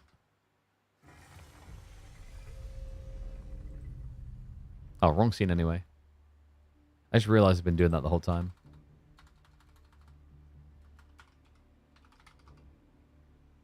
Scuff scene. M-Lord may have taken an early lead, but Voldemar is back in it already. The Delhi practice paid off. Holy crap. That was impressive. Well played to Voldemar. And a much-needed victory, right? That's a huge morale booster. Game number 3. Dry Arabia for Byzantine versus Japanese. There's ways for Japan here, right? I think I maybe like Biz a bit more. But like, I feel like I never look at a Byzantine pick at the moment and feel like it's bad. Maybe like, yeah, not often. It's very rare that Biz picks feel bad. Released a new video, how to cut villager. That's the crazy thing as well. Like, there was so much inefficiency around villager production, and yet still. Which I think Voldemar won't mind me saying it was very inefficient of him, because if he had been producing villagers optimally, he would have been able to pull more villagers to build that castle sooner. Yeah, it's just facts. All right. We got more push-ups to do, haven't we? We got, what, 2.5 minutes until we're in game? And Aaron Paul, what is up? Appreciate the 500 bits, mate. You're a legend. Thank you very much. Wonderful support coming from him. Thank you, thank you. All right, get those subs in. Hype it up. It's push-up cam time. Whoop, whoop, whoop, whoop, whoop. Back down to the floor. I'm lowering myself into the depths of bronze. 1, 2, 3, 4, 5, 6, 7. Ow! I just stabbed myself in the eye with the glasses. 8, 9, 10, 11, 12, 13, 14, 15. Let's get on 15 out of the way. I need an hour-long game out of these guys. Can I just get like an hour-long game? Please? I need the time to recuperate. Dude. So that's like the only annoying thing with these glasses, right? So these are the Overwatch ones. And they're very comfortable. Because like the design and everything, right? So they have like these... Can I see that? They have like this... They're very bendy. It's like a rubbery type material sort of thing. Which is pretty cool. The negative, however... So the positive is when you wear a headset, like it doesn't... I've never once wearing these glasses felt like, you know, the headset push thing. Don't get that. The negative is, though, they fall off very easily. Like, feedback for Gunner, I'd say the one thing I'd change with these is they should have a hook. That's why they fall off, because there's no hook around the back of the ear. Why am I wearing swimming glasses? Bro, they're not swimming glasses. I'm wearing swimming glasses because we're diving deep into this set, baby. Damn, that would have been perfect intro. Shave my muscles aren't AMD, otherwise you could turbo boost nonstop. Soon. I encourage everyone to go climbing once to see how you feel the next day. To know my pain.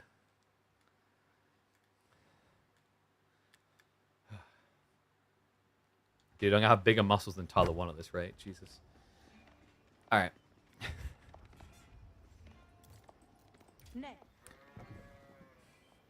There it is in the chat. The reason I'm wearing swimming glasses is because we're diving deeper into this set. Welcome back to the channel, folks. Seriously, it's happened. Marine Lord can bleed. Look at this score. 1-12. 1-1 apiece. Voldemar has proven that the Frenchman is not perfect. Marine Lord looks to try and re-establish dominance in this best of 5 by going to the Byzantines. But Voldemar whips out the popular Japan pick. Not a bad idea, actually, up against the Byzantines, courtesy of the fact they're so vulnerable to Dark Age rushes. Dark Age rush that has a very clear target. Wait a second. This isn't a... Wait. Is like Marine... Wait. Are we sure this is not someone else who's called themselves Marine Lord? Because this doesn't look like a Marine Lord spawn to me. Oh my. And what is up, Horstons? Thank you very much for the Prime sub. Not Prime sub. The regular sub. Welcome to the Swarm. Sorry, I'm just speechless at this. When do we see Marine Lord not get a Marine Lord spawn? Because this looks pretty bad, right? Yeah, like double Fort Berries is your nightmare. Because remember, when you rush Byzantines, you're not rushing their gold. That's not your primary target. Your primary target is the berries. Voldemar, he just scouted the back. He knows it's Fort Berries. He has to with that detail. He sees the tree lines. He sees the back gold. There's nowhere else it could be. He steers to the east. And pray tell, do we have a villager pool coming? Because this feels like perfect positioning for a villager pool. Let's go walk in with the spears. And props to him, actually. Marine Lord's reaction is correct. He goes for the berry straight away, so we're definitely getting Hippodrome. Yeah, I wonder if Marine Lord was always planning this. I imagine if you had a backberry, you could have probably went for the Grand Winery. But this has been the growing counterplay to these Dark Age rushes. And by the way, like, shout out to the meta and the way it's evolved. Shout out to the pros for figuring it out. We've seen Malians that used to always lose to the Dark Age rushes alter their builds to survive them easily. We're seeing the same now at Byzantines. In fact, I think a few players have been talking about the idea that we've got baited by Grand Winery all along, and that Hippodrome might secretly be the better landmark. which has me smirking. Because I remember when we got access at release, I would not stop harping on about how broken Hippodrome is. We never really actualized it or materialized it, but if you think about what Hippodrome Triumph does, at least on paper, it does sound very broken. Healing for all cavalry, +4 damage, +10% movement speed. And you stockpile tickets faster by killing. Like, it just ticks every box imaginable. So you get rewarded for winning fights even more. But the big problem that I think a lot of players had navigating Hippodrome was in the earlier phases of the game. They would mess up and misuse the ability. And if you misuse the ability, if you misuse your first triumph, the game just feels over. That's the fragility of this landmark. It's interesting the way that people have evolved. It's the same with things like Sipahi Ottomans and the Imam play. There's a lot of builds that before people would have labeled as too risky that they've now started to indulge more and more. And trade post at the back, by the way, would be Royal Knights. Not bad against Byzantines, just to kind of frustrate them. But I think when you go Hippodrome, it's less valuable. This is going to sound weird to people, but the idea, at least for raiding, is if you've gone Hippodrome, your opponent's already anticipating you're going to raid them. So then adding in, and let me flip the names around, sorry about that. So then adding in Knights as well, like, you're double indexing, right?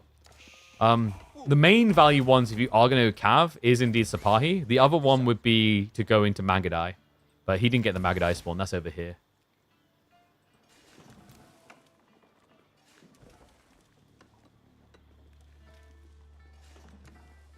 So Spearmint don't really have an outpost commitment to rely on here, understandably so.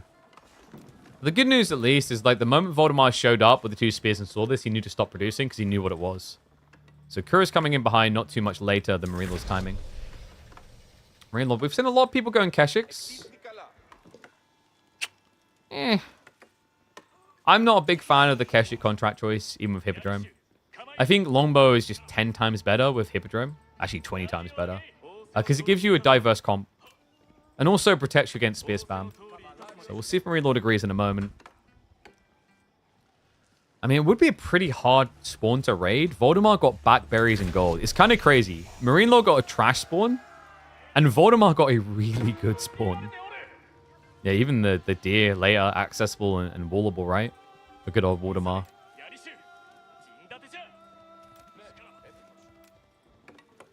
Marine Lord. Moment of truth. He's already got the olive oil necessary for the first mercs.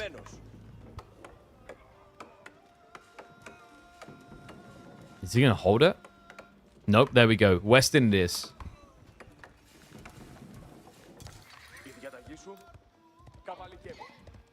Marine Lord. Already creeping into position with the first horseman. There is no vision back here for Voldemar. This is dangerous.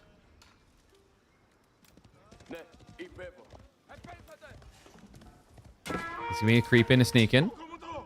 Voldemar will just be pushed back. Yeah, not enough horsemen to position in a way that you could do any real damage. I thought he might just wait, but Marine Lord thought about it. It's like, okay, it's actually more worth the idle time than just waiting for a second or a third. I noticed that, like, yeah, Crackety is like, oh, a Delhi game happened. It's almost like, did you just sense a disturbance in the force like you needed to come through?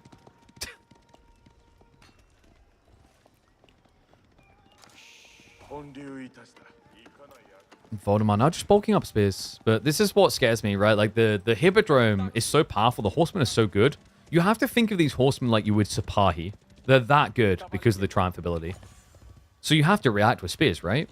But that just sets you up so organically to get countered down the line. Horseman and Longbow go hand in hand. It is a beautiful combo.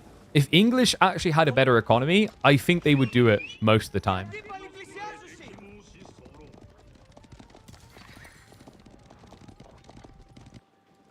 Marine Lord now just gathering on the stones, so it's going to be inflating.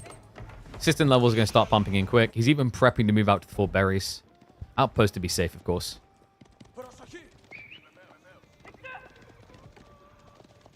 What Civ isn't broken according to Crackety? Shushi. He always thinks that Shushi isn't broken. Right, Crackety? Or is it Japan right now? You were playing a lot of Japanese for a bit.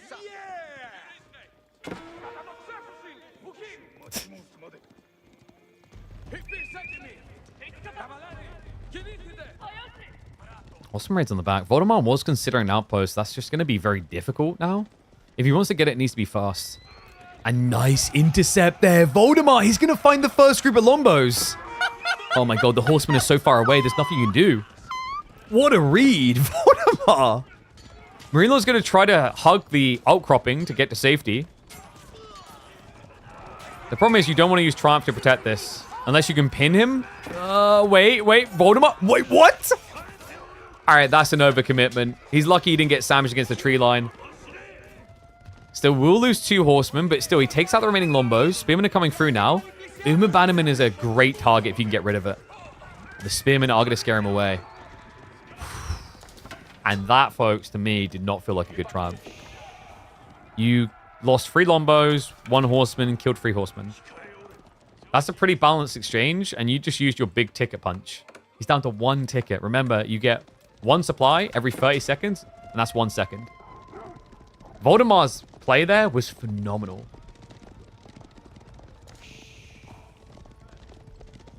Now the full spear spam, because of course, you know, it's not Grand Winery. You know your opponent's not going to get the second Merc Pump that quickly, especially with the full resources. In fact, the pressure's already coming in there. Yeah, the Horseman, the Spearman, he can burn this down. Uma Bannerman is going to get target killed. But that means he's got the Bannerman buff on the spot. And villagers just have to migrate the area. He's going to have to throw away the Horseman to protect the workers. Ends up sacking 1. The rest will be able to get home. But that's now Berry's blocked out. He's not playing Deer. Marine Lord, he's only got 8 sheep remaining. Is Voldemort about to go 2-1 up against the Chimp? Voldemort, I mean, the spear count just tells the tale, right? I think Marine Lord needs an archery range switch, which you're reluctant to do whenever you play Lombo contract, because you've got Lombos, idiot. Why would I build an archery range? But, like, what other answer do you have against mass spearmen? Not just that, Voldemort. It's not an overcommitment. Props to him for this. I think Voldemort in the past, he'll admit, he had this issue of overcommitting in feudal plays after building an advantage. He's not doing that here. He's prepping for castle.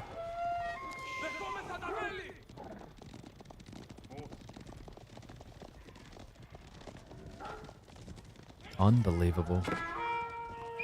Oh, no, we didn't have a Gamba. I think my mod missed that. Whoops. I'll pay out from the last game, but obviously we can't put predictions on this one now. I mean, I guess we could. If people really want a Gamba. There you go. You got 1 minute. Go.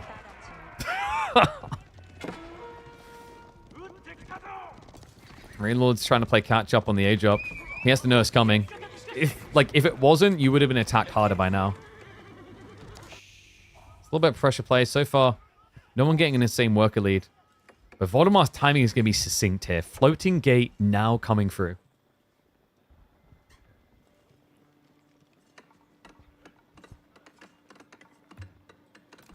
Reminder.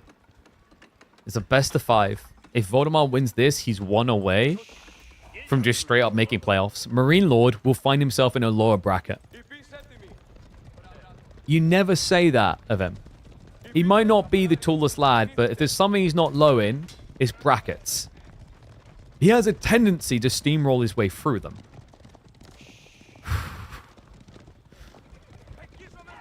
Is Voldemort the Danish magic?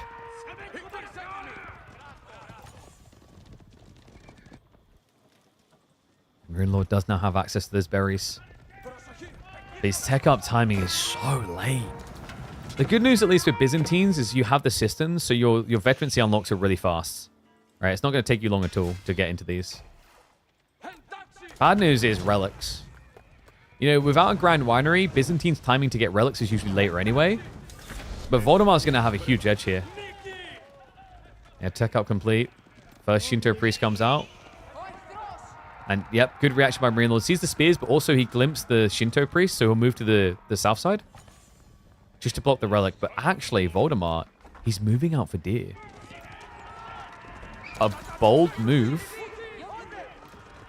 Yeah, especially considering Marine Lord grabbed Expilatories. That would have been 5 hit kills. Actually, less than that, right? With Triumph activated, you do 15 damage, so it would have been 4 hit kills. Where he also would have got gold. Yeah, it doesn't want to risk it.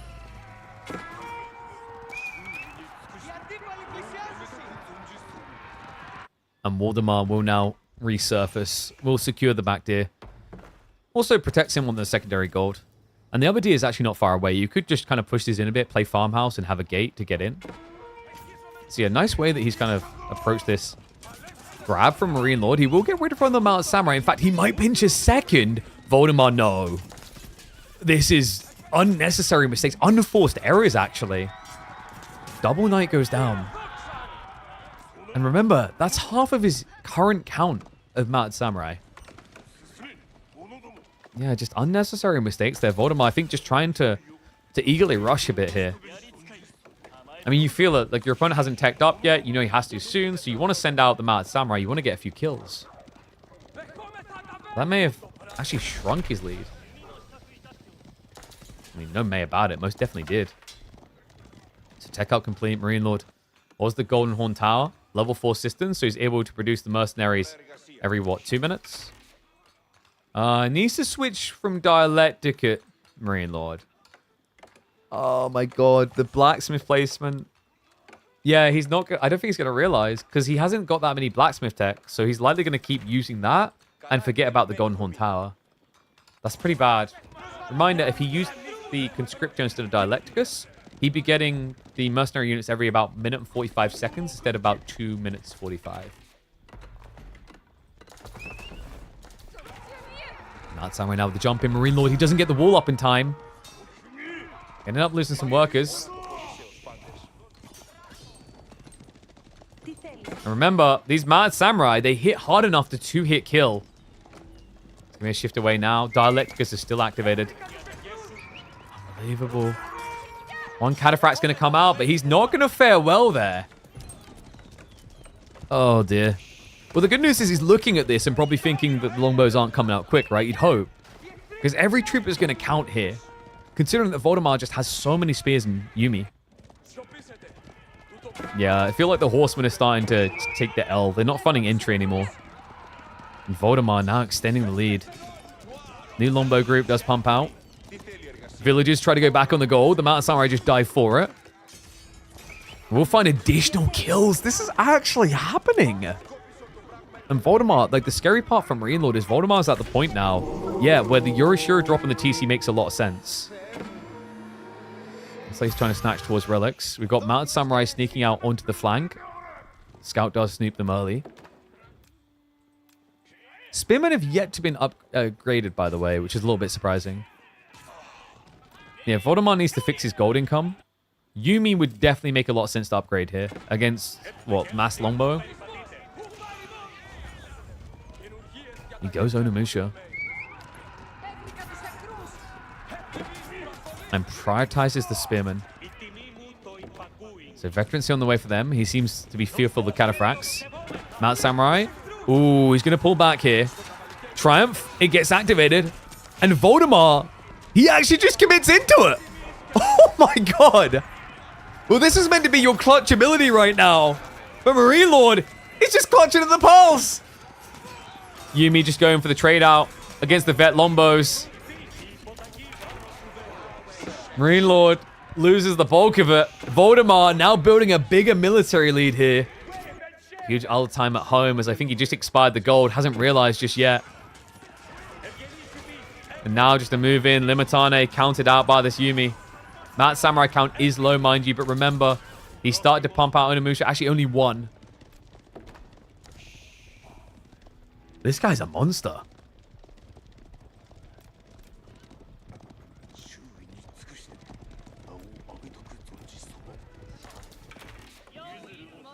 Hold him on now. It's going to be a shift forward. Forward gold, of course. Yeah, and how are we doing on farms? He hasn't added in any additional. He goes for the farmhouse drop. So we've got Yorishiro Stables, TC, farmhouse. Then one more to come. Probably going to be, what, another farmhouse makes a lot of sense. He also needs to drop a monastery. Just sitting on 2 relics, not using them. And also the Shinto needs to wake up. Terrible time for a coffee break. And unfortunate as well, because Marine Lord is actually moving over here.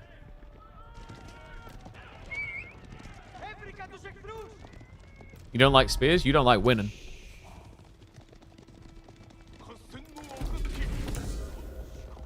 going to be spear. Okay. This together, like... Ooh. So he's counterplaying cataphracts, but what's counterplaying longbows? He's just trusting in the Mount Samurai, right? It does give him the efficiency around the Uma Bannerman, mind you.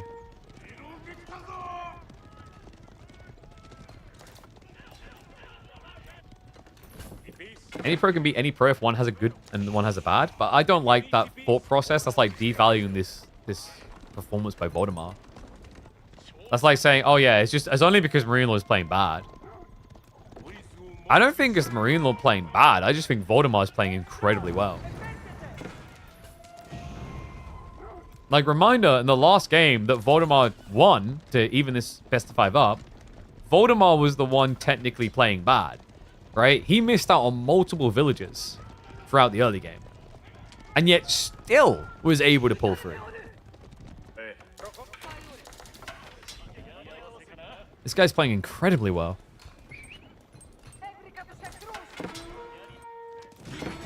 Now, Samurai, okay. A little bit of a flopsy doodle, whoopsie doodle. Does activate the Triumph. Few horsemen make their way into the base as well.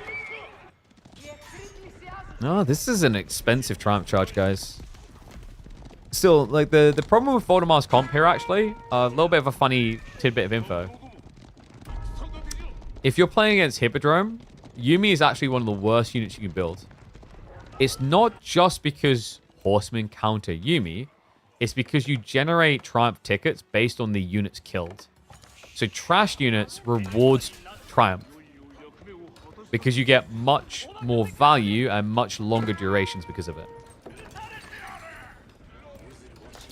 Yeah, that's the worrisome part about Voldemar's comp, is he's giving a lot of tickets over. And you can see Marine Lord is steering hard into cataphracts. Yumi. They're trying to get rid of the longbows fast. Keep the spearmen alive longer. He has got the katana bannerman, so it is buffing the spear damage, but there's the Triumph activated. And it's an overextension. He feels it. Voldemar tries to break away. Trample has not been used. It's just a continuous A-click chase. The longbows are taking a bit of time to catch up here, though. Voldemar, has he contained the threat? The Onimusha at the back of the formation. I don't like the way he's retreating here. Yeah, your anti-heavy units are dying first. Looks like he has retreated far enough that Marine Lord feels overextended, so it will be a turnaround now. Who got the better of that tug of war? I feel like that was pretty good for Marine Lord, all things considered. Cleared a lot of spears, does Triumph tickets to work with. Now he's up to soon level 5 systems. Wait, what the f... No. No. Marine Lord, no.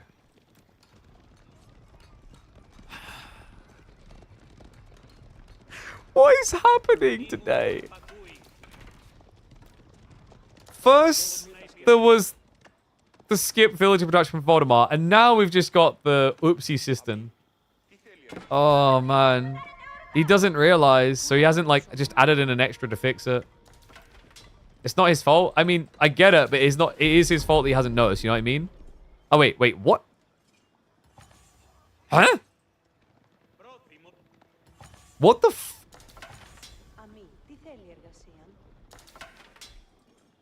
That is the first time I think I've seen that. And I've cast a lot of Biz games. What causes that? So it must be like a variable check? Oh, that's interesting. So it must be that it's checking and with the order of things doesn't register the system in. But then when you connect it, it does a recheck. That's weird. Because like I can see it's in range, right? Which is why it looks like it's dumb. But my point is like not realizing that it's in range, etc. What the heck? Are the devs aware of that one?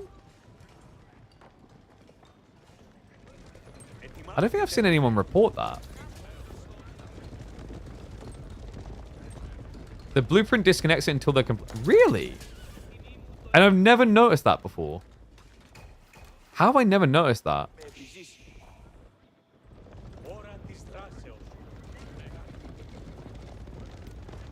Huh.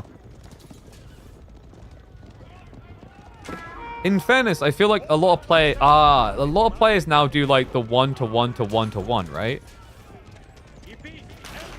Because like most players they zigzag now. So maybe that's why I just didn't notice. I feel like that's something I should have seen before. Oh, there you go. Something new learned. Okay, army-wise though, Marine Lord is in a pretty cushy position. However, the longer this goes, the quicker Voldemar is going to bulk on economy.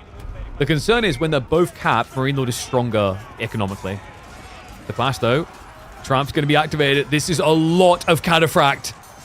And it's going to last a long time. He's got 20 seconds of this buff. Voldemar, he knows it as well. He tries to retreat, but the infantry is slowing him down. The mounted samurai just get clubbed apart. He's still holding that trample. If he just uses it right now with half of them, he sandwiches. Tramp has ran out. Trample comes through now. Blocks the retreat of the remaining mounted samurai. He's forcing him into a headlock. Voldemar loses practically all of the cavalry. Yeah, 5 mounted samurai remain. Meanwhile, 22 Cataphract. The Silver Knights are taking over, man. And you look at the Triumph charges, they're already back up to 19. Remember, he started that fight with about 20. And this is what we're talking about. When you play trash units into Hippodrome, you enable the build.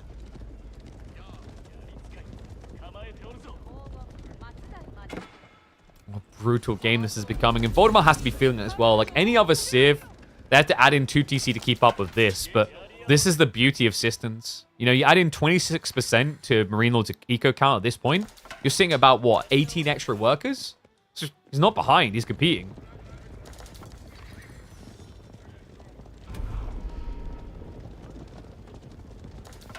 And Voldemar, when you're in this type of position, you know, what's your reaction?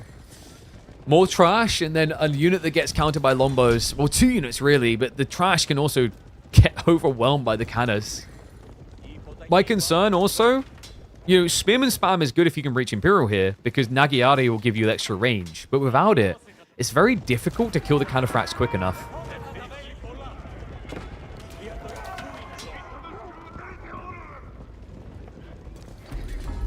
Goodness gracious.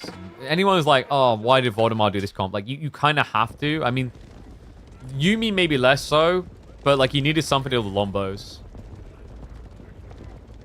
It's gonna sound still trash focused, but maybe like Horseman instead here, and then focus Onimusha. Because like you need something to solve Lombos before you can solve Cataphracts. That's the lopsided way you have to take these engagements, right? Like there's way too many Catas to deal with now. And the other tricky part for Japan is like in some ways the Onimusha are better than normal crossbows because movement speed. Other ways they're worse because they cost more. And they're just as fragile. And Wolves are going up. Voldemar secures another food slot here onto the deer. Marine Lord now on approach.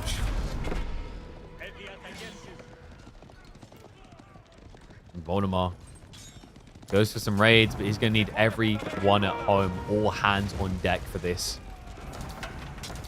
Voldemar's army might be substantially larger, but the army value tells the true tale. One of quality versus quantity. Burns are coming through. Marine Lord, he's sitting at 32 tickets. That is enough boost to clear everything. Voldemar trying to cut the army in 2. A good idea here. But Marine Lord, great discipline. He pulled the longbows back early.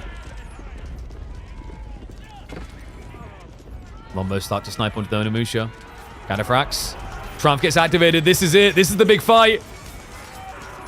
Starts to pull away. A lot of Cataphracts go down. But Voldemar, has he got the chase potential? I mean, the Triumph is still got 20 seconds remaining. You can't commit trample into spears. That's seppuku. This fight sometimes feels like you're trying to solve a Sudoku. And Marine Lord, oh my god. It's working! Voldemar! It's too many spears! Marine Lord loses all the longbows! So it turns out, throwing trash at the Hippodrome has its limits. Like a dumpster truck, it can only take so much rubbish before it overflows. Unbelievable.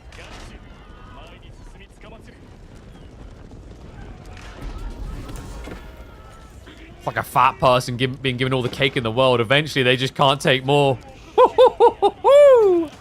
And this is a fat army. One way too difficult for Marine Lord to sink his teeth into. Raiders start to reach the farms. He's just mirroring the moves of the cataphracts.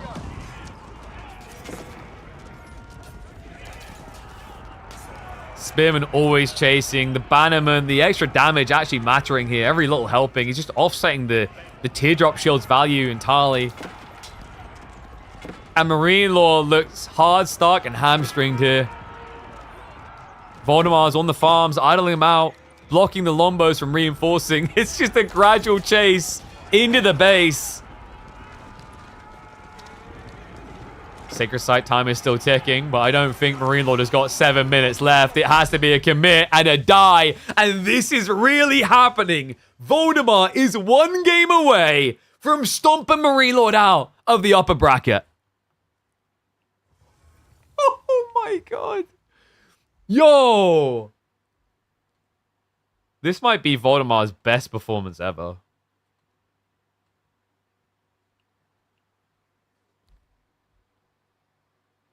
Wow.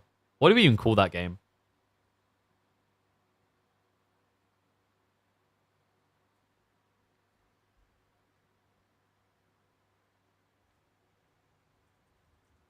Trash mobs feed the Byzantine war machine. I don't know. I need to think on that one.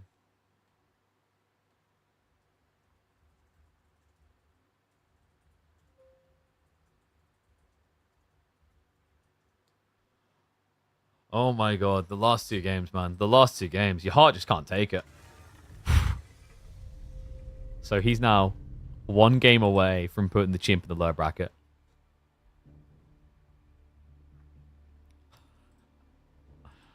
Incredible. Incredible. Game 4. Chushi versus HRE on Archipelago. Shushi's pretty good on water maps, guys. So this is feasible. He could actually close it out in 4. Wow. Voldemar means business. I don't think people would click on that, though. I don't know. I've marked it for my editor to, like, do what he thinks is best there. I mean, shout out to my editor as well. Mega's been doing a great job on the YouTube channel recently. We're exploring, like, what to do content-wise next, because my only concern is all you incredible people watching live on Twitch and YouTube, like, you're going to watch these games, and when they get posted as YouTube videos, you're going to see them, click on them, and go, oh, I've seen this already, and click off, which then hurts the video, right? So I'm trying to figure out what to do next with that type of content. Maybe filtered down, edited down. Incredible. All right. You know what would be incredible? If I don't die from doing some more push-ups. Push-up time, guys. We've got 2 minutes until in game.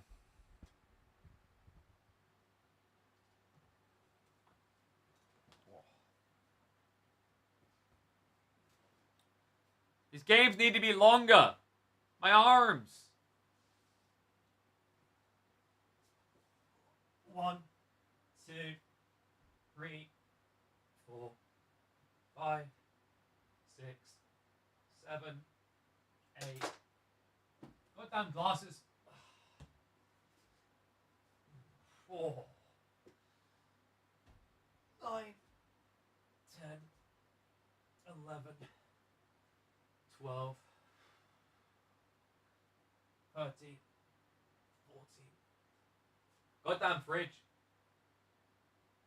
50. Ugh. Alright, we're getting there.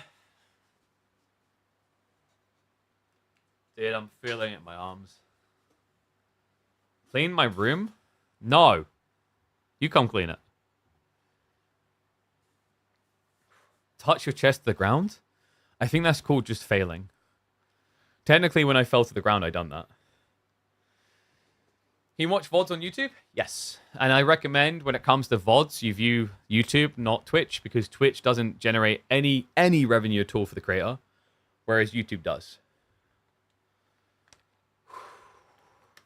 Look at that dedication. Look, we had push-ups to do, and we're working through them. I don't know what the count is at anymore. Has anyone actually been keeping count? I don't even know. I've lost track, personally. I've been kind of busy.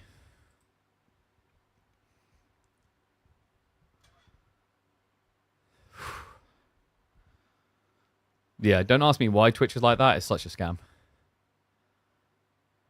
Whew. It's like, you know what's dodgy about it? Twitch will play ads on VODs.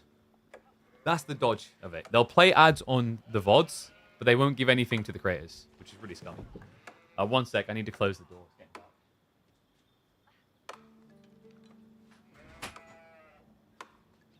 Yeah, like if I don't close the door, I'll have like 15 moths joining me for a cast. Holy crap! Wow. And we need to flip score, don't we? If you're an Age of Empires 4 fan, I'm about to show you the craziest thing you're going to see all month.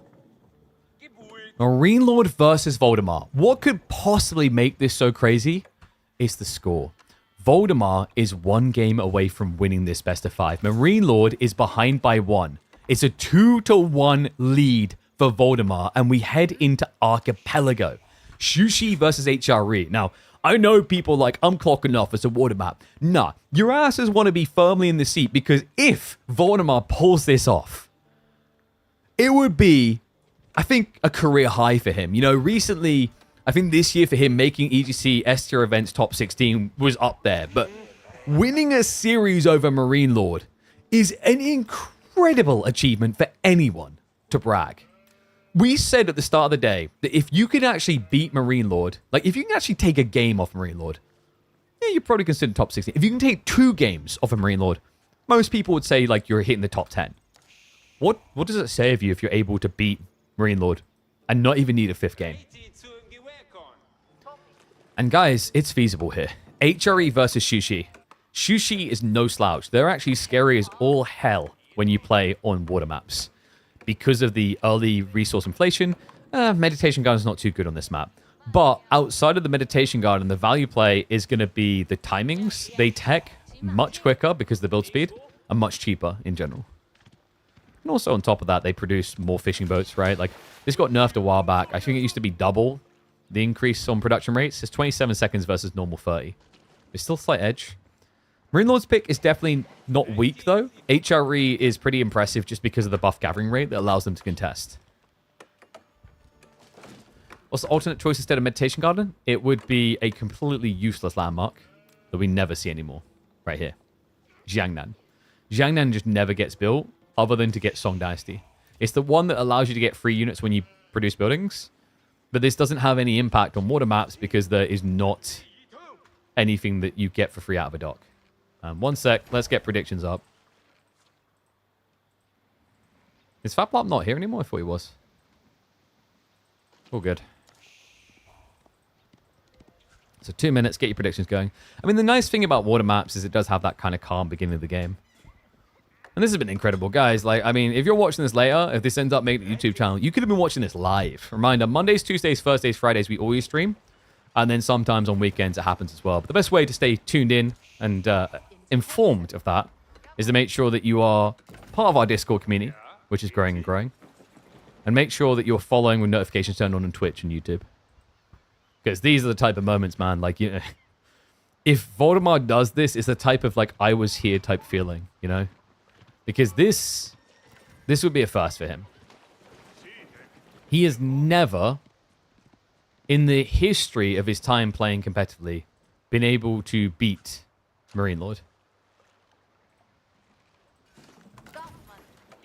In fact, I'm wondering if Voldemort has ever taken a game off Marine Lord. I would check Wikipedia right now, but it's having a heart attack. So it's not showing results. Ah, I see why. Yeah, confirming this in a second. The start tracker is just not working, which is a bit weird. So tech upcoming. Does go for the midi garden out on the berries and the gold. Yeah, just a little bit of extra food influx. How much fishing? So already up to 9. Only 6. So Voldemar is opting to take the aggressive route here. Which is something that Sushi tend to have an advantage with. It's just very hard to mirror their tech timings.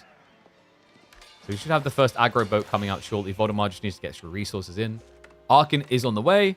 Marine Lord spawn kind of sucks. Nah, I'm kidding. I think, isn't this standard every time in Archipelago? Stone gold like this, tree line like this, which devalues a lot of Arkin play. Yeah, you can't actually reach the gold and the wood reliably. So you just choose wood because when you're playing boats, it's primarily wood gen. And that's interesting. Voldemar actually opens with the Springald ship.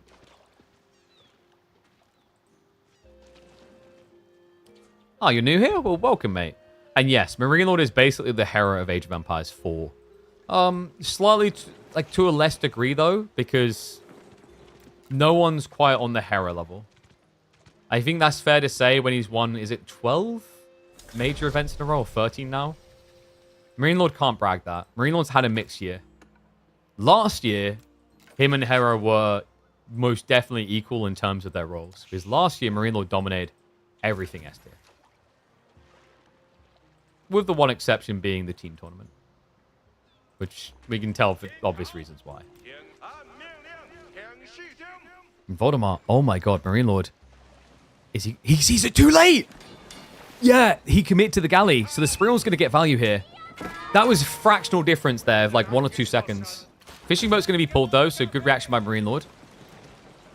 He has got the archer ship coming from behind, so this is like a bait and switch. Voldemar wants you to build the demo now. But Marine Lord with a good economy already has both prepped. Now a dock being set up over here. A mistake made by Voldemar there though. That's not what you wanted to do. Yeah, big mistake actually, guys. If he just moved in with the archer ship, he may have gotten the first hit with the archers, which would have guaranteed the kill on the lurker.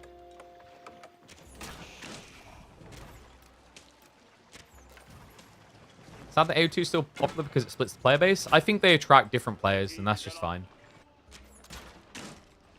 Both games appeal for different things, and that's absolutely fine. I do think that AoE 4 probably would drag a lot more AoE 2 people over if the input system was reworked. But that's not just an AoE 2 specific thing. If you guys ask me, like, the number one thing that I'd change about AoE 4 that I think would bring a lot more people in is genuinely input.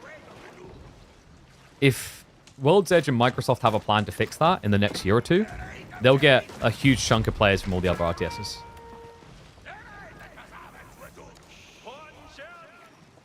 Marine Lord starting to scale the defenses here. Springald advantage for Voldemar, though. Demo ship is going to draw the fire, but now it's too low. And a counter demo play coming. Voldemar, he's trying to snoop in for that galley kill. Not going to be able to find it, though.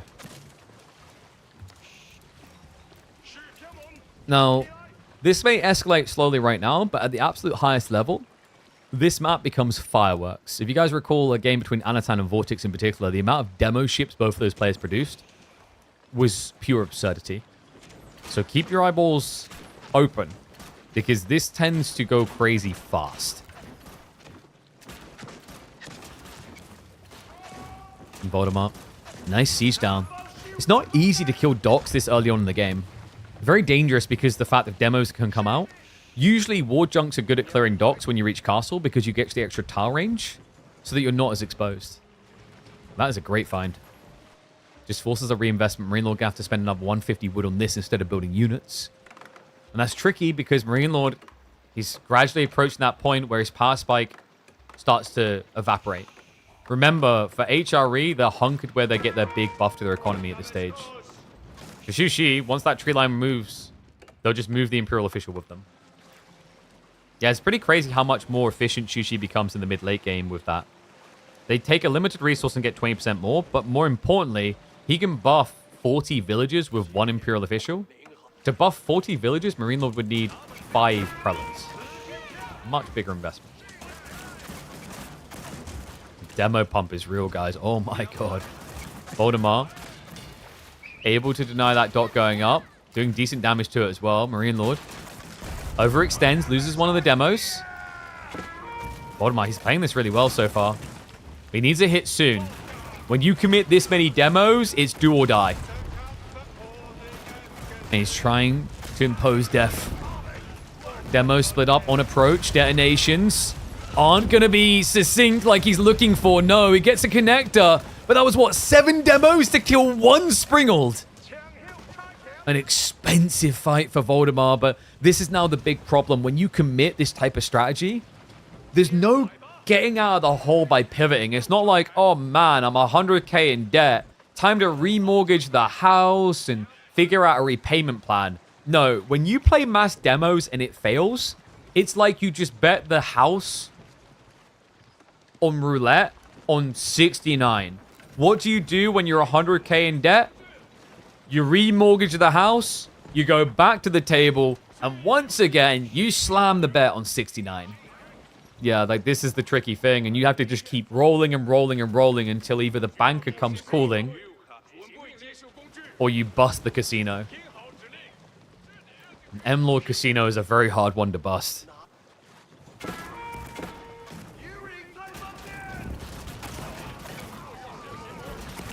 Voldemar.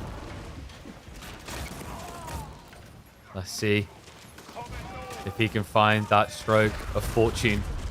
Demo splitting up a bit, but it just feels almost obtuse on the chase. Galleys get cleared, but they get cleared far too late. One remains, sure, but the demo's once again dead. Voldemar continues to fall further behind.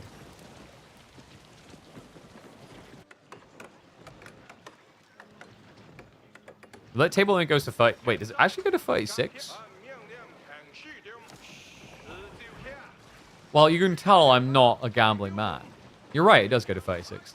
So that's why I kept losing. Ah. This explains a lot.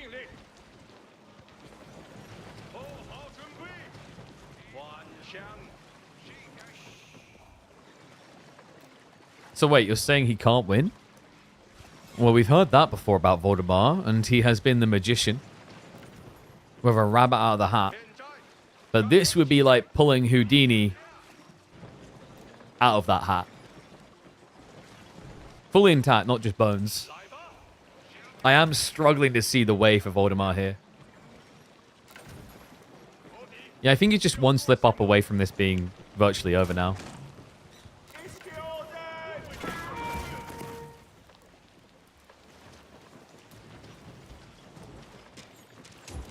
Marine Lord, hell of a size of army here. 11 Springles now, but the problem is the backstab.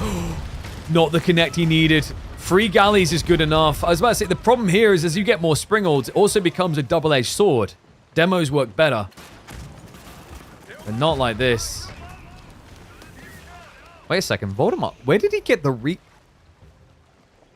He's behind on fishing, but this is pretty impressive. The fact that he's pretty much mirroring the Springle count took me by surprise here. And remember, we said this tree line is starting to get really inefficient. You can see not all these units are getting buffed anymore because the Archon is just too far away. Yeah, also, the other tricky part is he went Wheelbarrow, which makes sense, but the problem with Wheelbarrow here is with push carts on top, the buff runs out. Yeah, so inefficiency from Marine Lord. His food income is good, but his wood's going to be a problem. And you can see the difference, right? Like, just look at this. Tree line is virtually gone for Marine Lord. Voldemar's still got a big chunk left. That's the 20% extra.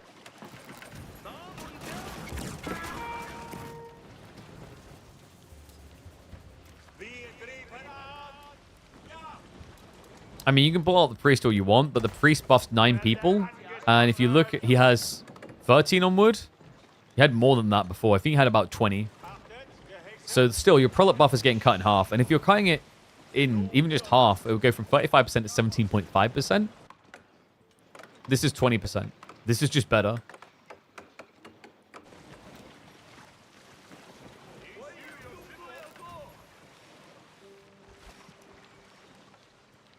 We are approaching the point where they're going to have to start thinking about the second island, by the way. And, yep, Marine Lord's made the move. Check the resources. It does indeed pull 20% out of thin air. You'd think with them lying about 20% of the wood getting into these boats, they just fall apart. Like that one. Maybe that's why they're called junks.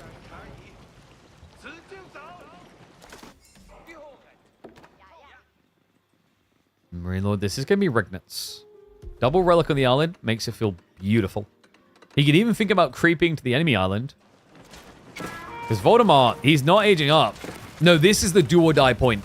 The demos, they go in for the pull. The galleys, trying to deny it. They're doing a good job of it. It just isn't enough damage done. Voldemort, unless... It looks like he's going out of game 4 with a whimper. I mean, how could you ever gamble against the man who has Marine in the name?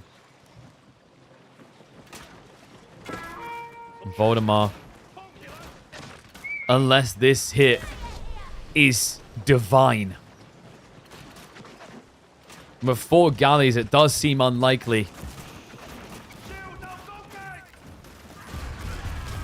Detonation. I mean, Marine Lord just done more damage than Voldemort did. And now, TikTok goes the clock. Sprung Cruise just got queued up. It's 30 seconds until this is unwinnable. It's already looking that way.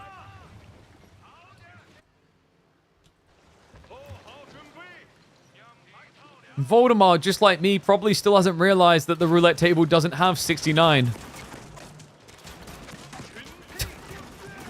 And he doesn't seem to have brought a permanent marker to just whip out and write it on the felt. He's got one last hope at this. A double-digit demo pull. Armored hulls just came in. It's going to make it harder. And reminder, the Springolds now have a lot of range. 7 tile range. Very difficult to catch them off guard. Marine Lord now prepping some of his own demos. Voldemort just brute forcing his way through. But he's actually body blocking his demos from actually connecting. He's trying to get the gap close. But it looks like it's going to be futile. The transport ship just griefing the fight. The demos to connect in. It's a good hit. But it doesn't look like it was good enough. That was everything for Voldemort. He did not go for age 3. He's stuck in quicksand here.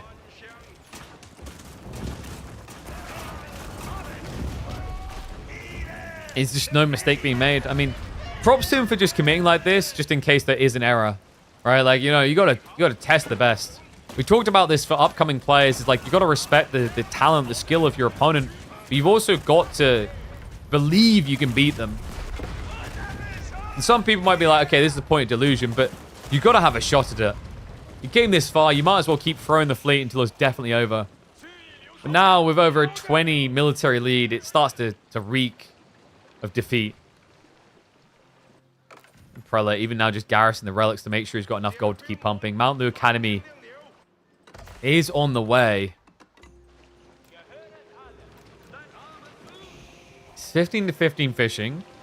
My concern is Voldemort has been putting off the pull across to the other island. That's going to cost him a lot of idle time.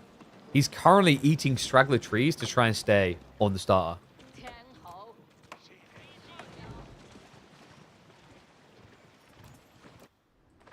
Rinlord's like, well, why haven't you attacked? He's already halfway towards the enemy base, and the tech up completes. Voldemort keeps up the Springald Cruise, 30 seconds away. Double transport ship, that's him idle with half of his economy. 30 workers that are not working, and a little bit delayed on pulling them across there. Dock siege will begin. Voldemort's still got gold gathering, but the problem is now wood. He can't actually afford extra boats. This starts to look futile. The demos are wrapping around the back, but Marine Lord is on point. The galley guard. The best the demos can hope for is to find some fishing boats, which is absolutely not good enough.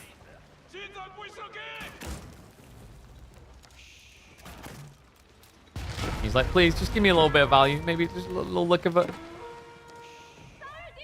And the men-at-arms, Marine Lord, he put them in position. GG. A strike back. We are going the full way. 5th game coming up between Marine Lord and Voldemort.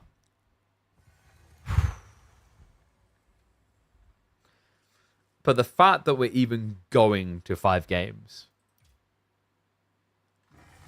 Goodness gracious. What a series this has turned into. So left side win. He could still do it. He could still be the master. It's going to be tricky. Ottomans versus Mali for the next game.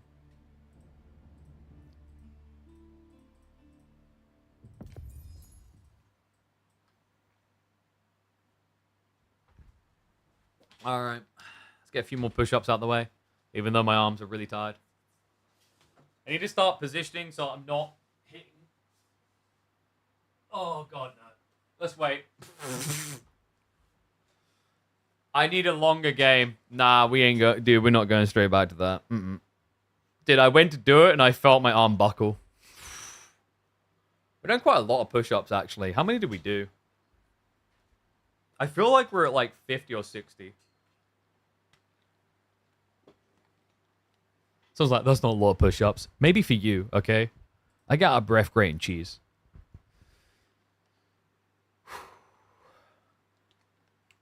Mali versus Otto. I've been quite liking Ottomans at the moment, actually. But it's on Borderland, right? Mali get kind of an edge there, right? Unless you outpost rush them, but those don't work very well. Not these days, anyway. All right, here we go.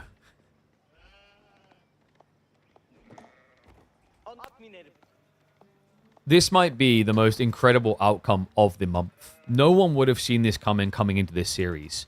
Voldemar versus Marine Lord. A best of 5 that will require a 5th game. You heard me correctly. If you're not that familiar with names in the scenes, Voldemar is an upcomer.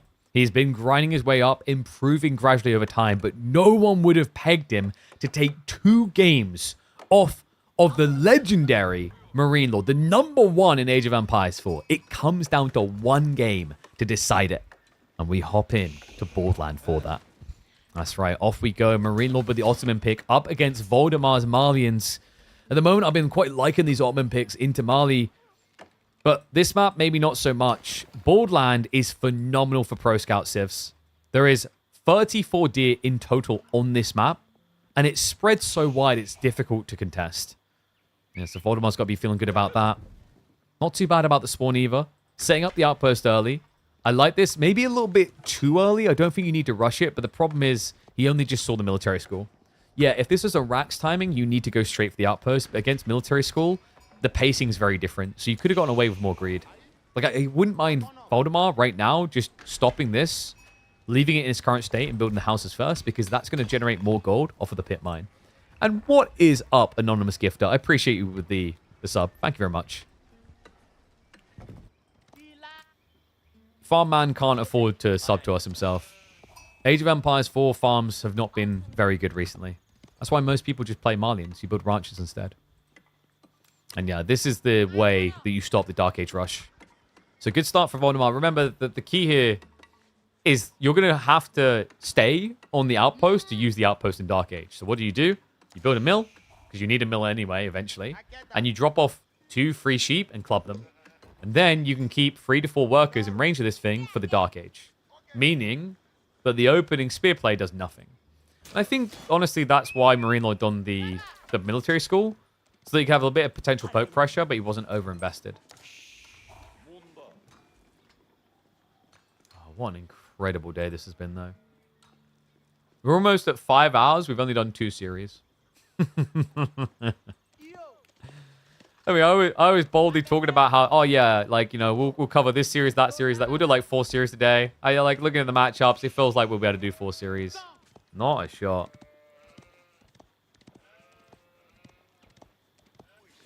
Marine Lord now gathering the gold. We should be seeing Madrissa here. How does his spawn work? Berry. It's not too bad. He's got reserve resources split. Neither of these civs are great at using berries, though.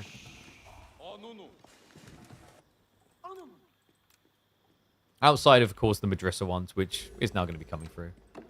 So, Pro Scout should be on the agenda for Voldemar. At least you'd think so with the amount of deer on this map. So Marine Lord can already be set up to probably drop stables here. I really like Sipahi to intercept warrior scouts. You could go spears, but the problem with going spears is the map is way too wide. Like, look at all these locations. From top to bottom, you'd have to cover all angle. You'd have to cover about, I'd say 5 different locations, because you also got the small deer stack.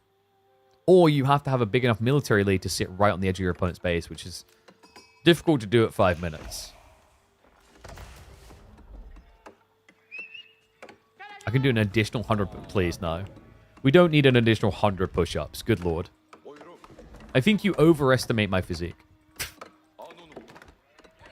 Someone was saying about my calves. I was talking to someone about this other day. After we broke our ankle and we were in a cast, I think I put a picture on my social media at the time.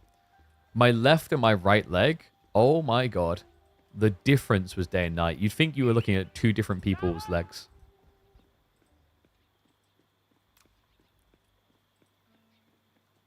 So double spear gonna arrive, but whatever, it's already blocked. The good news is these spearmen keep value against pro scouts. Is that where Voldy's going? Normally when you do pro scouts from Mali, you add in a few of the scouts first before queuing up pro scouts. But he just queued up cows. So we do not have pro scouts from Vodamar. Now that is interesting. Yeah, kind of the #1 most obvious play you'd think of on this map. And Marine Lord may be prepping for that as well. You have got the natural switch into Sipahi, but that takes a long time with these melee schools. Over 2 minutes per unit. Not wood being gathered, so we're probably expecting him to add in stables. That's normally what you see here. Because it just allows you to kind of pressure into the pit mine and then poke in onto the units. And the outpost becomes less threatening when it's Sipahi. And there you go. Yeah, so stables. I don't think he knows yet. Well, because the positioning, right? He hasn't seen the ranch. He still hasn't seen it. Wait, there was a glimpse of a cow there, but I don't think he looked. So he sees the archery range, which is like, whatever. That doesn't tell you the full picture, right? Like, your opponent, technically, for what he just paid, the ranch is pretty pricey itself, right? 100 wood, then 90 gold per cattle. You could easily have done archery range stables for that price.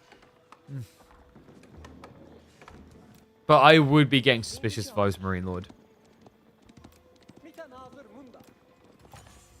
Alright, like, you haven't seen the stable anywhere. It is coming in now. I wonder, is Voldemar going to do, like, a weird mass scout archer build and then eventually go pro scouts? Or are we about to see the sofa build? Sofas has been growing in popularity in the feudal age. It does feel a bit dangerous to rely too much on Sofa against Ottomans because if the game drags late, they have the perfect unit in Janissaries. But, you know, for a start, Janissaries have to be able to fight you. You can avoid that. And the other thing is you can't really get Janissaries in feudal age, except for that 1-point pull.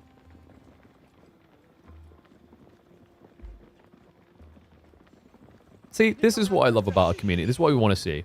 The cheering for the underdog. I remember we've had it some days where like, oh yeah, this person's got no shot. Oh yeah, it's going to be this person. I don't care about the pragmatism and the obvious logic. Screw that. Underdog stories are the best thing about esports, full stop. OG esports TIA. You'll find no better. Thank you very much. Magic versus Marine Lord, Red Bull Warlord Legacy. You'll find no better. Thank you very much. Could it now be Marine Lord versus Voldemar? You'll find no better.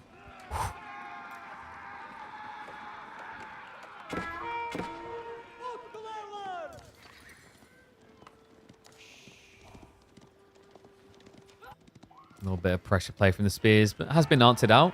Sipahi does reveal itself, though. And Voldemar, I mean, the stables have done nothing so far. Sipahi going to be able to freely dive in with the activated attack speed. Shivs are going to come out, though, to contest that. A villager is going to get sniped, though. Marine Lord got to be happy with that outcome. What was... Is Voldemar just rushing castle? Surely not.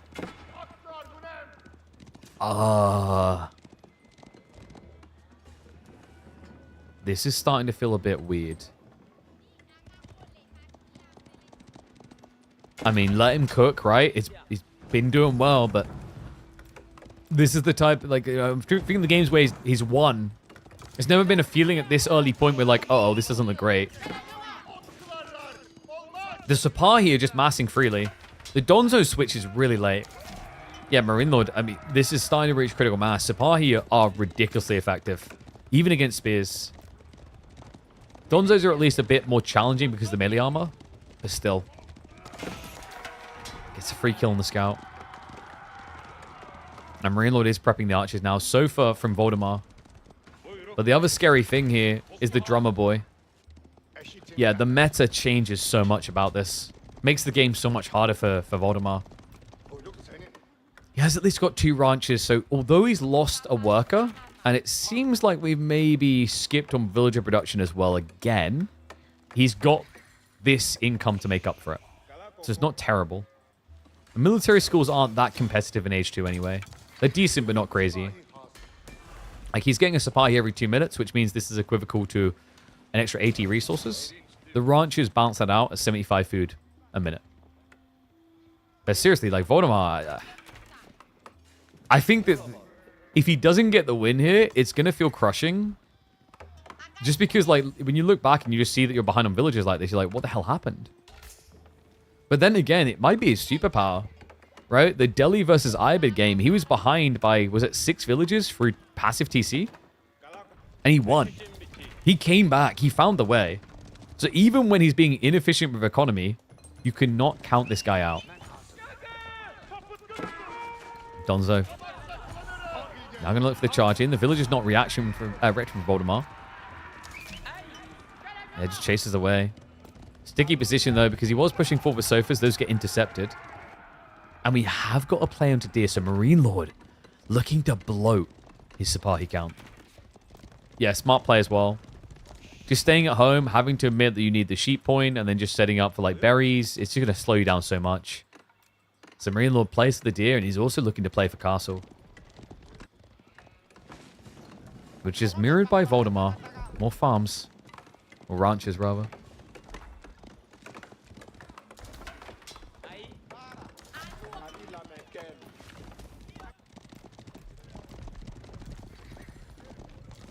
Man, I just think Ottomans are the boogeyman in the closet. Like, we're talking earlier in this series about how I think Marine Lord was saying, like, Iabids he think is ridiculously strong, or, like, is going to be the next Civ to be seen that way. You know, when we talk about, like, who else is there? Those sort of was saying the same. I believed in Ottomans time and time again. I think this Civ is just getting better and better with every passing month, and players are getting better and better at utilizing it. So this is quite the boogeyman in the closet at the end of the road. Mali, of course, no slouch, especially with these sofa builds, but, like, I do sometimes find that problematic, and the sofa builds, which are looking better and better, Ottomans have answers to that. You know, Sipahi meta is pretty decent. Janissaries down the line scary. But there's a timing here in Castle. The problem is, he's not the one hitting Castle. Marine Lord is on his way up. Mehmed Imperial Army queued. Voldemar, what's he got to show for this? I mean, he's at 12 cow garrisoned. He's not gathered anywhere near enough to tech himself. Sofa Raid is going to be able to connect, killing a worker or 2.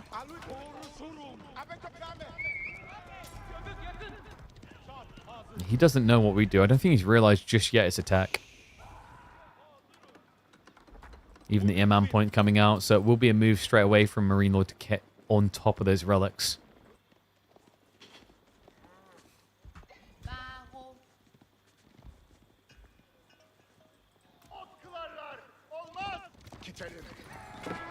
The H in Mehmed is silent? Meh. I said that anyway. Mehmed. You just want to...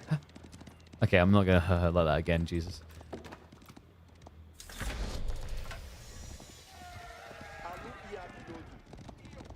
So tech up complete. Voldemar. Time is of the essence here.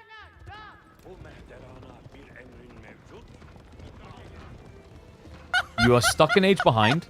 You don't really have anything going for you clearly right now. And what's up, Aaron Paul? Appreciate the gift of sub. Thank you very much. Waldemar has entered the arena. I mean, it's almost like instinct at this point. It's going to be necessary as he's dragged across to the berries just to get a competitive tech timing now. Eating the cow is just slowing him down. So Fulani will be coming in soon, but Marine Lord is going to have power here. Veterancy for the Sipahi in just 10. Archer veterancy 30 seconds out. Sofa dive in, not going to be that good. No, he's going to lose the small cavalry raiders. Second group is surging, though. Looks to jump on the gold. Tries to trick Marine Lord, but it's difficult to do it against the Frenchman. Still, gets himself a double kill. This isn't bad, right? Like, Sipahi, scary, but Sofa, mutually so. The Count's not really where you'd like it to be, but there's a lot of Donzos ready to defend, and they're going to need to defend hard. So approach towards the base. Fulani complete in about 15 seconds. They need veterancy. That's going to take 30. He's got the gold for it as well.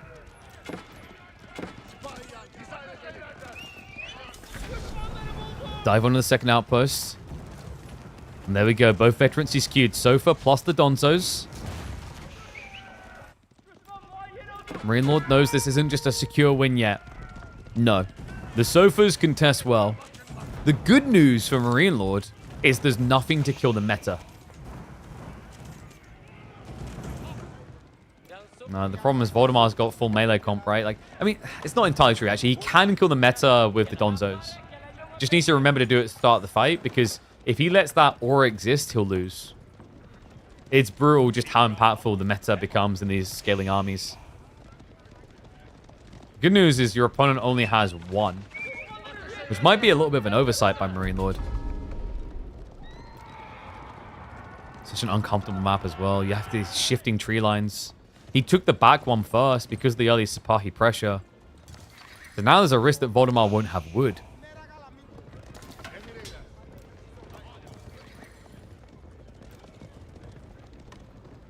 Fulani's still not full. Important armor's coming through, though.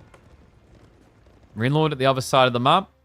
Sitting cozy. He's got the full production going. Added in the extra military campus, so needs another military school soon.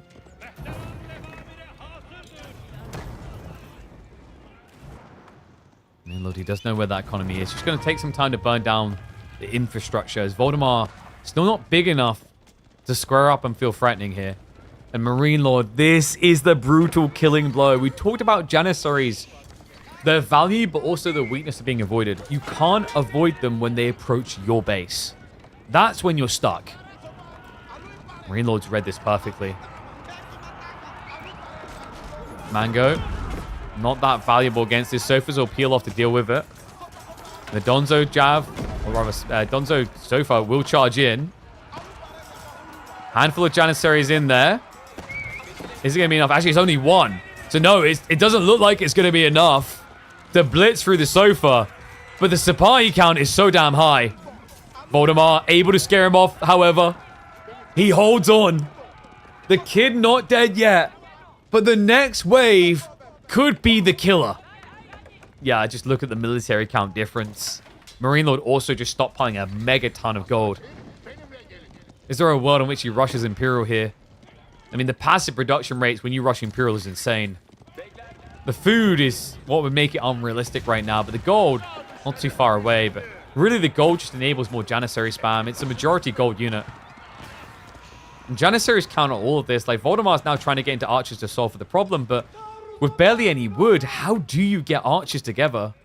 This switch timing, not just because of the position on the map, but because of the nature of wood access, is genius out of Marine Lord.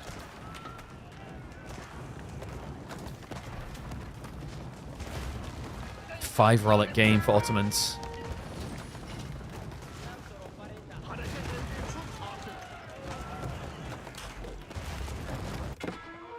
Sipahi aren't going to be there to mirror that move, but they can do more damage than the Sofa can.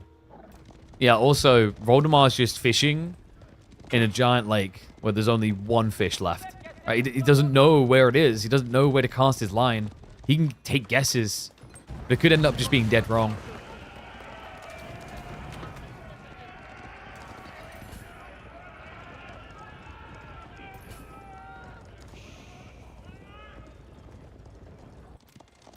Voldemar is going to go piece to piece to piece to find his way to that back. There's a lot of gold workers. No textiles either. This could be the start of a recovery if Marine Lord doesn't know us. Voldemar, charge in. Gets in deep. I love that. He started to charge and then cancelled it so he could get on top of them and behind them. Gonna be a club down. Manages to get the 2 worker kills, make it a 3rd and a 4th. He's still going for more. And Marine Lord, he hasn't got any army here. Oh my god. I mean, it's a good hit, but look at the size of this army.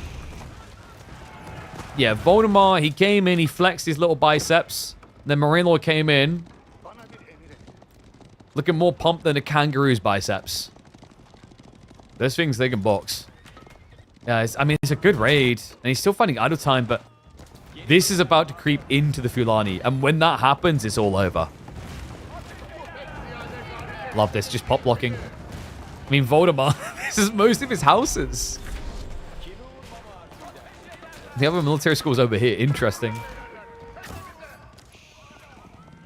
I mean, despite the Sofa raid's best efforts, it's hard to believe. Marine Lord is just not panic reacting. Like, props to him as well. A less seasoned player would have actually reacted and pulled troops home to deal with the Sofas. It would have bought time for Voldemar, but there's no opportunity there. It's a great understanding by M-Lord. Drummer boys, a wasteful position there. The aura gets deactivated straight away.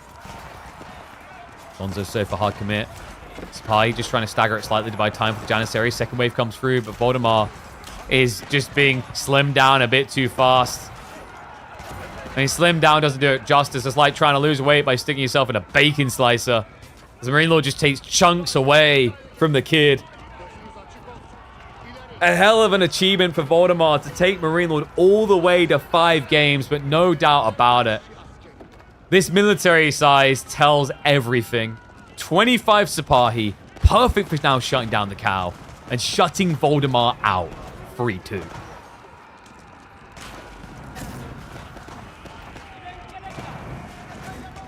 And once again, just to emphasize to Voldemar, this is an achievement he should be proud of. Maybe Marine Lord will be like, oh, I wasn't playing that seriously. I don't think that's the case. I didn't see anything too wackily out of line. I just think Voldemar played incredibly well in 2 of these 5 games. Even, like, especially in the Delhi game, just to recover from the huge slip-ups of the early game. But in the end, we're going to have to say it again. It's a Marine Lord victory.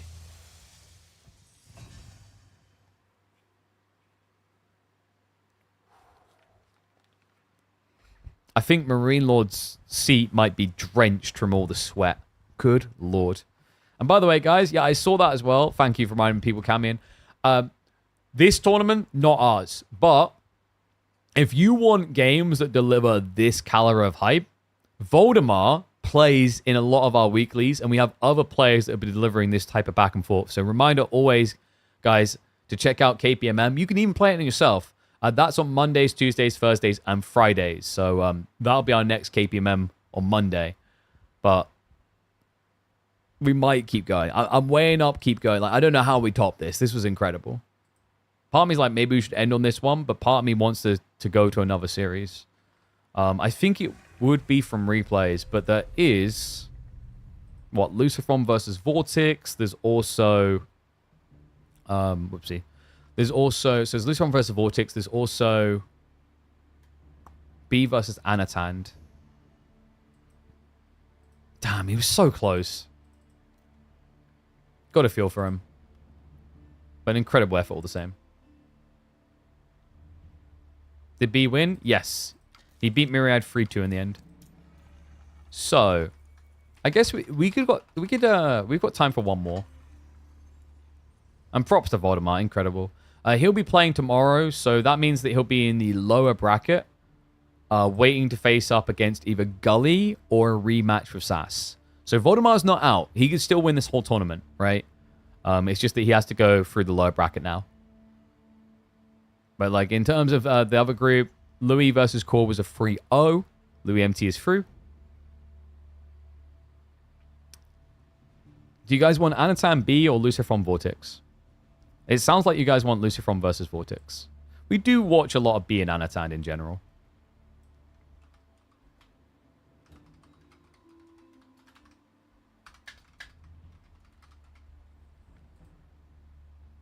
All right, let me get the draft for them. So, draft of Vortix versus Lucifron. We'll do one more series, guys. Once again, big GG's to Voldemar.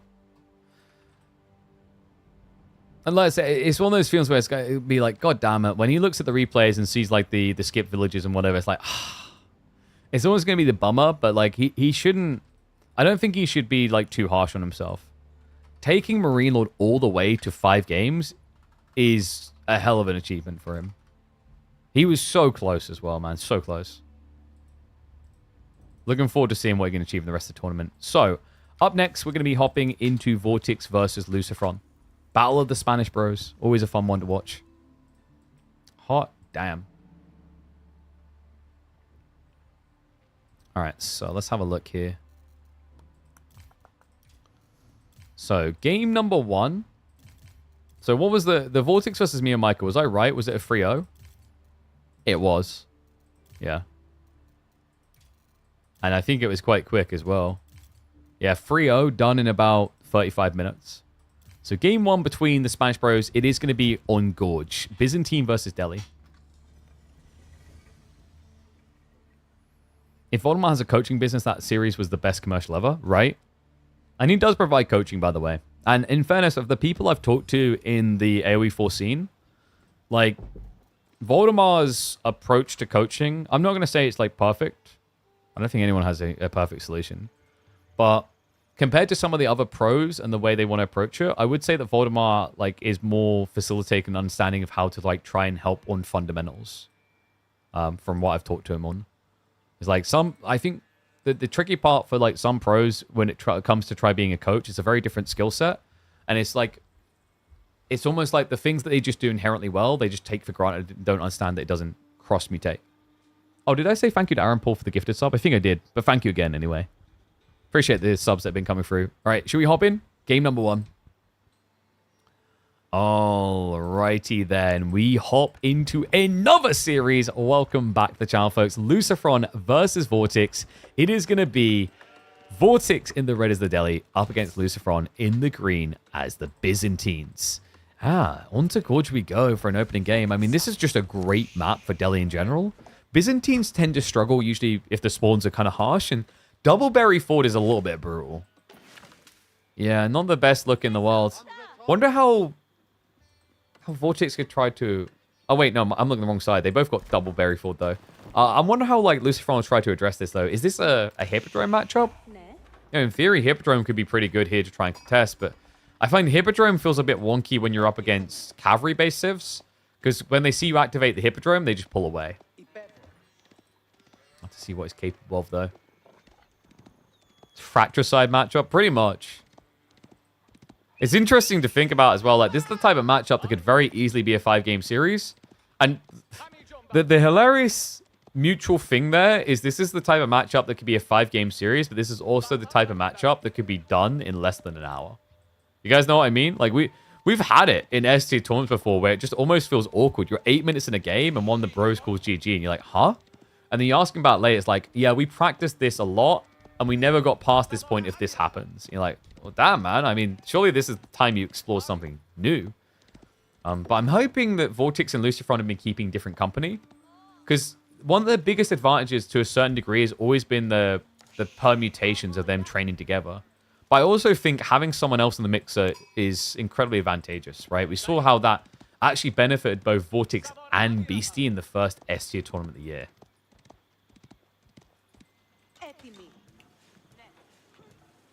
And Lucifron is already gathering the stones, so we are going to get a system focus.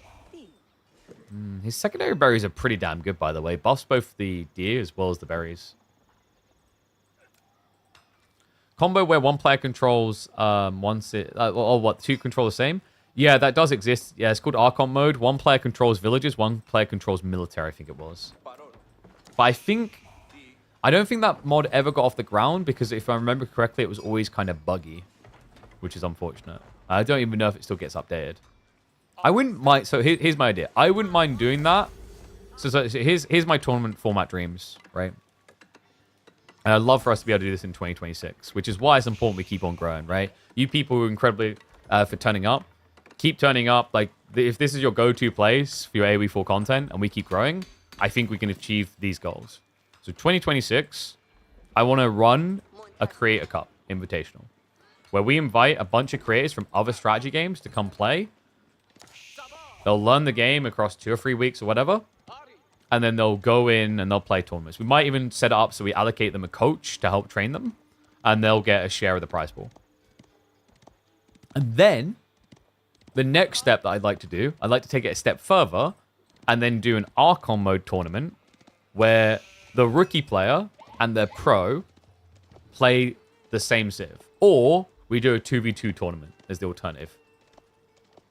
I'd love to be able to do that. And it's like, in my brain, it's a no-brainer. If we get to a big enough size that I can go across the world's edge and help get funding for that, or I can go to sponsors and say, we're going to get this much viewership, give me 10k.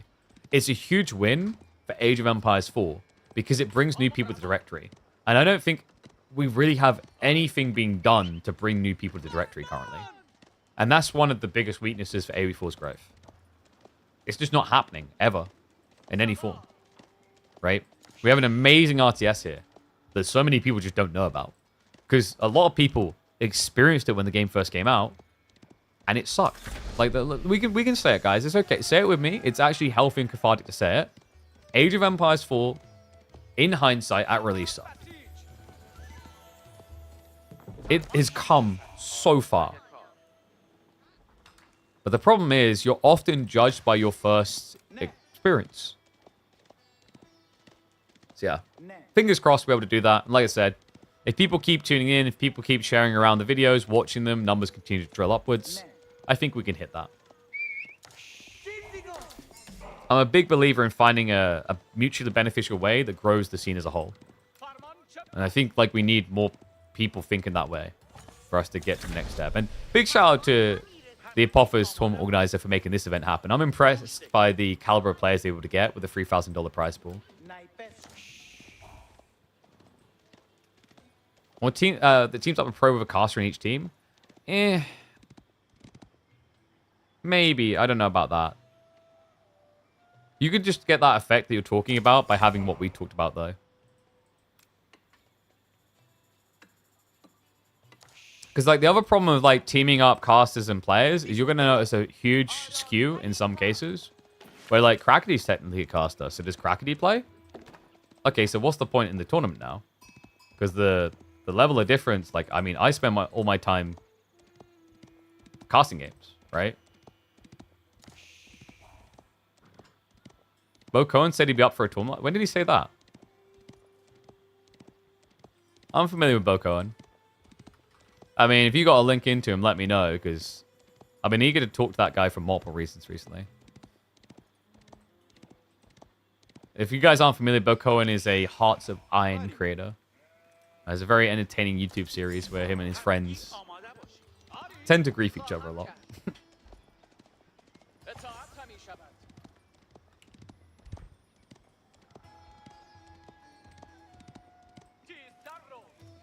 Yeah, it's I mean, there's loads of fun ideas like that. I wish more games went for those ideas that just creates entertaining content rather than competitive content sometimes. So, like, Europa Universalis has this as well, where, like, I think most people don't realize this is a mechanic, by the way. If you're a Europa Universalis 4 player, let me know if you realize this. You can have multiple players control the same civilization, the same country. So you could actually, like, grief each other or whatever. But it never gets used.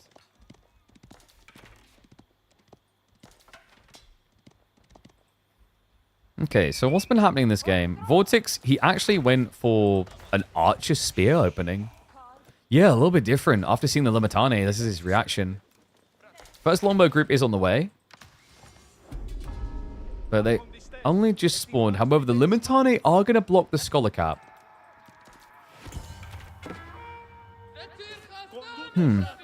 This feels a bit weird from Vortix, no? Does this actually work? The problem here is you don't actually have a good answer to Lombos right now. Yeah, and Vortix also going to lose the scout. That's painful. Whereas Ghazi, this is the thing. Like, Ghazi versus Lombos is the dream, right? Because the Lombos are so insanely slow that they have to be babysat. So it slows down your opponent's timing, allowing you to do things like capture all sacred sites that they aren't camping on, right? And at this point in the game, they'd only be able to camp one. Vortix with a very different order of things. Like, we're finally getting Ghazi, but it's the final step, right? He even went Spearman.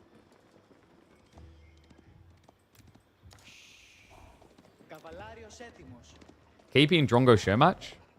I mean, I don't know how much Drongo still plays the game, but, like, wasn't Drongo quite high ranked when he did play the game?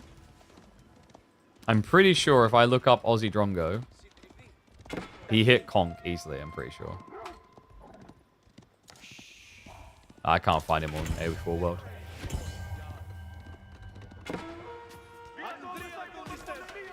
Now, if we wanted to get all the AoE4 people together and do, like, a multi-gaming thing, like that's another type of event I'd love to bring together. You know, it's like try and facilitate for, like, for example, Team Liquid or someone, a marathon, an Olympics of the competitors, right? Dota 2, Age of Empires 4, Counter-Strike. Have all the players go through all the games to see who's the true king, sort of thing. Making an excuse before it even started? Look, I'm just going to be flat out honest here. I'd take a dump on the AoE4 talent pool in most, like, genres. I'm confident of that. You guys saw my Battlefield 6 action. You know. I got MOBAs, Battle Royales, FPSs on lock. Maybe Marine Lord could challenge me. He used to be a Zenyatta main. I mean, like, he played Zen when it was just throw your ball out and laugh. So, I don't know.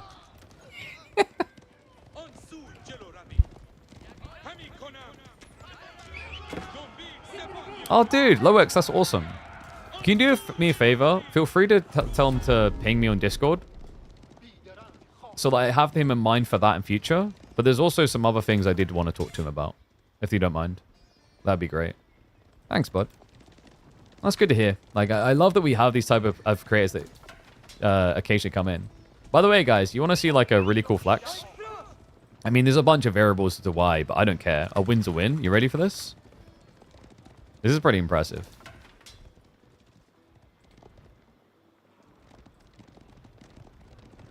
Is Vortix in control of this game right now? I think Vortix is at risk, actually. His army's not very scary. Alright, I'm going to show you something incredible after this game. But, like, this does not look great.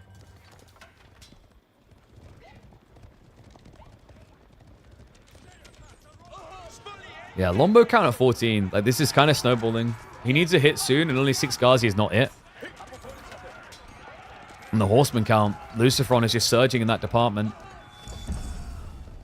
Sacred Site's being decapped. I mean, Vortix is just struggling to get any type of edge here. I think Lucifron's got him. The system scaling matters a lot now, right? It's up to level 5.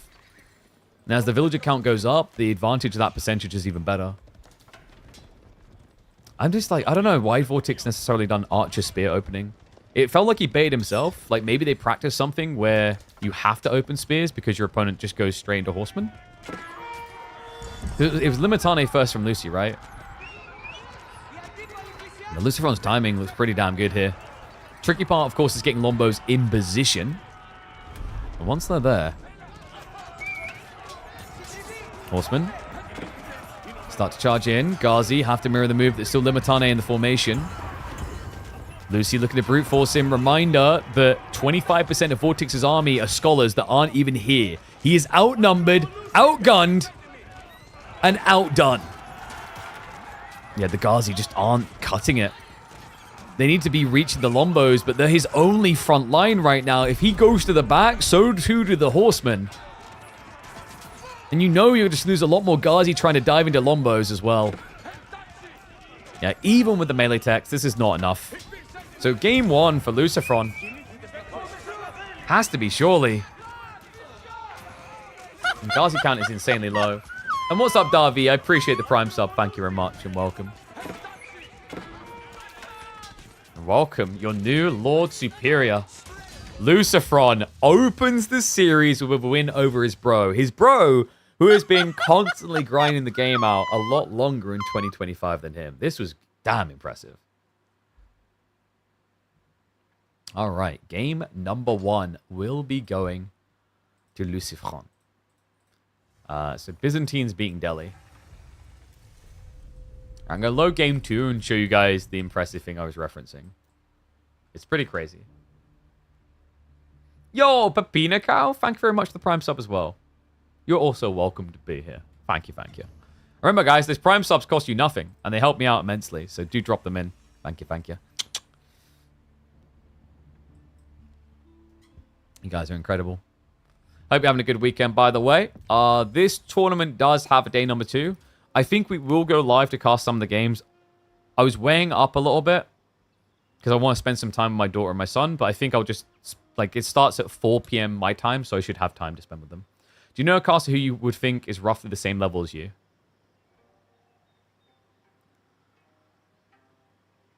I mean, Merlin doesn't cast anymore, but I had a positive win rate against Mr. Merlin, which Mr. Merlin, I think, was Conk too, no?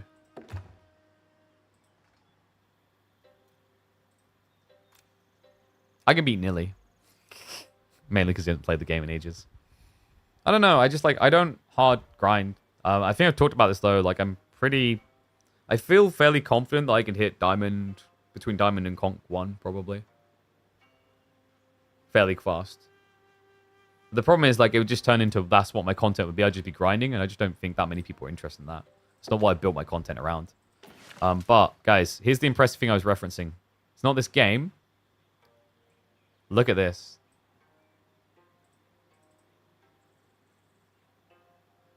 Number 1 in Age of Empires 4. Because of all you, and you, and you, and you, and you, and you. I don't care about the variables around why someone's on holiday, other person's on holiday. It still counts. It's still a win. We take the dubs. 18,500 hours watched. 60 hours committed. You guys are incredible. That's all because of you. Even if we go 30 days, by the way, AlphaCast is the only one that beats us, which, by the way, for those who don't know AlphaCast, he averages almost 4,000 people. So, yeah, I'd expect him to beat me. That's still impressive. Once again, all because of you guys.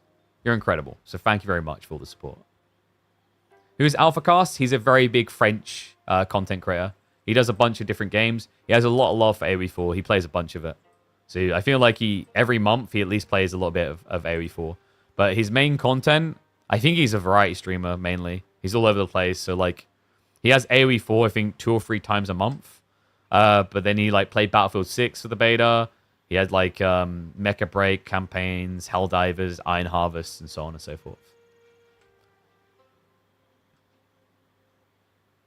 Beastie rotating his vacation. I mean, once again, it's all because of you guys. I couldn't do it without you. So, your continued support. I mean, like, sure, it happened because of asterisk this and asterisk that. But, dude, a win's a win. You know?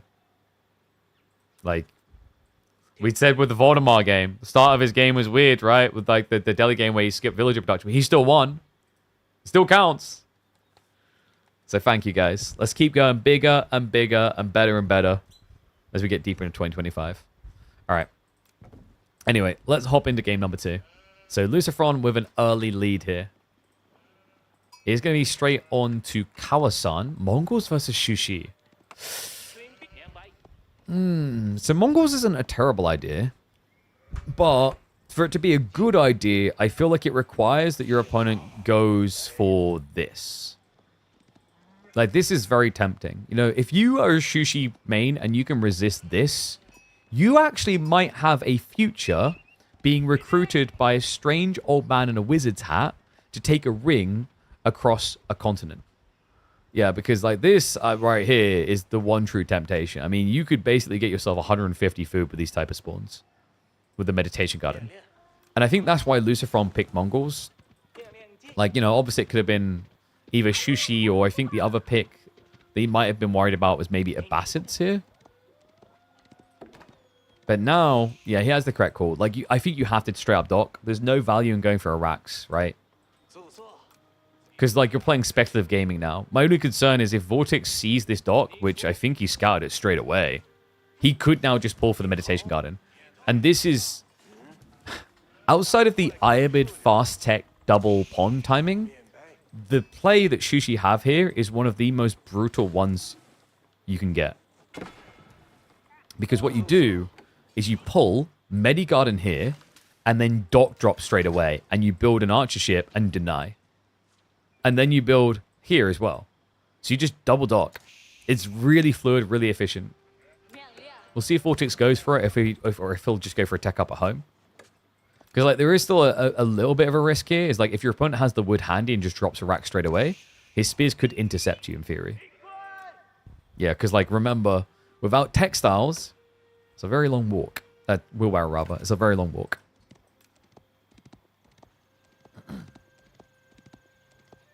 Great one with the wood, stone, and gold. It's pretty decent, yeah. Like right here, I think there's just enough room. Also, you could wedge it down further, but nope. It's going to be the central play and Lucifron. Mate, where are we going? He's still looking for sheep despite the play onto the ponds, and this is going to cost him dearly. That meditation garden right there. It clips all the berries here, all the berries here, all the berries here. So, guys, so far, keep track. That's 108. All the berries here. All the berries here. That's 180 food a minute. That is 180 food a minute. That is the best you can ask for. 180 food a minute. Equivocal to, what, 5, 6 workers? And all against a Mongol opponent that you shouldn't really be able to do this against, right? Like a Mongol player, you're worried about spears, but he understood. He saw the dock. He saw Lucifron being greedy before he chose greed himself. And now, Lucy is going to have to quickly find a way to choose violence. Because this is going to get ugly. It's going to be targeted with what? What are you going to target this with?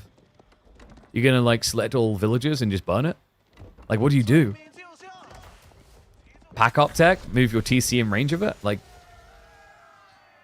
no. This is what makes this Sushi play so scary. Lucifron, he'll try for the block, but it's not going to work. Dock now going up. Resources being gathered. Should be one big drop-off and a galley coming out. Lucifron did at least stop at just the 3 fishing boats, so he wasn't insanely greedy. But the problem is your opponent will be able to be greedy now. As soon as you have an army? Okay, but here's the problem. Archer ship comes out. You now have 3 fishing boats not gathering. So, at that stage, you're even on economy. Except for the gaping difference in food income. So what do you do about that? Because if you're going to build an army, Vortix can also build an army. So like the only way army bloat works here is if Vortix just does full greed. Like, you know, I'm just going to build docks everywhere and build fishing boats and not care. And Vortix, he's already leveraging that extra food into the war junk. Arrowslit's response from Lucifron makes sense. The problem is there's going to be healing right next to it. Lucy, moment of truth. He's got 200 wood to work with. He queues up a springled chip. Khan's going to be a little bit annoying back in the enemy base. And now we get that organic 1-2 step. Dock drop on the east side. This is not too greedy, by the way. Sushi do this all the time. It's absurd. And just feels very natural. It's almost like the game wants you to do this, you know?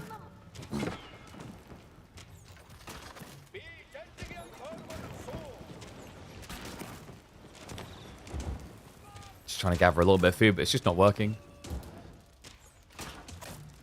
First spring comes out. But the other tricky part, the reason I love this play from Sushi, is if you don't have any land army, these guys just stand here. You can't really dive past these boats. It's just too risky. Demo ship now looking for the connect, and the war junk is low enough. Gets the kill. One fishing boat down. Second one barely stays alive.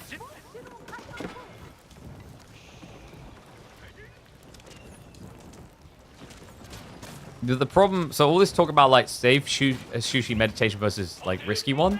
The problem with all that theoretical conceptualization is the difference on a water map where you've committed a dock. The cardinal sin for Lucifron in this game was looking left, looking right, thinking that that's fine and he can cross a 4-road street, right? A 4-road fixed street. And then he gets hit by a car on the second crossing, right? Because, yeah, like there's nothing to fear, there's nothing to gain from like a spearman opening, so you should take your greed. But Vortix was waiting for that. He scouted it straight away. He knew exactly what he was doing that meditation guard the moment he saw this dock. And because Lucifron's scout didn't see the villager pull, there was no immediate reaction he could have done.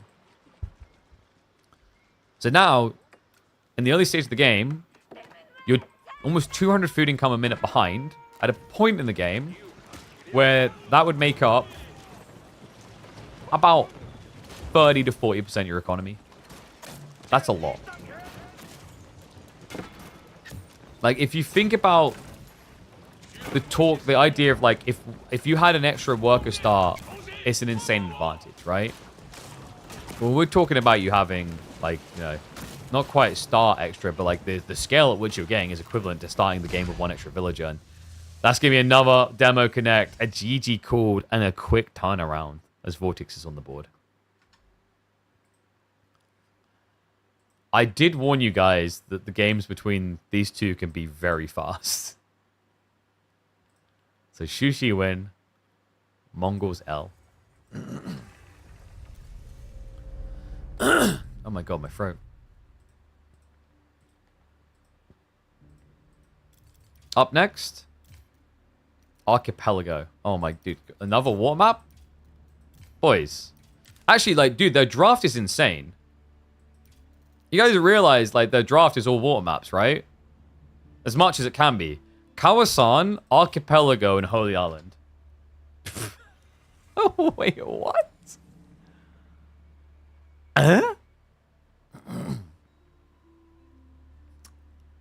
Alrighty then. I mean, this does track though, right? These two, they love water maps because they feel like it's a realm in which they can get a clear advantage over other players. You know, when you think about the importance of water play is a lot of micro focus. And both of them are really good at micro. It's been one of the biggest praise points for Lucifron and Vortix historically is that they, if you look at the history of the game, they've been considered top 3 micros always. With rare exceptions. Like, if you took the average across the course of the game, and you named me 3 players that are the master of micro in Age of Empires 4, I feel like if you polled 100 players and you were careful to avoid fanboyism, right? That's very important because obvious fanboyism in certain places. If you find people that are just like, let's say, like, oh, get the fans of Voldemar and get the fans of, like, you know, of Krakody and get the fans of Dimu, whatever. Most of them would come back with the list being Marine Lord, Vortix, and Lucifron. And honestly, the early days really consolidated that. You know, they were the dominant forces because you guys remember back in the days when you had animation cancelling, they just destroy people in 5 minutes flat because of how good they were at animation cancelling. I wish my opponents gave up this fast. I took someone's TC and they had a whole other base. Yeah, but okay, so that's like classic RTS logic of like, congrats. I mean, it's Mario Castle logic, like the princess in the other castle. But that's where, if you think about it, compared to traditional RTSs, Age of Empires 4 is very different. Landmarks make it very different. Because you can't just vacate your base, not unless you're Mongols. So, Atri versus Abbasids. It looks a bit weird to see Abba here, but actually there is some credence behind it. The docks are so insanely cheap that you scale quite nicely. You also get a Golden Age quite freely and easily, worth 15%. Meanwhile, HRE has a buff economy in one location for 35%. So they have an edge, for sure. But Abbasids, they get these cheap docks. They get this easy-to-access inflate on economy. The other thing they get that I think is quite often slept on, but is insanely valuable, is teak masts. It's easy to forget, but this is basically military boot camp on water. 10% extra health is very important. You've seen how close to death Springle ships get from a demo connect, the extra 10% makes it very easy to just slither away from demo hits. The other thing that's interesting here, and I wonder if he'd do it, probably not. There used to be a really powerful and popular build for Abbasids where you went for the Arrow Slits build by going for Preservation of Knowledge that gives you a discount on researchers. That build's fallen off in popularity, in particular on maps like this, just because there's not much close to the docks, whereas that type of play still has value on a map like Canal, where there's a lot of fish right on top of the dock.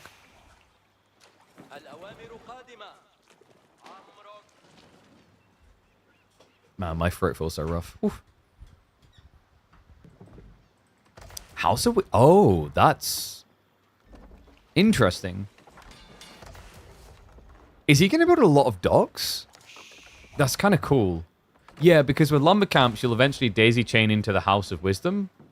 And you've got, like, double dock here anyway. So Vortix has intentionally placed these docks so they're in range for the influence. And then this is going to connect again. Notice the gap he leaves again. He's just trying to min-max the distance to connect into the base. So he's trying to unlock his Golden Age timing as quickly as possible. You can see it everywhere, actually. Mining camp, house to lumber camp. And there you go. Like, yeah, he could just, like, connect this in with, what, a house here, a lumber camp here, and you're done. Reminder, you only need 10 structures to tick that box. That's really cool. Yeah, the fire armor doesn't really matter much because sprinkled hits aren't fire damage. So we won't talk about the fire armor that you get from the influence. The other details are pretty sick here. And there we go, yeah. So that's going to be the lumber camp or house? He goes house. Yeah, I think he doesn't want to move his tree line entirely. So he'll just house and house and he's connected. Culture wing now on the way. Okay, so he does go Colch. So we might actually be seeing the arrow slits. And remember, Culture Wing Preservation Knowledge also discounts your age ups by 20%. So reaching Castle with Abbasids, it's kind of like when you play Shushi. Right? Shushi's big edge is they can always just tech to Castle Age super cheap. So on water maps, you always have to be like one eye on the prize, right? Because if you look away from Shushi for a moment, they'll tech, they'll escalate much quicker than you really can with most civs. Another dock on the far north side, though. Yeah, so he's not going to connect it up all the way, obviously. That would be kind of crazy. But double house in. Golden Age one's there.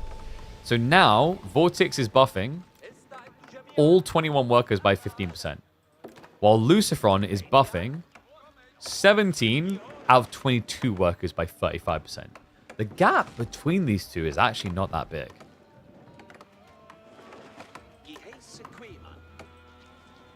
Lucifron, first arch ship being queued.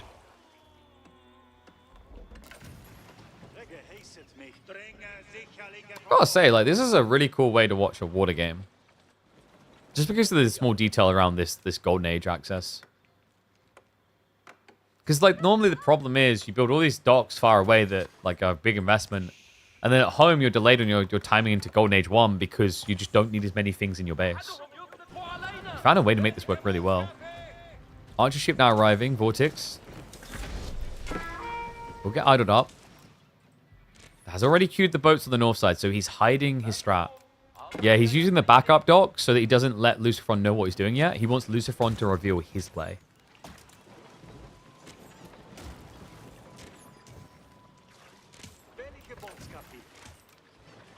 And Lucy is just going to camp him now. Preservation Knowledge is coming through, so do we see a switch on the stone? No pull just yet. Might just be for the teak mass. Remember that extra 10% does go a long way. Double archer ship queued.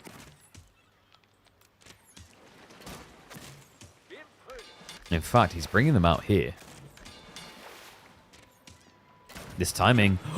Oh, the advantage of it. Yeah, baits the demos a bit deeper. New archer ship comes out. However, position is a bit weird. Lucifron is going to try to chase it down. Vortix will just get out of range before it becomes a real problem. And now he has a solid defense. Fishing boat's going to come out just to work again.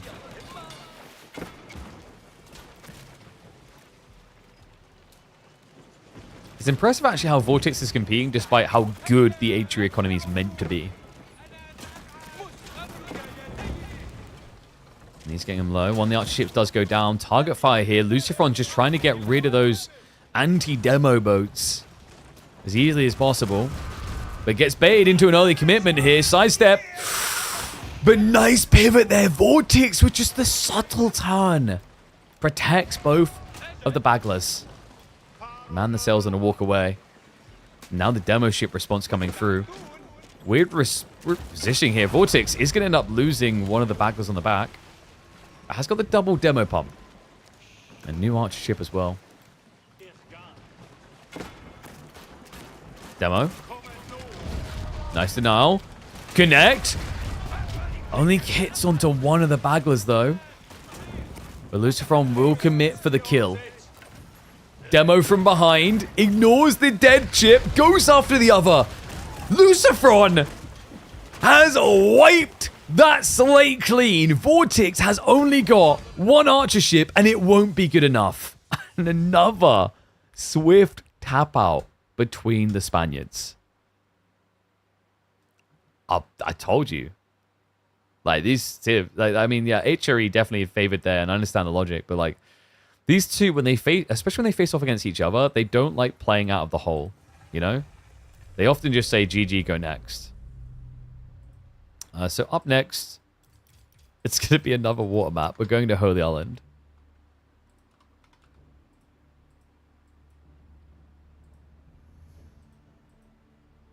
And we got Order the Dragon versus English.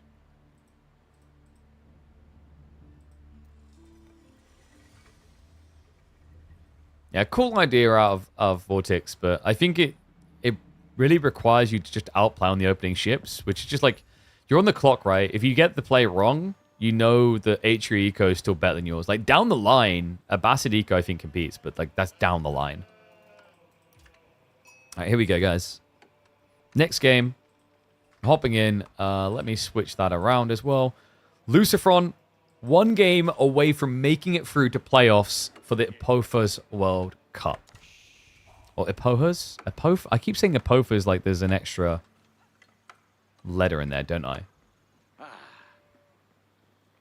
Yeah, I keep saying like there's a PH. Epohers. Epohers? Epohers? I don't know why. Instinctively I want to call them Epoher. I think it's Epoher. Epoher. I don't know. I don't know if Stop is still here to correct me. Like, pushes glasses up his nose. Actually, it is pronounced like this. But Order the Dragon up against English. You just straight up get an English longbow rush. I mean, Council Hall's pretty powerful here. But so's playing Pawn. So he's already out on the docks. It's going to be mirrored by Vortix. We've got no all-in land shenanigans like we got in the earlier game of Holy Island. Epohers. There you go. We need to rework the whole water fight mechanic. Yeah, I don't know when that's going to be coming, though. Because I remember when they gave us this current system, they did highlight that it was a stopgap solution. But, like, how long of a stopgap are we talking? You know, I've said before that I'd love to see a system where you garrison units into boats, and that's how they function. Because then that puts a bigger emphasis on losing one boat can screw you over, and you don't need to have these, like, 50 boat fights, you know? We call it the Epoher. Ah, okay, Epoher. Epoher? I barely know her. Okay, I'm sorry. I can't be the only one who thought of that. Alright, don't treat me like the roll your eyes burst in their own. So I went climbing the other day. And at climbing, you can get a discount if you're a student. And, you know, the person I go with, he's a student. He's currently, like, doing an apprenticeship to, like, you know, make more monies. Whoop, whoop. And then he turns to me, he asks me if he's a student. He goes, yeah. He goes, you know, you could have, like, really messed with him there and been like, of life. And the look he gives me is like, I was like, oh. He's like, I hear that once every single shift. So it's my turn to pay. And he looks at me and he goes, I have to ask, are you a student? And I go, yeah, no, I'm not. The guy, he looked like he'd be ready to punch the next person that made that joke. Once every shift. Could you imagine? Oh. Anyway, Lucifron Up to 4 fishing boats already, being mirrored perfectly by Vortix. Second dock is now coming through. Lucy's sticking on one, though. Bought a fake student ID? I really should. I think it's like 10 or 15% off climbing. Climbing ain't cheap, by the way. I pay £14 every session. It's pretty nuts. I've thought about getting a membership because I think it works out cheaper if you go at least 5 times a month. But I'm like, I don't know if I can go 5 times a month currently.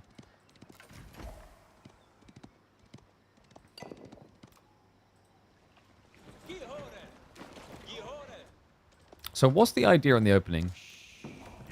Lucifron could go Lombo, but if you do, it's just going to be Horsemen.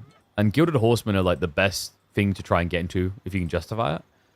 So it might just be safe to play the Abbey of Kings and you just have a king to raid. And the king's very hard to react to. Probably cheaper than Gym, maybe. Depends on the gym, I guess. But like, okay, so let's say my goal is to get back to doing it every single week. That would be £56 a month. That's quite a lot. That feels like a lot. I don't make that much. I need more subs. More Prime subs. See, the problem is, I don't know, like, maybe, I don't know, we're planning like a vlog series of climbing. Maybe I can get them to give me access for free if that starts to pop off.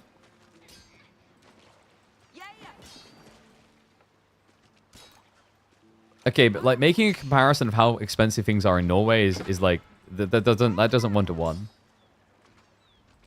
Like parts of my country appreciate how poor we really are, you know? Like Norway is stupidly expensive. I was like, Car, if we do a Norwegian LAN again, I'm gonna have to expense you all my meals, thank you. Because that crap ain't cheap. So 11 fishing rather to 8. Vortix stayed in the Dark Age a lot longer. And it is going to be the Abbey Kings build, so there's raids incoming. Which is smart. For Lucifron, what that does is that forces Vortix to lightly open spears. If he does that, you could then go Lombos to harass. What's better for Vortix actually would just be to straight up go Horseman. Because Horseman can chase down and eventually kill the King. Or at least buy you enough time that the King doesn't do anything. Much to his dismay.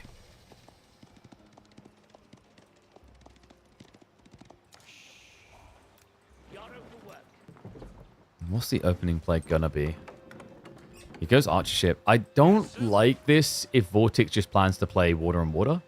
And the reason is that English have an ace up their sleeve. Admiralty. Extra 1 tar range is ridiculous. Anytime you're able to thread that needle into that tech, it just feels like an almost auto win on water. Archer and Archership beginning. Spiral Mirror. And the thing is, like, over time, you can actually bulk towards Admiralty, which is very expensive at 500 resources, because of the King, right? The idea here with the Abbey of Kings play is, and it's already happening, you force an investment in stables for 150, a Horseman for 240, so we're already at 390 resources. We're almost at the cost of Admiralty, folks. And then if you add in a little bit of idle time here and there, maybe even a worker kill. Good blocks there by Vortix. Yeah, that was weird. The King just didn't complete the animation.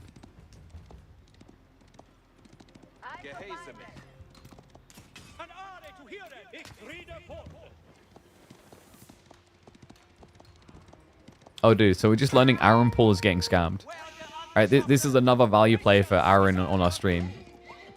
He learns a way to save more money.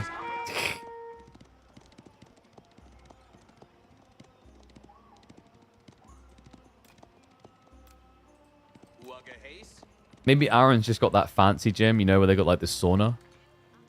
Yeah. The shady massages, maybe. Yeah.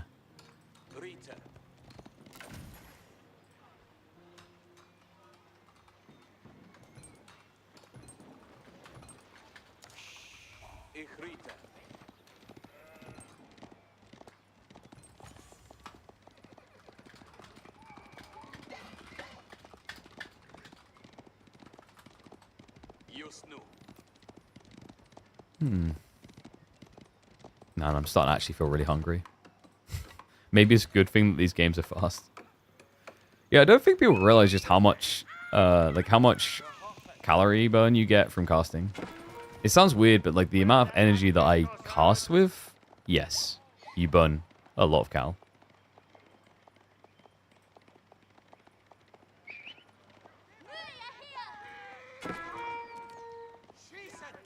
So Vortix on the approach is already feeling a bit rough. The walls up makes this difficult now. Yeah, because like the spawn is actually kind of sick for Lucifron, actually. Gold and next to the wood like this is a great reaction. Vortix is still just being idled constantly on his own gold.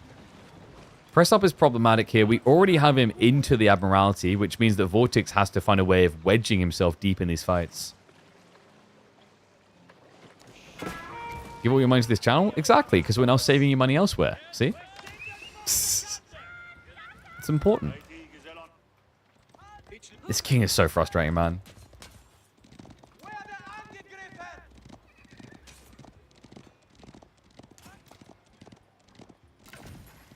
That's intriguing. Vortix, he noticed. Lucifron only has one archer ship. Although, I don't know. I think Vortix thinks he has no archer ship. Look at the position. Lucifron has no reason to afford it, so he keeps hiding it. This is pretty crafty. Demos are really obnoxiously hard to use into archer ships sometimes. Then again, it depends on the format. Like, if you charge straight towards, but if you sidestep, you guys might notice this. If you're moving sideways against archer ships, they always just miss demos. It's really dumb.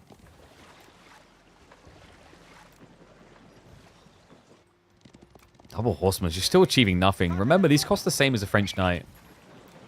You've got a backstab attempt, but the angles are bad. Yeah, especially with the archer ship.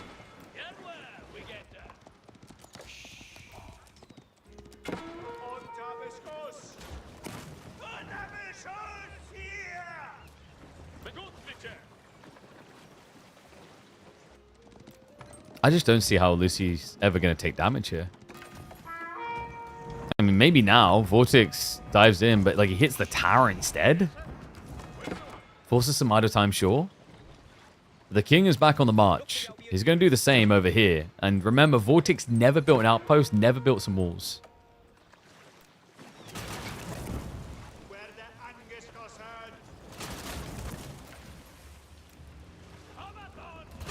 But you pay $70 in Turkey for gym access? That sounds wild. You must be going to the fanciest gym imaginable. Turkey's quite cheap to live in, no? Maybe not in Istanbul. Demo's now marching in, but the archer ship lockout is there. He's just not getting enough here. Vortix can't get a lick in.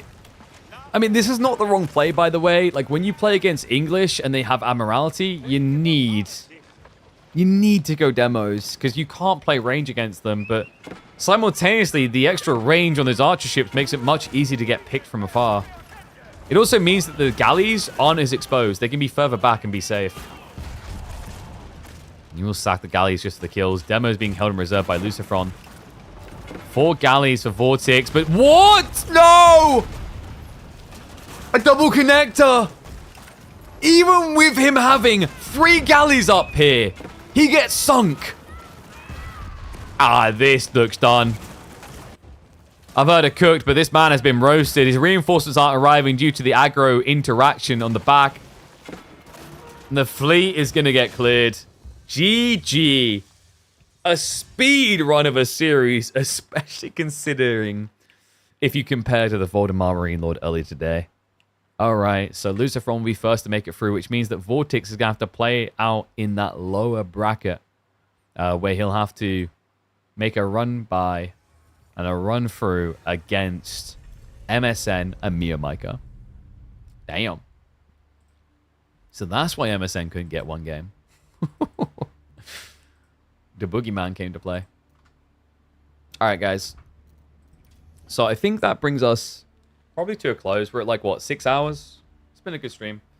Other outcomes for the day. Anatan versus B was a 3-0 victory for Anatan. Yeah, just completely blitzed his way through. And then, outside that, the other result, we said Louis MT beating Core 3-0. So yeah. No, I think we're going to round it out now. I'm going to do some more push-ups to round out the stream. I'll probably get like 8 before I'm dead, I think. So not many. But we've done a lot of push-ups today. And also I'm really hungry now, which makes it more rough to do. But here we go. Down for the final time. And then we'll get someone to raid. 1, 2, 3, 4, 5, 6, 7, 8, 9, 10. Oh, tweak my back. Really pushed on that last one. All right.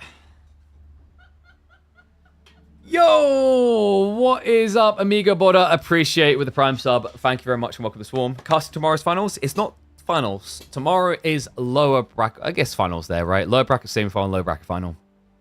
I think so. I think we'll go live probably for a little while. Maybe not the longest stream, just because we'll be alive on Monday as well. But it's not too bad because it starts at 4. I can spend the day with my kiddos and then hop on for a few hours. That form was shocking, mate. We're like this is how many push-ups today, guys? That's like, I think, are we in the 60s at that point? 50s, 60s. And my arms, my pecs, they're still dead from yesterday. So fight me. Don't fight me. My arms can barely hold up right now. All right, guys, what I'm going to do now, YouTube, kick. We'll be back tomorrow at 4 p.m. UK time. Same start time as today. And then reminder, Mondays, Tuesdays, Thursdays, Fridays, we run our own tournaments. You should be watching KPMM. It's the best way to get your Age of Empires 4 content. Full stop. But I'm going to end the streams for